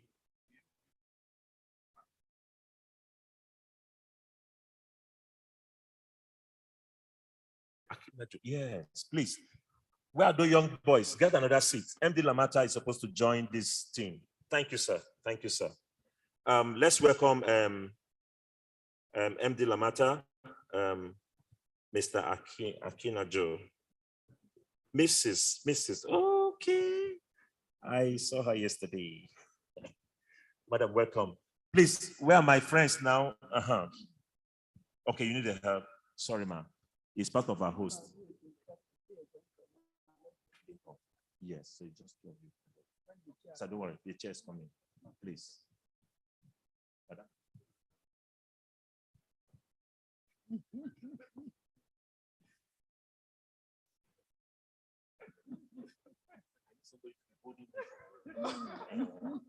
I want to use our program to do class. I'm taking it to Anambra. You're taking Is this sabbatical or? Yes. All right, I will give the two. All right, please, just because of our time, like I said, we have a night or evening shift of it. So we're going to take the two presenters, then we start discussing. It's about Lagos as our example, as it were. So we'll look at the light rail and we'll look at the newer safety, issues of safety. A lot of waterways are active, very active in Lagos. How much of safety have we done? The question came about some of the northern states where we hear about vehicles, boats having issue. I think the manager in charge of marine will be able to talk about, because we are running on all the waters now, even though when we look at Lagos, where most of the traffic is involved here in Lagos. So I will welcome Engineer Joseph. He will take the first, then take the second, then we'll start discussing. He's the chairman, he's the moderator this time around. He has the capacity to speak. So, sir, we give others to 5 minutes because you're the cards. We'll add 5 minutes. And the presenters will help us to a brief one so that we can find it. Welcome, sir. No, madam.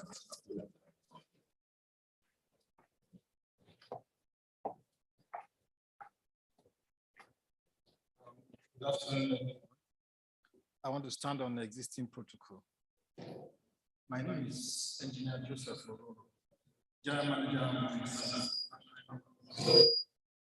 I'm here to represent my managing director, who couldn't come, as you well know. He's a staunch member of the political class of APC, and with the ongoing convention, he couldn't come, and so I'm here to represent him. But I can see that there is some confusion, just like it happened with my colleague from FAN. The topic my MD was given and for which he's written a speech is water transportation as an alternative to road transportation, the Lagos example. Yeah, but from what he's telling me now, it's about safety. Anyway, they're intertwined. And so I will read this speech, and I think that I'm capable of answering any questions that may arise regarding safety or whatever regarding the inland waterways. And so quickly, I'll be very fast about his paper. By the way, my MD is Chief Dr. George N. Mogalu, Managing Director, National Inland Waterways Authority. I read his paper. Of course, he sends his apologies. A sustainable urban transportation system is a measure of how different modes of transportation are being integrated within a geographical space to create positive impacts on the economy, environment, and the neighborhood participants within a given period of time. The effectiveness and sustainability of urban transportation systems are basically hinged and supported on 4 pillars, which are governance structure, financing options, infrastructural development, neighborhood planning. The governance structure entails the establishment of an effective body to initiate policy frameworks, oversee it, and enforce an integrated land use transportation plan with regulations that will harness the modes and ensure long-term infrastructural management. Creation of an efficient and sustainable funding mechanism, either for investment in new infrastructure or operations and maintenance of existing ones, are key to sustainable urban transportation system. With the right governance structure in place, the sustainable funding mechanism provided, operators and stakeholders will be motivated to support government to invest in infrastructure that will drive sustainable transportation activities. Adaptation of the planning and policies, including locations of transportation infrastructure, must conform to the peculiarity of the neighborhood and benefiting environment. People must be able to access the facilities with ease and convenience for transportation objectives to be met. What is the essence of citing a structured transportation infrastructure in a location when those meant for the facility may not use it after all? A sustainable transportation system creates the following objectives and purposes. It ensures the easy accessibility to places of work and services, improves safety and security for users, reduces pollution, greenhouse emissions, and energy consumption. It increases efficiency and cost effectiveness for the transportation of persons and goods, enhances the ecstasy and quality of the environment. Considering these objectives, it is therefore to be noted that the quality of life of inhabitants, competitiveness of productive activities, and the ability to attract and sustain businesses and tourism all depend on the availability of safe, secure, fast, and reliable transport infrastructure. Now, road transportation mode, advantages and disadvantages. Of course, we know that the road transportation system is very popular and most preferred means of transport for urban and intercity movement of persons, goods, and services. It comes with it many advantages and, of course, some disadvantages as it impacts benefits and has a share of environmental consequences as stated below. Less capital outlay. It has a relatively lower capital outlay to set up compared with other modes of transportation, such as rail and air. The cost of construction, maintenance, and operation of road infrastructure is relatively lower compared to other modes. Accessibility to majority of users. It has the advantage of solely completing distribution chain of services from source to destination, warehouse to warehouse, and door to door. This inherent advantage reduces transportation costs or other feeder service costs. Service delivery to rural inhabitants. This mode of transportation is very flexible and adaptable to very remote areas that may not be accessible by rail, air, or water. This mode, therefore, has the advantage of a wider reach to the hinterlands by motorbikes, bicycles, or even by walking to deliver services. It's also very flexible. The road transport can always be rerouted to accommodate circumstantial changes to suit individual requirements, which is very difficult in other modes of transportation. It's also adaptable for short distance. Road transportation is viable, economical in costs over short distances compared to other modes. Handling and connectivity costs is also very minimal compared to other modes. Of course, it also has the less risk of damage in transit. The risk of damage to goods or persons while in transit is considerably less on roads when compared to other modes. The rate of salvage of damaged cargoes is also high and realizable on roads than other modes. Parking and crewing cost is also low. There is also less cargo and intermediary handling charges on road transportation.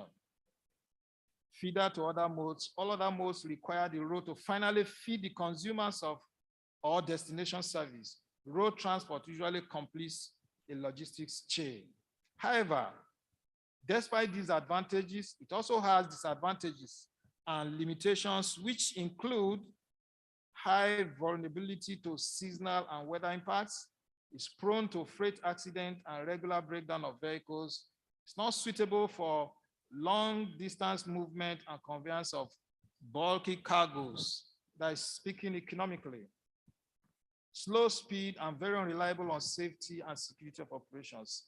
Is susceptible to traffic congestions and creates urban mobility and nuisance. Of course, we cast our minds back to the famous traffic jam at the ports, which of course the waterways came to the rescue to eliminate. Now, water transportation mode, advantages and disadvantages. Rivers are self-contained natural roadways for water transportation. It is largely acclaimed to have the advantage of conveying large and bulky freight, which is its major advantage over road. Other advantages include comparatively less expensive and cheap over long haul than those of rail, road, and air. This has been proven.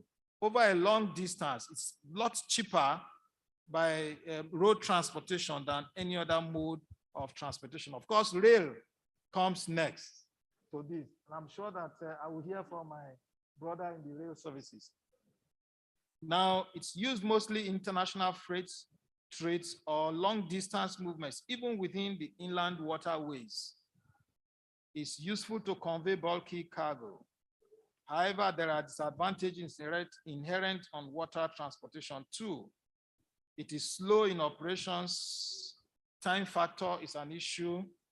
Limited in its operation as it is restricted to navigable channels. It is usually affected by seasonal changes and characteristics. Its operational costs are very capital intensive in the short run. Road transportation versus water transportation, a comparative analysis and model competitiveness. Since both freight and passenger movement share the road infrastructure, the growth of traffic congestion is source of concern to urban areas and cities. In most waterways transportation or shipping, passenger service is mostly separated from freight operations. Each transportation mode, especially road and water, has key operational and commercial advantages as enumerated earlier. However, demand for each may be influenced by using an integrated transportation system that requires each one to complement the other in terms of cost, speed, accessibility, frequency, safety, and comfort. There are factors that influence or warrant these complementary roles, which are different geographical markets, different transport markets, and different levels of service. But despite these factors, there tends to be an element of competition when these factors overlap. Then cost becomes an important factor in consideration of modal choice for a modal shift. Water transportation, a reliable alternative to road transportation in Lagos State. Over the years, especially with increased population growth, the rate and demand for urban mobility has also increased, resulting to traffic congestions on roads, which has both economic and social implications to urban development and quality of life of the populace.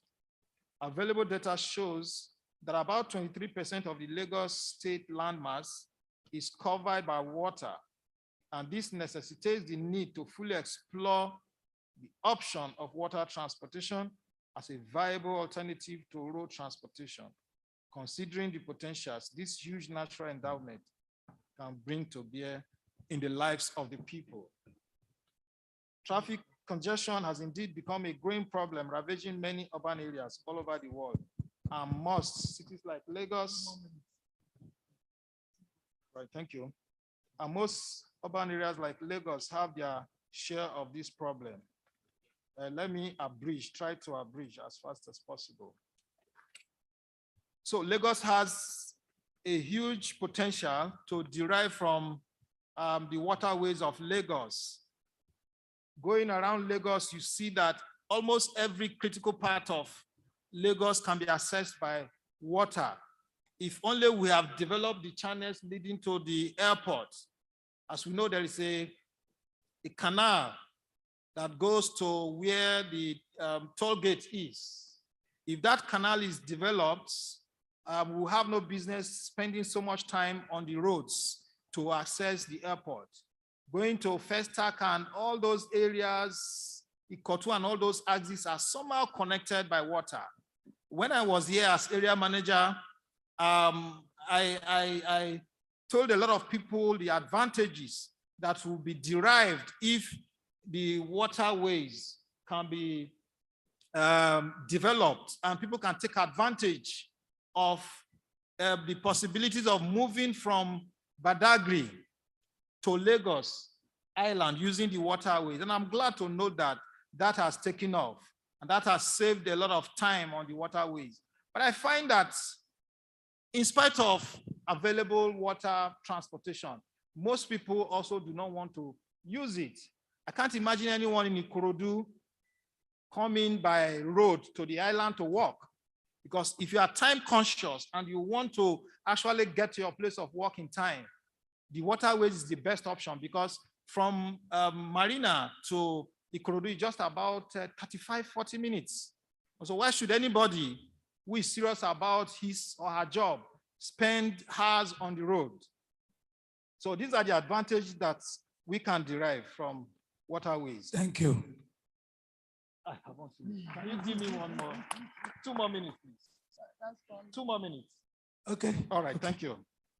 Now, the National Inland Waterways Authority is, of course, the regulator of waterways. But of course, we must appreciate that Lagos has done quite well. Now, we are discussing the Lagos example. We must realize that what has been achieved in Lagos is the complementary role that Lagos has also played as a state to what the National Inland Waterways has done. We have collaborated, we have complemented each other. About 2 weeks back, I was here for a meeting and somebody told me, do you remember me? I said, no. He said, you were the one that helped out when the state was asking for so much money to start water transportation. You said, come and start free of charge without paying any money, you know? And of course, the jetties they've been building and all the infrastructure, we have also given them that permission to do so. And so the Lagos example should be noted that it is not just about Lagos State alone, but because of what we as a federal body has also allowed them to achieve. And this is available to every other state. Because what we do here, we also do, we replicate in other places. But of course, we can't do it alone. We want partnership so that we can take advantages of the huge potentials that we have. I can't see a reason why Port Harcourt hasn't taken advantage of the body of waters in Rivers State for passenger movement, for cargo movement and all of that. Warri and all the littoral states have such huge advantages, Bayelsa and everybody. Thank you very much. Thank you.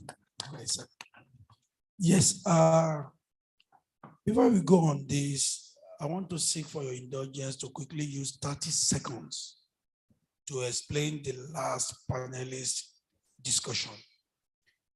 The Honorable Commissioners of Transport in Nigeria, ladies and gentlemen, do you know that Muritala Mohammed International Airport, as by modality and connectivity, can be connected by water, by rail, and by road? Now, let me take road.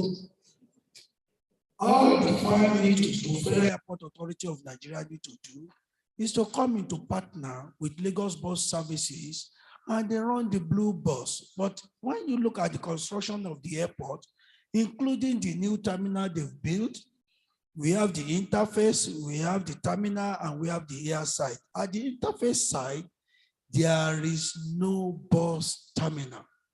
So when you come down from the airport, you have two choices. Is that to come with your car or you rent a car to go out? So very important in that aspect. The second aspect is by rail through the red line that will come through local, international to Apakun and back to Oshodi. So it is important that we synergize as we are having between FRSC and LASMA now. We should not compete because the people, the public outside there want the best performance from us. So they can do that. On water, at Okeafa, we have a land there that we can build a big terminal. We just remove the bridge of Okeafa, come down to Ajao Estate, remove that bridge, and we dredge down to International Airport. So people can have access by water to Isolo, to Okeafa, to Festac, through water. So this is important. Now, back to our own area. What we are here this evening or this afternoon for is how can we use technology to drive safety in water transportation? To the panelists, we need to quickly look at what do we have. We know for safety, we need buoys, that is navigational aids, to be able to navigate the water. We need communication for monitoring. In other words, if a boat leaves point A jetty, going to point B jetty, we should be able to communicate with that boat until it gets to the last destination. Very important. Then we also need to look at observation posts. During Yaradua regime, he handed over to us 3 observation posts in Lagos State. And one of it is what LASWA can use to observe the movement of boats on our water.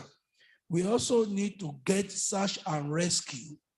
In case of any accident, we must have time limit to approach that area.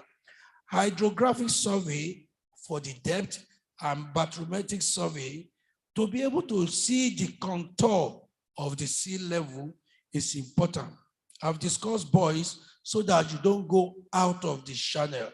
Then we need radar to be able to look at the echo sounder underneath this. So, to Dr. Leke. Sir,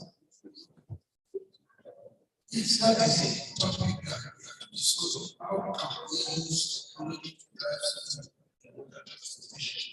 There's supposed to be a second paper. Yeah. Yes.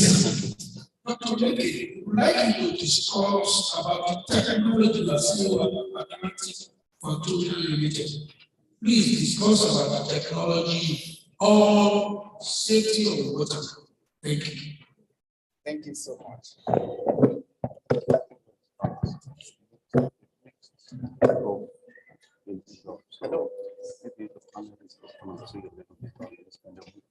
Okay. Thank you so much. Talking in terms of technology, if it were on the seas, we're talking about AIS. Some of these ferries do not have AIS, but there are alternatives. We can use RFIDs installed on these boats. And Nigeria is also not in short of agencies to do what? NASA, the space agency of Nigeria, can connect with all these sensors using satellites. And you know how many boats or which boat is where at any particular time. Besides that, just like the road safety, we use plate numbers to identify vehicles. These sensors and chips will be used to identify ownership, location, and track or trace incidents. For example, if there is piracy on the high seas, these pirates don't go with big boats. They often go with fly boats, skiffs, to attack big vessels.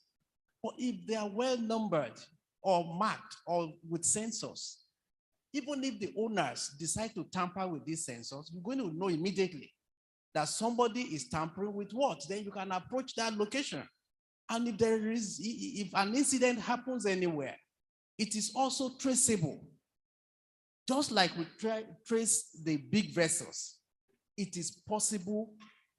I can put a polygon around Lagos and know how many ships had come to Lagos in the last 5 years. And even trace the owners.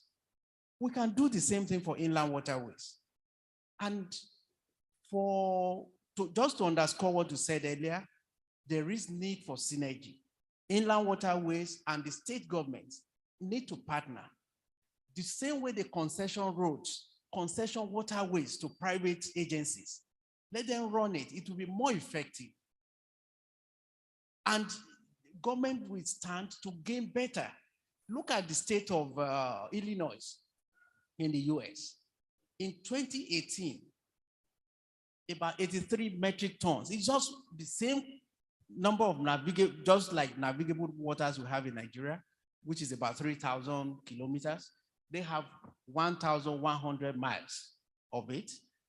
In 1 year, about 83 million tons of cargo passed through that. And it gave the state a lot of money and took out about 2 million trucks off the road, making the road safer, reducing carnages, and making the road last longer. So we need to find a way to develop these things and ensure that the safety, like you've mentioned many things in the safety, the buoys, the bathymetric survey and all that. Lagos State must also deploy resources to remove some of those bridges. There are hindrances and a lot can be done. States in Illinois, the state of Illinois that I mentioned, made over $2.1 billion for that same year. So Lagos can make much more money and other states too. Thank you very much. Dr. Kayode, Mr. Kayode Ologu, we are discussing about safety on our waterways. You are the MDC ways. How do you relate safety to your business? Thank you. Good afternoon, everyone. Not to take too much of your time, just allow me to approach some of the subjects here. I don't want to reinvent the wheel. Safety, technology, it's a major part of trying to stimulate the economy through transportation. In terms of safety, what we've seen here with last one, trying to put up a ring monitoring marine transportation around Lagos. You've spoken about the buoys, hydrographic surveys. I think, in a nutshell, the framework of safety and security on inland waterways should be revised. As we move along now, we see that capacity building in marine transport is getting its due recognition. We see marine transportation increasing across board in terms of the formal operators, in terms of the informal operators. In terms of security for formal operators, I think Lark Ferry too has put up something for themselves. But I think with LASWAD being the policy maker, they should try to enforce it more on the informal operators to be able to monitor. The last speaker said something about monitoring with bigger boats. We have AIS, but the problem we have with inland waterways is that too many informal operators. The cost burden of trying to put equipment to let them be monitored will be huge. So I think going forward, the regulatory framework should be looked at. Thank you. Thank you very much. May I seek the indulgence of Director of Rail Transport, Federal Ministry of Transportation, sir, that we are to do this job together. We take it as one stop shop. Yes. So when the time comes, I will get back to you. Quickly and finally here, may I ask you, sir, when you are in service. What has been your experience with NIWA and LASWA and the situation of wreckage as referred to safety on our waterways? Thank you. Thank you very much. I'm still in service. But talking about when I was here in Lagos as area manager, I had a very robust relationship with the managing director of LASWA at the time, Mr. Mariho. We collaborated a lot. We organized safety seminars and we invited them to participate. We did a lot of things together. We worked very seamlessly. I also know that the Commissioner for Transportation at the time, Professor Badejo,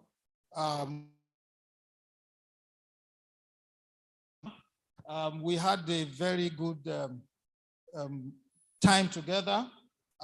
We were just reminding ourselves how that Lekki Link Bridge was built. NIWA collaborated a lot. We gave them a lot of support. And even now, we encourage a lot of collaboration. For instance, we talked about these badging operations that has eased traffic on the Apapa axis.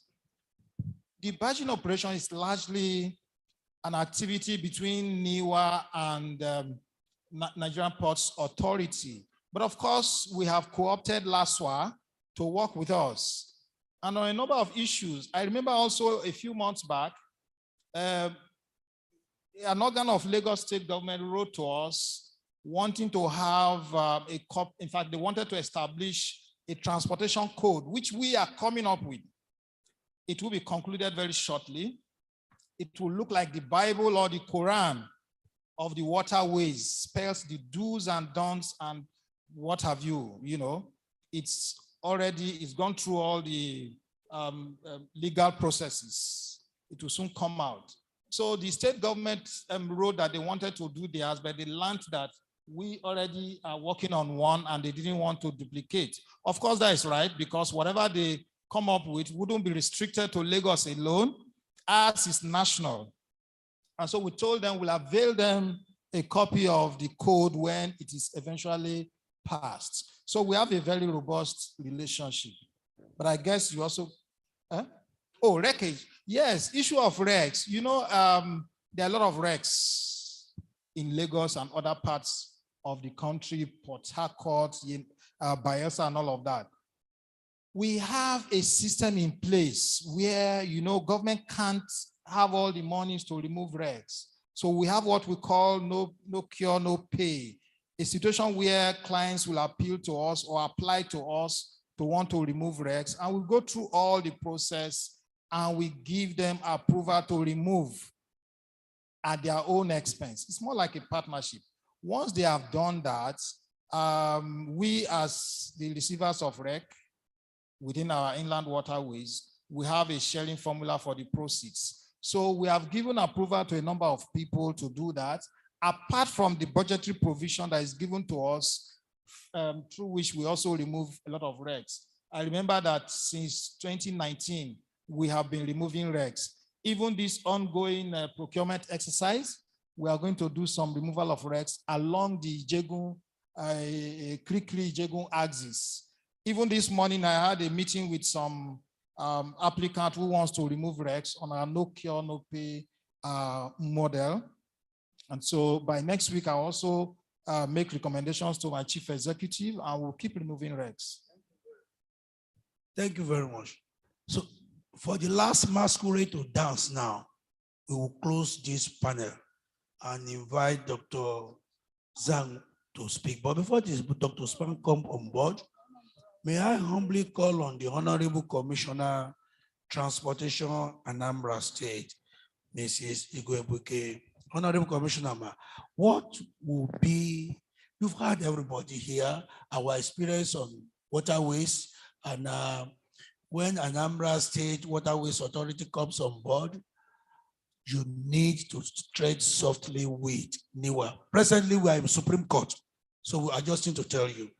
But you can see me backing him. So we are presently in Supreme Court, but definitely nobody comes to your house and say you cannot use your water in front of your house very soon. So how are you preparing for water transportation in Anambra State? Please don't forget the safety issue too, and how do you improve, how you bring in technology for the safety? Thank you, ma'am. Good afternoon, Dr. Salam, and good afternoon, everyone. Well, I'm a new commissioner, barely 2 months old, so I guess I'm the baby. But talking about going to the Supreme Court, I happen to wear another hat. I'm a lawyer of 35 years, called to the bar in 1987, called to the New York bar in 1998, the first female member of the NBA to represent NBA at the National Judicial Council. So being at the Supreme Court, I think when I wear the other hat, we shall be able to talk to Niwa. But like my brother said, there's no need to reinvent the wheel. One of the reasons why I came to this conference, despite being a member of the commissioners for transport, I keep saying Ministry of Justice most of the time in my head. But nevertheless, one of the reasons is about the inland waterways. We happen to have a lot of water in rivers, in Anambra, and streams and lakes. And my principal, Mr. Governor, I say Anambra says Mr. Governor as well. So, you know, we want to use Lagos as a benchmark, but we don't want to stop there. And he's very passionate about the inland waterways. So that's my primary reason of being here. And I heard about the rail. We also want to do rail. We also want to connect the state with all the models of transportation. Air, we now have an airport, so people that want to invest should look at Anambra. Rail, we want investors, and a lot of them are talking to us. But back to water. We want to have the same infrastructure or better infrastructure as you have on land on our waterways. And we are willing to learn. We are very teachable. I am very teachable. You heard the chairman of the National Gas Expansion Program. I sat in on a program like this. I soaked up all the information. I kept on asking questions. I'm going to get back to Dr. Salami.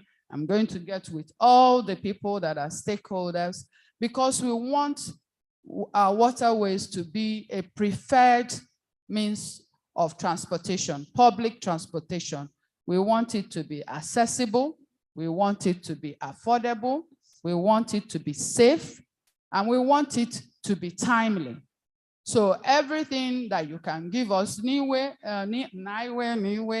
I met with Nimasa yesterday. I held her, she told me things. And I'm going to pester anybody that can assist us to make sure that our public transportation in all its various formats becomes something like you have in other climes. Thank you very much. Thank you very much, sir. I'm sorry, sir. Dr. James Sang, sir. Before you mount the rostrum, what is happening to the Nigerian Railway Act of 1955? Because this is affecting the majority of Nigerian mass transit states to start establishing. Thank you. So, all right, thank you. Thank you.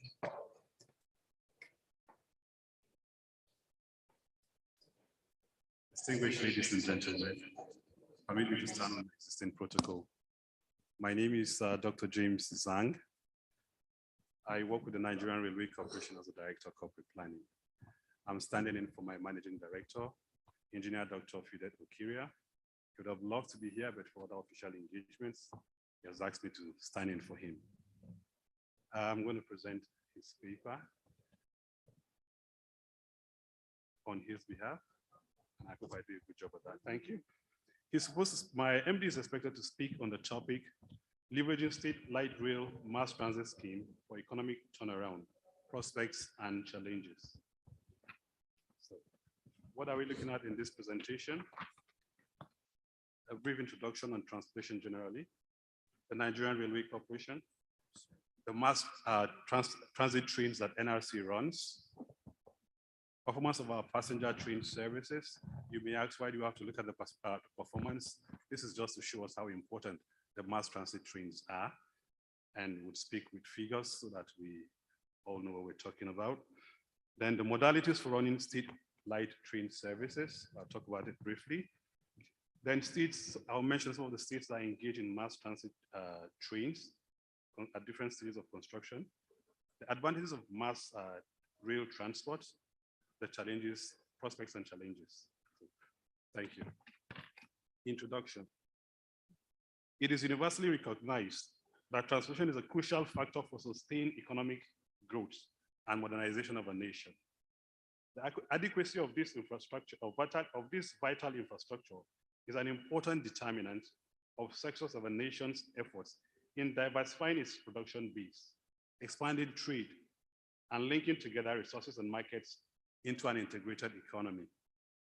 In Nigeria today, goods and passenger movements are performed by road, while water, rail, air played significant roles, but to a much lower scale. A look at into the draft National Transport Policy shows that federal government plans to establish an integrated intermodal transport system that will ensure effective connectivity between the seaports, rail, road, and airports, thereby making use of the advantages of different modes to ensure seamless movement of goods and passengers. What are we talking about here? Intermodality. The Nigerian Railway Corporation. What do we do as the Nigerian Railway Corporation? Basically, rail infrastructure, rail transport. We also are the regulators in this regard. The Nigerian Railway Corporation is about 123 years old. What have we done in this number of years? We've built 3,505 kilometers of narrow gauge rail lines, 106 kilometers of standard gauge rail line that links Abuja to Rigasa in Kaduna State, 202 kilometer network of standard gauge rail lines from Itakwe to Warri, additional 185.5 kilometers standard gauge double lines Lagos to Ibadan rail line with extension to Apapa Seaport. Other standard gauge routes that are being planned include Ibadan to Kano, Kano, Kazaure, Daura, Jibia and Niger Republic, Port Harcourt, Aba, Enugu, Makurdi, Jos. This is a reconstruction of the existing Eastern Line narrow gauge. Lagos, Ibadan, Lagos, Ijebu-Odi, Benin, Yenagoa, Port Harcourt. Now our MTT services. We have the Lagos MTT, we have the Mina Kaduna MTT, Aba, Port Harcourt, Aba, Kanu, Nguru, Kanu. Now in 2021, the Lagos MTT moved 536,956 passengers. The Mina Kaduna moved 39,734 passengers. The Aba Port Harcourt Aba transported 78,447 passengers. The Kanu Nguru 5,280 passengers. In 2020, the Lagos MTT moved 344,352.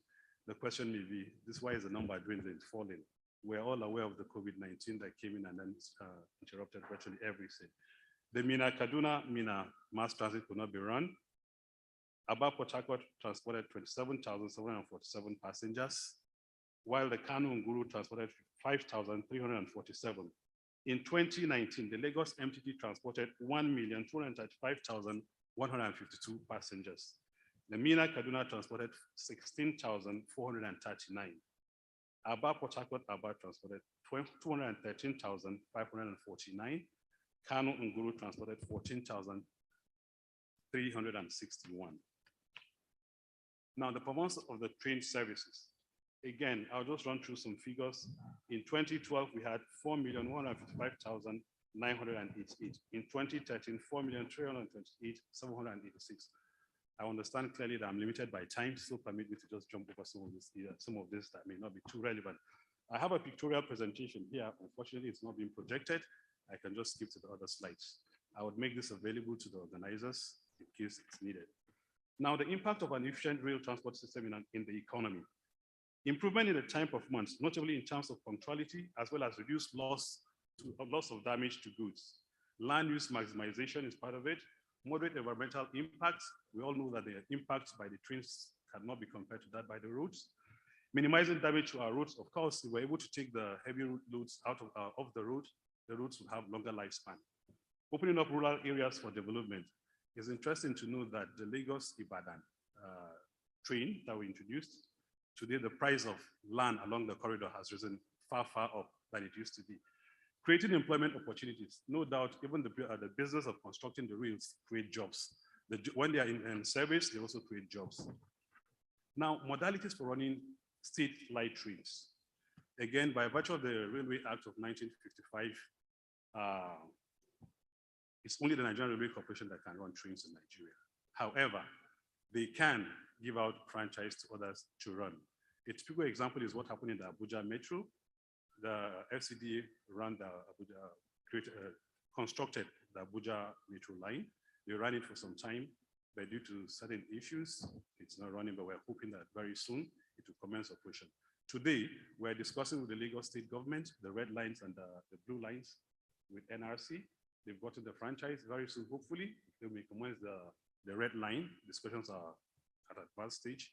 The construction, I think, Lamata are here to speak further on that. But yes, these are areas that are open through discussions with NRC and permission from NRC. Other states that come into it. What are the process? First, you seek permission from the NRC by virtue of the Railway Act, like I said. You give us your plans, we discuss it together. You understand the nature of the rolling stock you're bringing. What do I mean by the rolling stock? The coaches, the locomotives, and all of that. These are the rolling stock. Of course, we look at what kind of tracks do you intend to run on. Is it the standard gauge? Is it the narrow gauge you intend to run on our own tracks? Interestingly, we're going to share track corridor with the Lagos State government on the red line from Ebute-Metta to Joko. So these are possibilities that the states can also look at in areas where these rails exist, be it narrow or standard gauge. Okay, then of course, like I said, the granting of franchise and an agreement and understanding of the running of the trains. Again, for you to be able to run the trains, even after giving the franchise, you have to receive the required training and certification from the Nigerian Railway Corporation. Now, some of the states that engage in mass train transport at different levels, of course, construction or even running them. Like I've mentioned earlier, the Lagos State Red Line at different stage of construction. The Abuja Metro was run for some time, I think over a year, something happened and it's not running at the moment. The River State government started construction, I think ran into some problems. Niger State is discussing with the Nigerian Railway Corporation on the possibility of having a mass transit train to run from Akirele to Mina.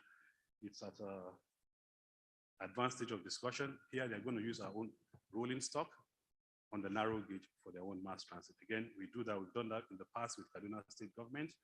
I'm also aware that this was done again with Lagos State government some years back. Now, what are the advantages of mass rail transport? They are dependable, better organized, high speed over long distances, suitable for moving large number of passengers at a time. They are safety, employment opportunities, and of course, greener environment. What are the prospects?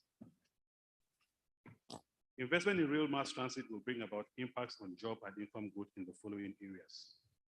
Spending. When people are employed, their power to spend is increased. Urbanization, organized cities. Again, when you are able to move your food products from the rural areas to the urban areas, you get good prices for your product.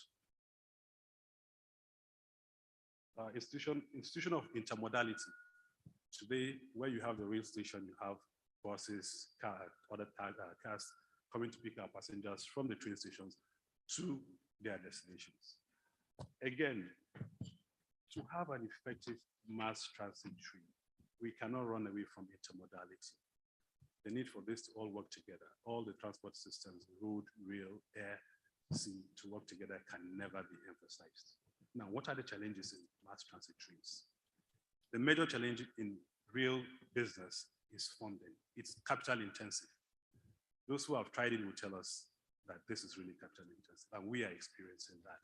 So it's high cost, and then your rolling stock cannot just be picked off the shelf, meaning you have to place orders over time before you get your rolling stock. So what can we do in this case? We can look at other options of funding, PPP and the rest, which is not exactly part of the discussion for today. What are the challenges that we can have? Other challenges that we can look at? The rail corridor. It's difficult to actually secure the entire length of the corridor. So what are we going to do? Look at other avenues of ensuring that we have security on our corridor. But the tracks are quite porous.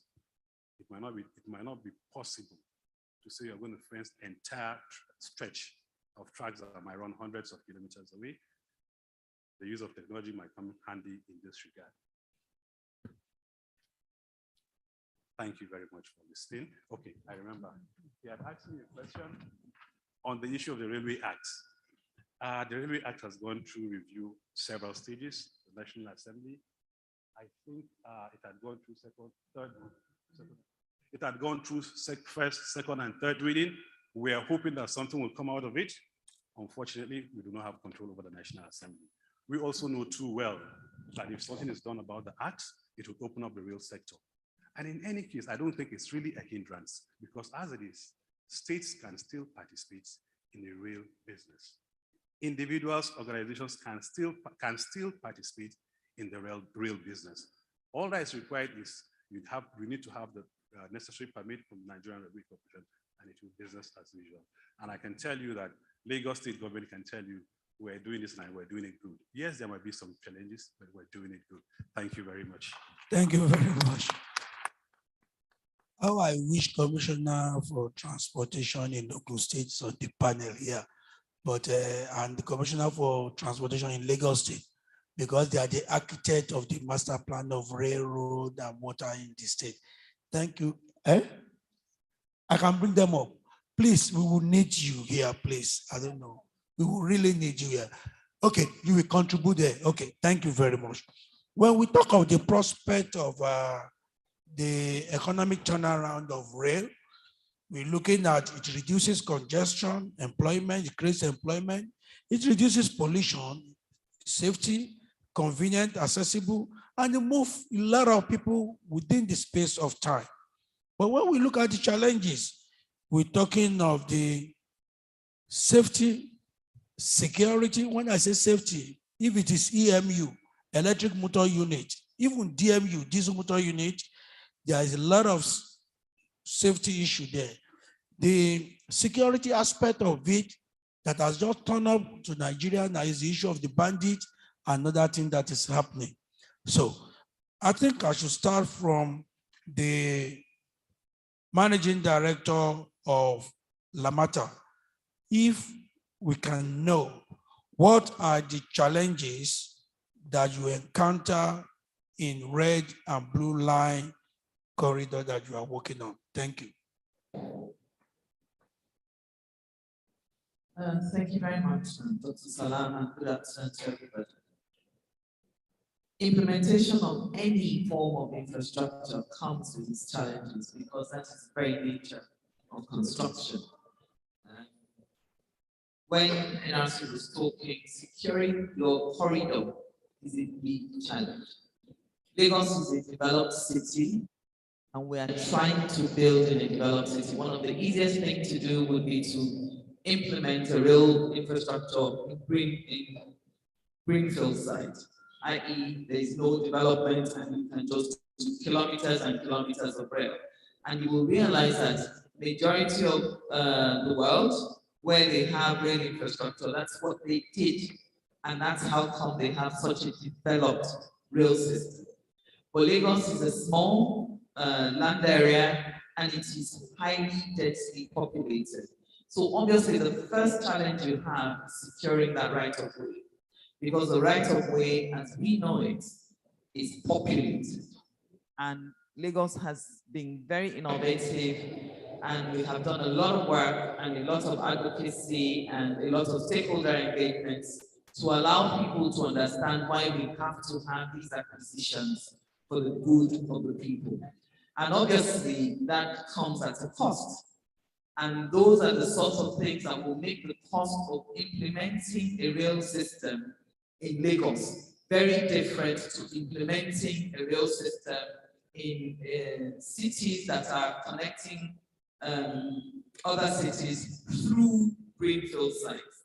And this is not peculiar to Lagos, this is the same world over. The cost of rail is not just about the cost of rail, but it's about the cost of everything else that is around it. And the big factor of that is when you have to acquire your right of way. So that has been a major challenge. Also, another challenge that we have, obviously, is the fact that utilities exist, they crisscross all over Lagos, and the information may not be as easily available as it ought to be.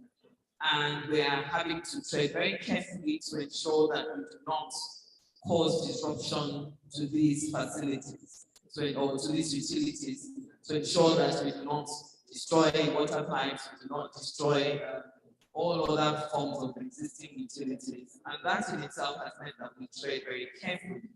So that's another challenge for us.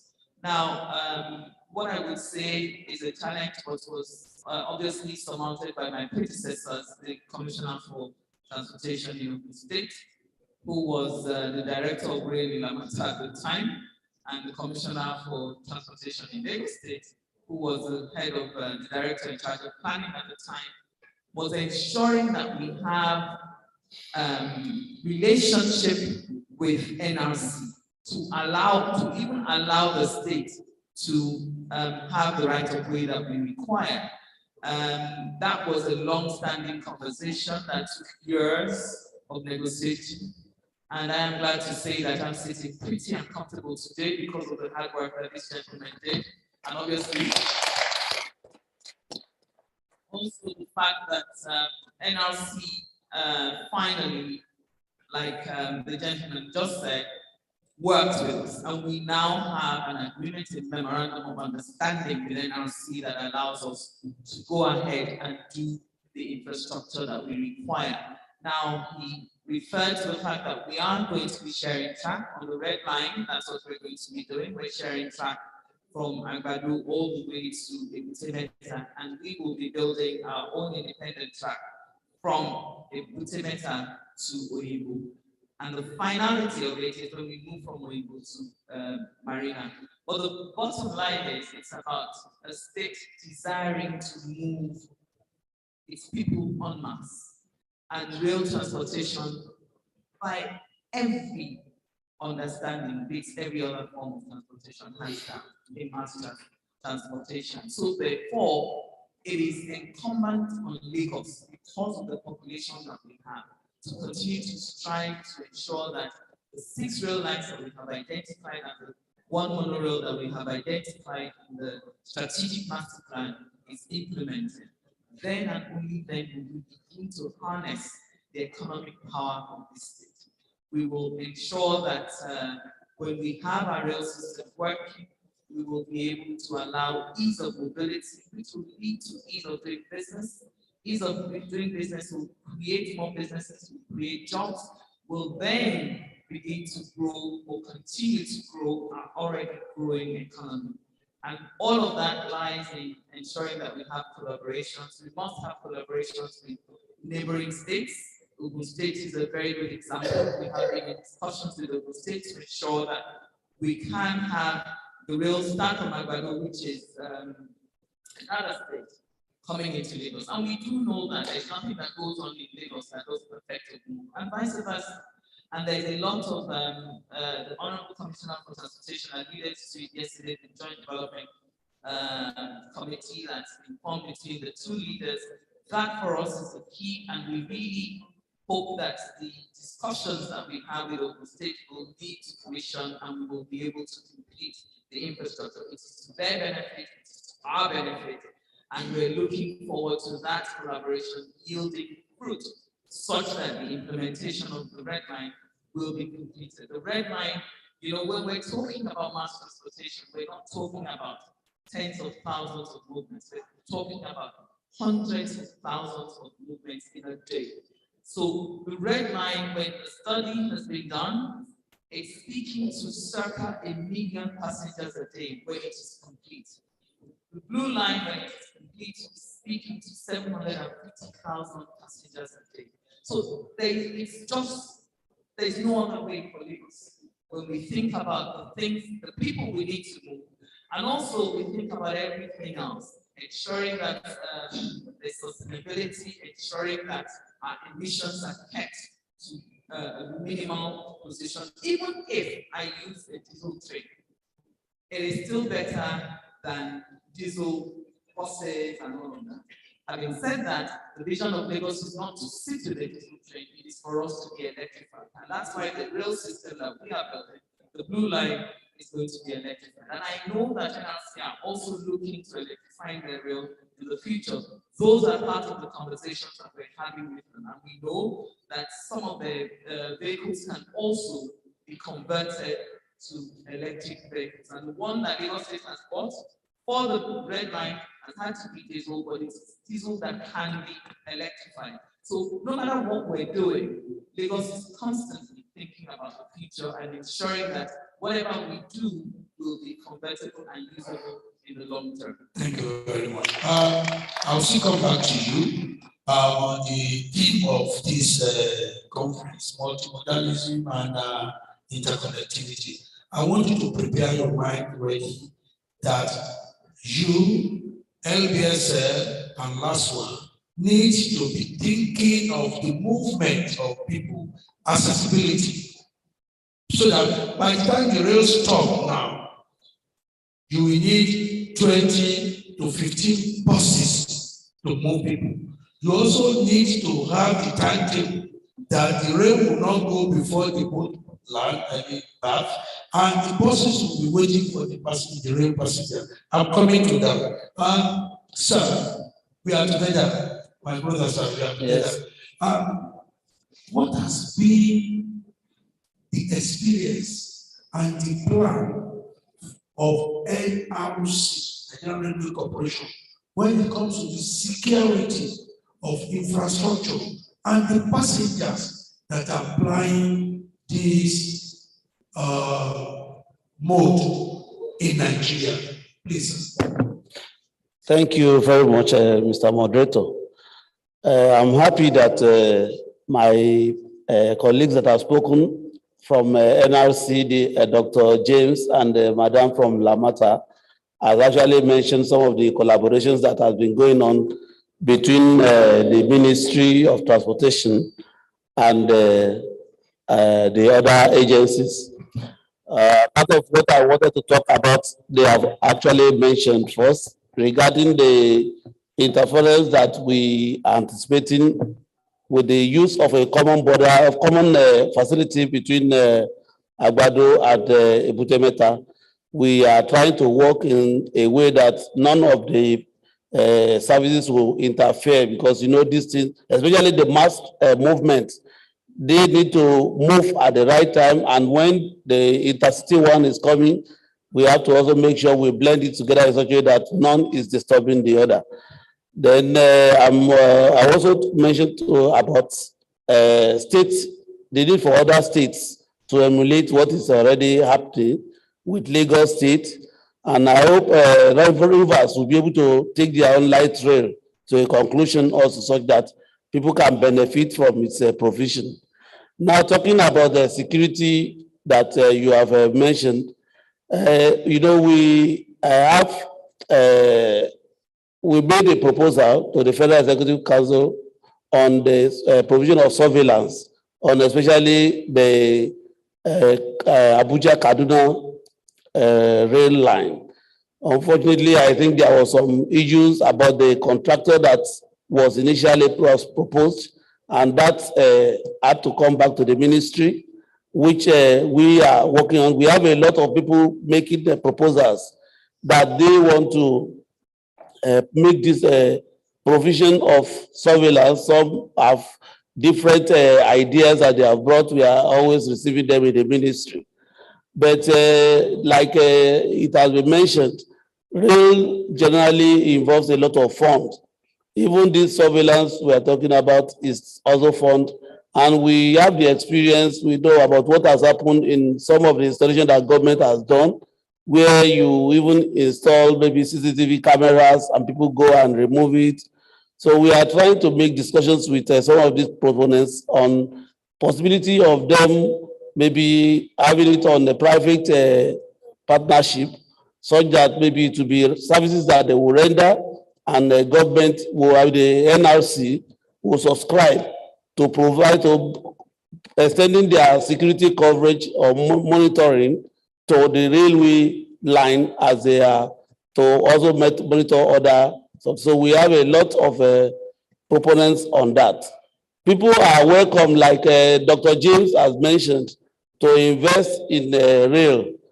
The need is just the kind of funds sometimes that is involved may not be readily available with our banks in Nigeria, but people should learn to form partnership with international lenders who will be able to identify those corridors that are viable and be able to put in money. Thank you. Yeah. The Honorable Commissioner, Minister of Transportation, Anambra, will be catching up with his flight.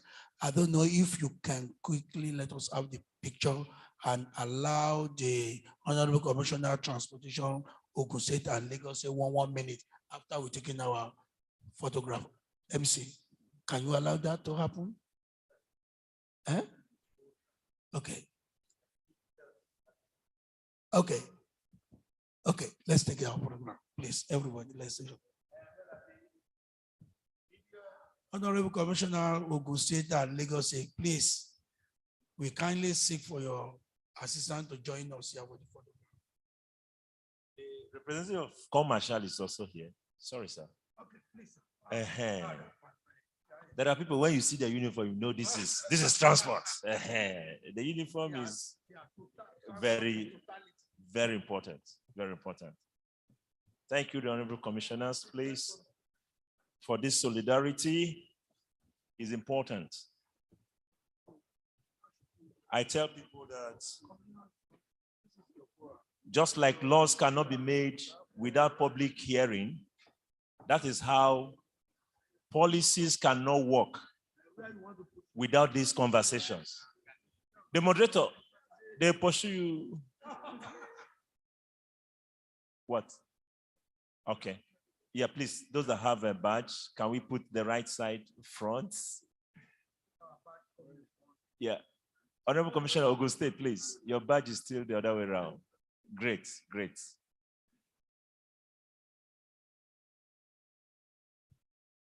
Permanent Secretary, Minister of Transportation, Lagos State, please stand by to salute us.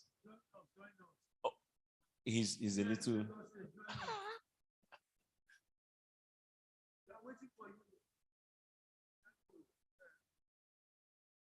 Thank you, ma'am. Thank you. Repeat it. Somebody have joined there.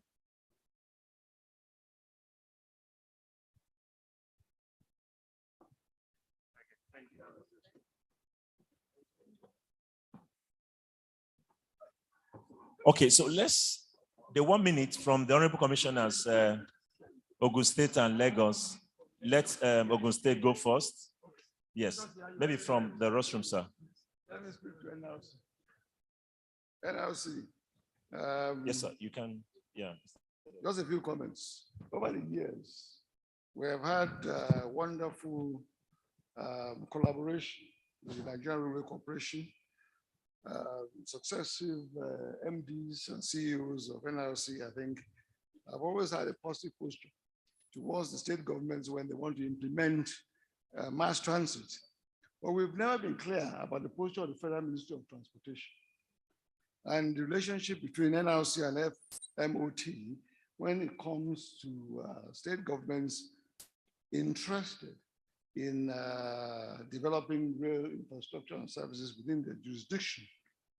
So I think the point I'm making is that whereas we see a very positive posture from NRC, it appears that there's an elephant usually not in the room when we're discussing with NRC that seems to be interfering, rather not necessarily positively in such discussions. So we want clarification on that relationship, and that would help, I think, other state governments who want to pursue this mode of transportation within their states.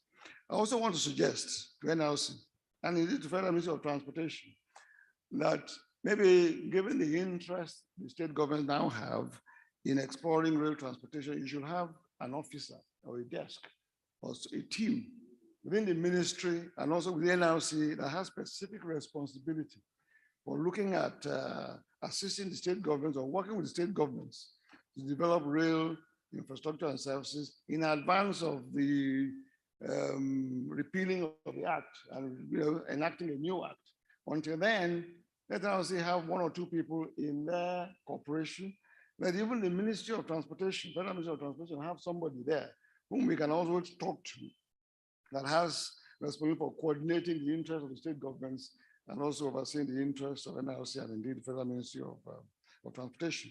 Finally, since this kind of interest is coming more often from the state governments, by now I would suggest that NRC and the Federal Ministry of Transportation should have model agreements and contracts that we can all just simply negotiate very quickly, sign up to, and get these projects up and running as soon as possible. Thank you very much, sir.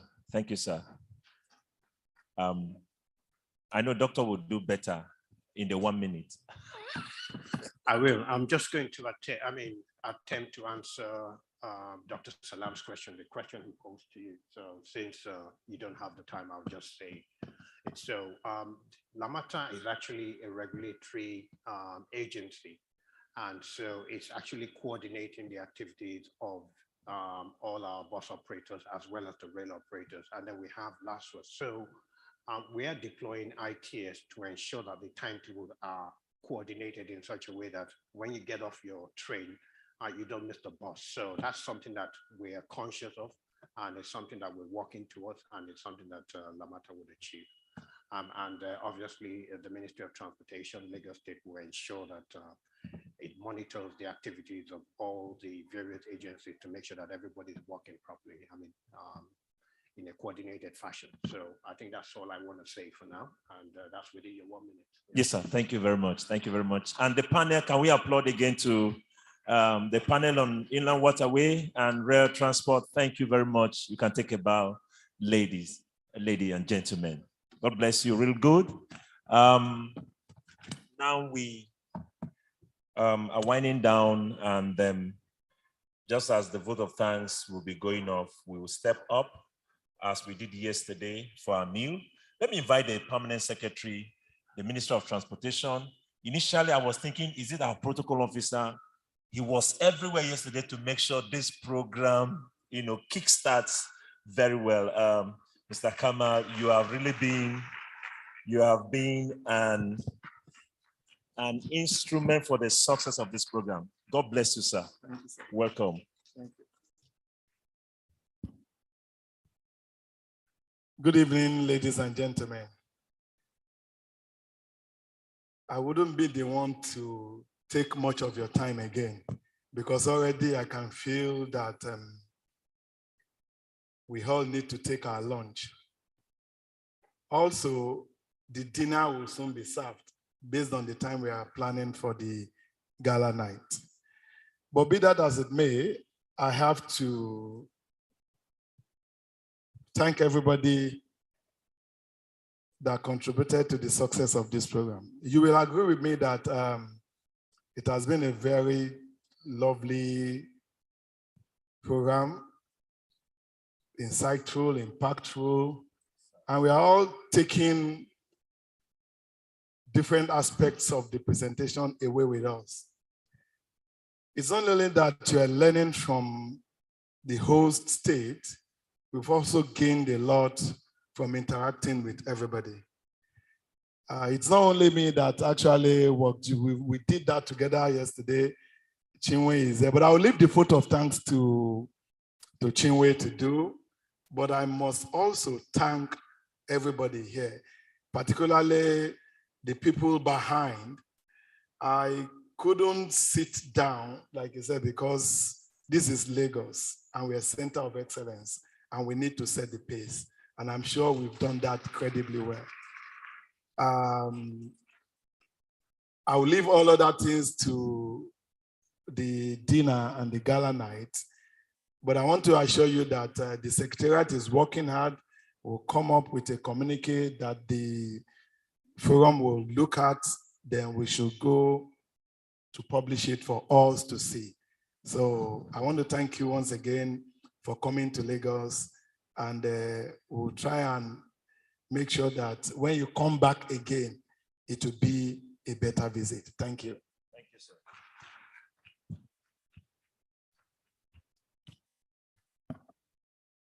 I know the Permanent Secretary for the Ministry of Transport had have taken a fast one to the office of Mr. Commissioner, whether we can come back for the National Council in Lagos. The team, it be like say go work better like that. I didn't say much, but Mr. Commissioner, just to remind him, let's welcome the forum's secretary, executive secretary, Nigerian Transport Commissioners Forum, Mrs. Chinwe Uwebute will be telling us final thank you and what we expect, the communique, the dinner, and any other announcements members of the forum needs to know. She will handle all of that. Welcome, Chinwe. Thank you. Good evening, everyone, once again. And sincerely, we are very much grateful to have us seated here from yesterday and this morning, from this morning till this time. Thank you for your patience.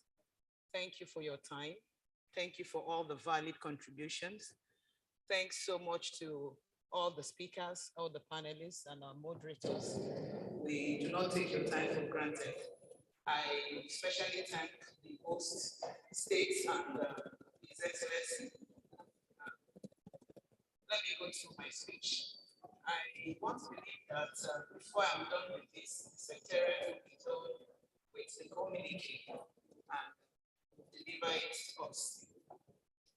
All protocols really observed. The Nigerian Transportation Commissioners Forum wishes to acknowledge and express appreciation to the Honorable Minister of State Transportation, distinguished Senator Gbemisola Saraki, for the support accorded the forum in the organization, publicity, and execution of this monumental event.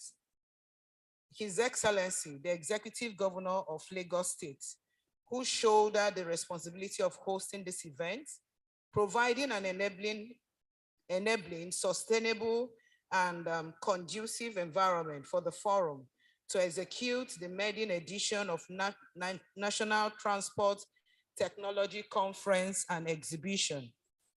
The Permanent Secretary, Federal Ministry of Transportation, the Honorable Commissioner, Commissioner, the host of this event, His Permanent Secretary, and the entire management team of Lagos State Ministry of Transportation for the relentless efforts to ensure the success of this event.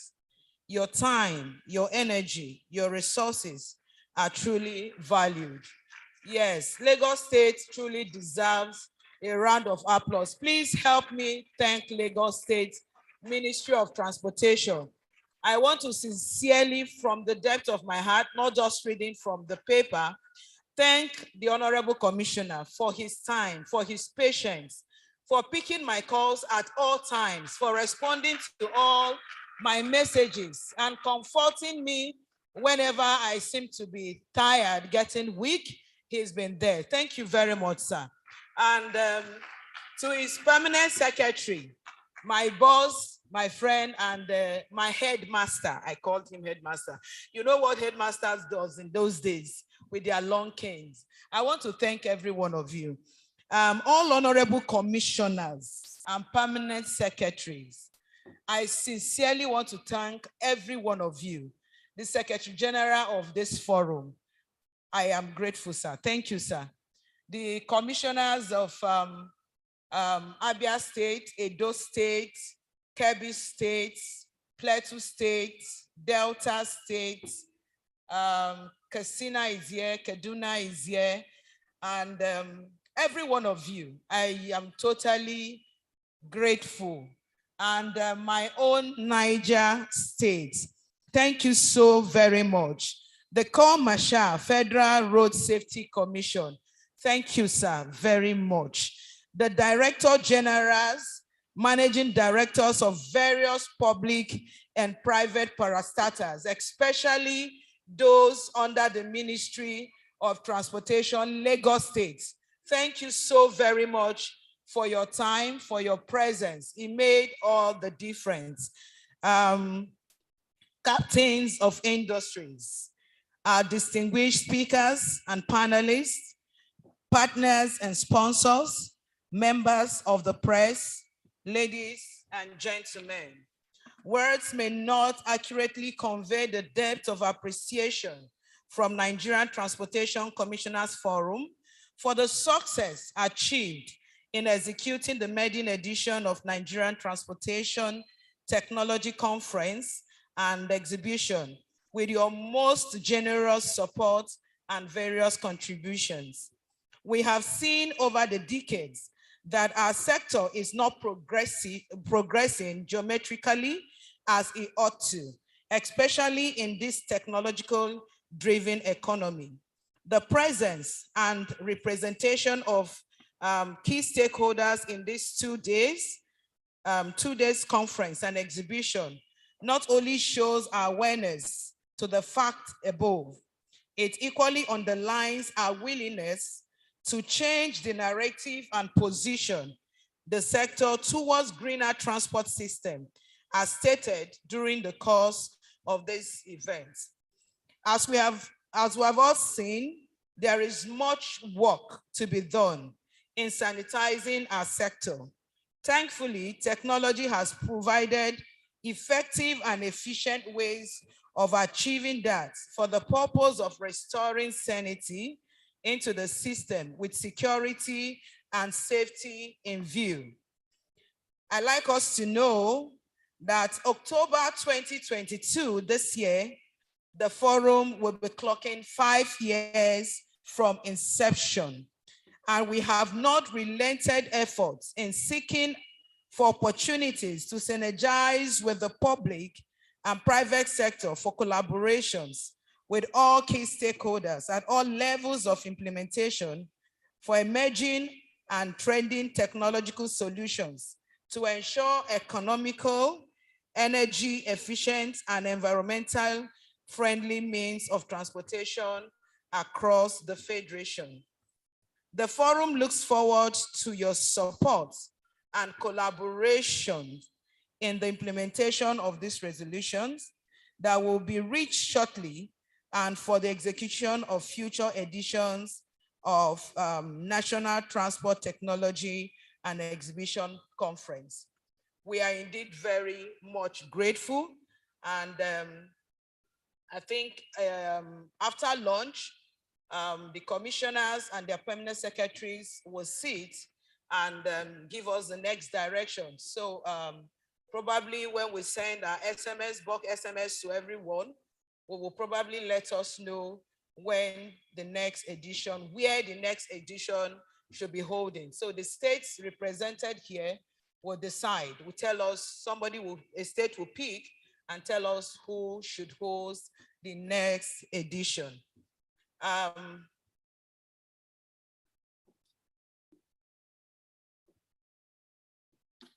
you very much, sir. Once again, please accept the sincere gratitude of the Nigerian Transportation Commissioners Forum. I stand here on behalf of the Secretariat, and I want to say thank you so very much.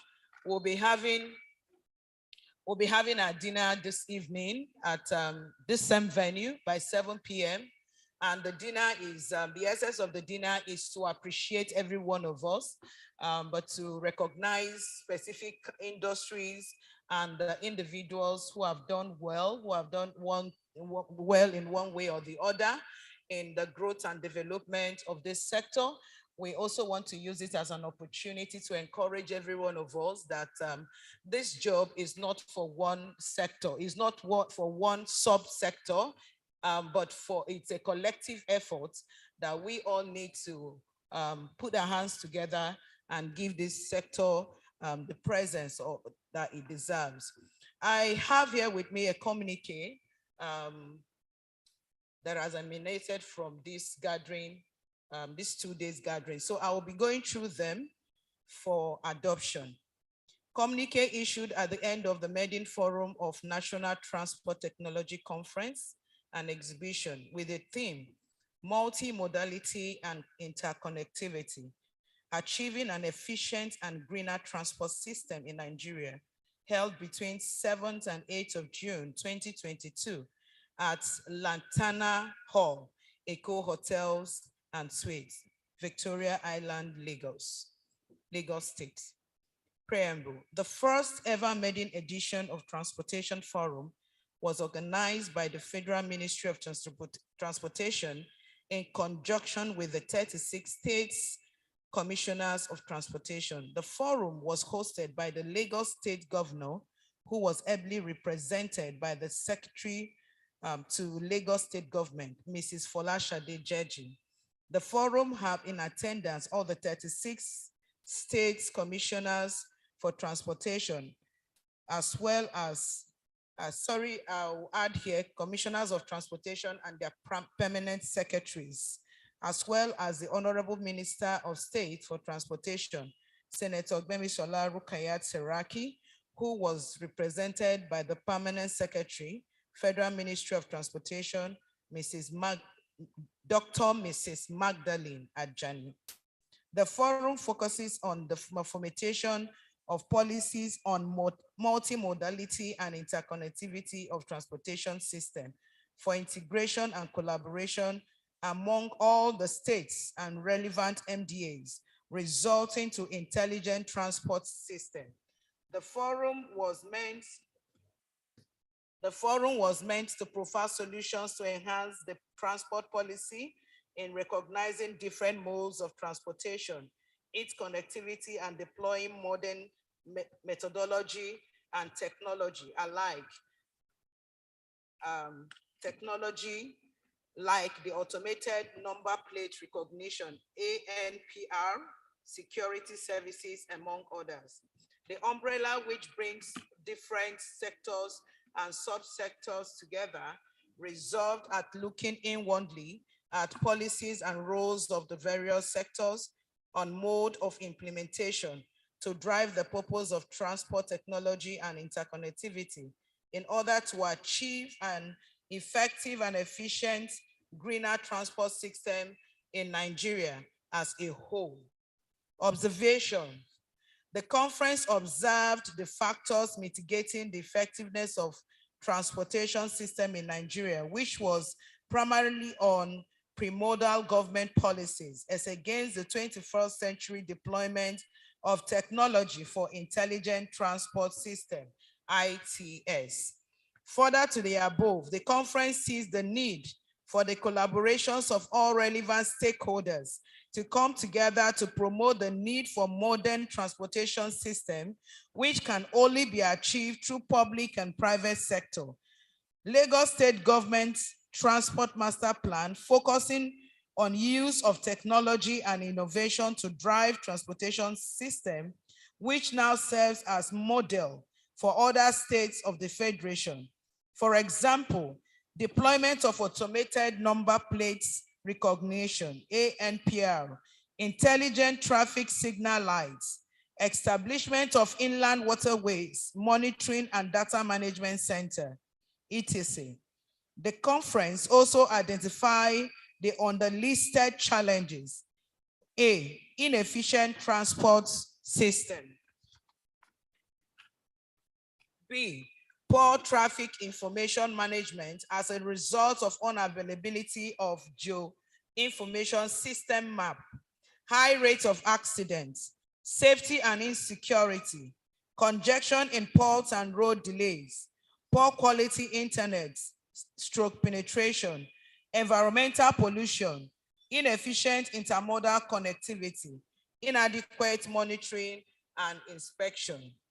Observing the above, various speakers were invited to provide short, medium, and long-term solutions to challenges identified above. Resolution. After extensive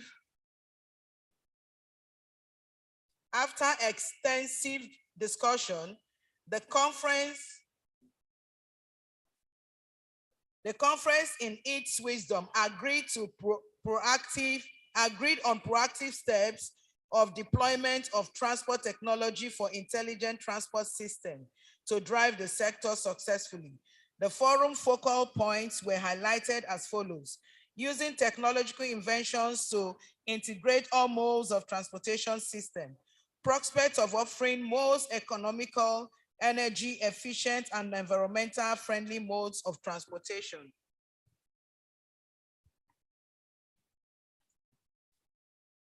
Involve the active participation of private sector to drive it. That the federal government should formulate a policy that will allow private sector contributes to a wallet to drive transportation system. Massive investments in intercity rail service in mega cities.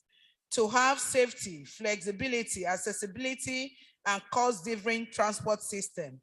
Reduction in over-reliance through dependence on cars. To integrate roads, rail, aviation, and water modes to make movement of goods and service and people effective. Continue collation, and regular updating of existing data for formulation of policies and stoppage over reliance on obsolete data usage.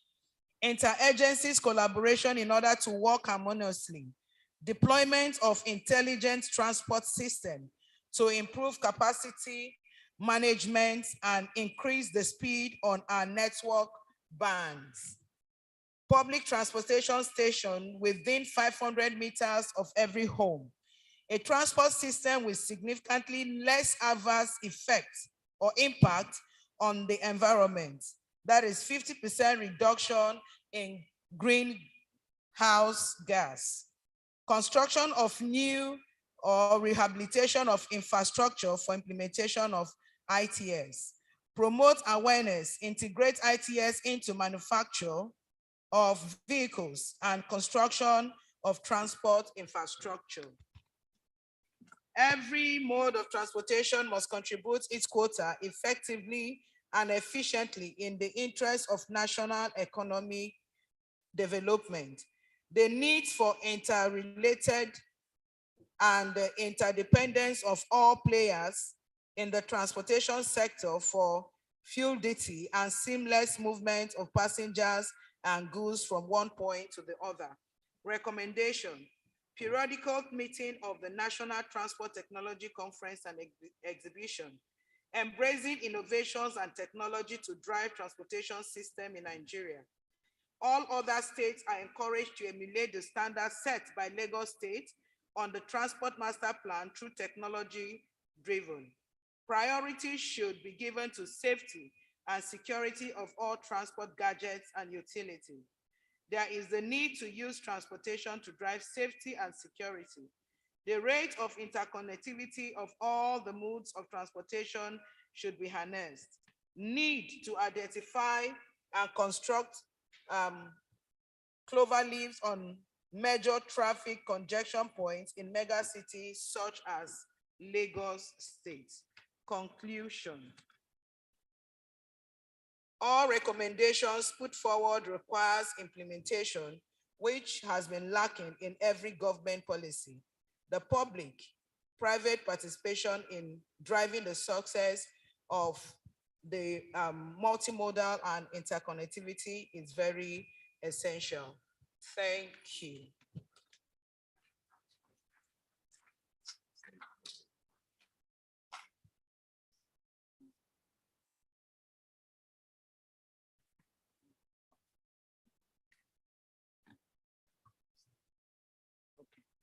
All right, thank you very much. We will make copies available for all commissioners here, and will also circulate to other relevant bodies. At the end of the evening or towards the dinner, Dr. Salam will help us with final corrections on this communique, and we'll get to append our signatures on them, so it becomes a document to be used going forward. Once again, I want to thank every one of us for staying, and we wish every one of us well and the sector good growth and development. Thank you very much. Thank you, Executive Secretary. Let me ask that we rise and take the Nigerian National Pledge to get strength to make sure we return home and implement like Madam Anambra State. You know, she's our example now in good implementation. So let's try take it home. Take memos to ESCO meeting for states. The federal know how to also drive their own. Private sector, everyone has something and enough to chew out of the outcome of this meeting. The national pledge, ladies and gentlemen, I pledge to Nigeria, my country, to be faithful, loyal, and honest, to serve Nigeria with all my strength, to defend her unity and uphold her honor and glory. So help me God. God will help us. Our VIPs, please, where you took your, is this still lunch now? Please, where you ate yesterday, whichever name is called, by the right, panelists, those who are panelists, please, you are part of those that will go to my right, permanent secretaries, and commissioners, and other dignitaries. Then with your card, just move, yes, move through this entrance. We did this yesterday. So for those who have arrived today, please, our friends from aviation, you go this way. Our friends from NROC, please, this way.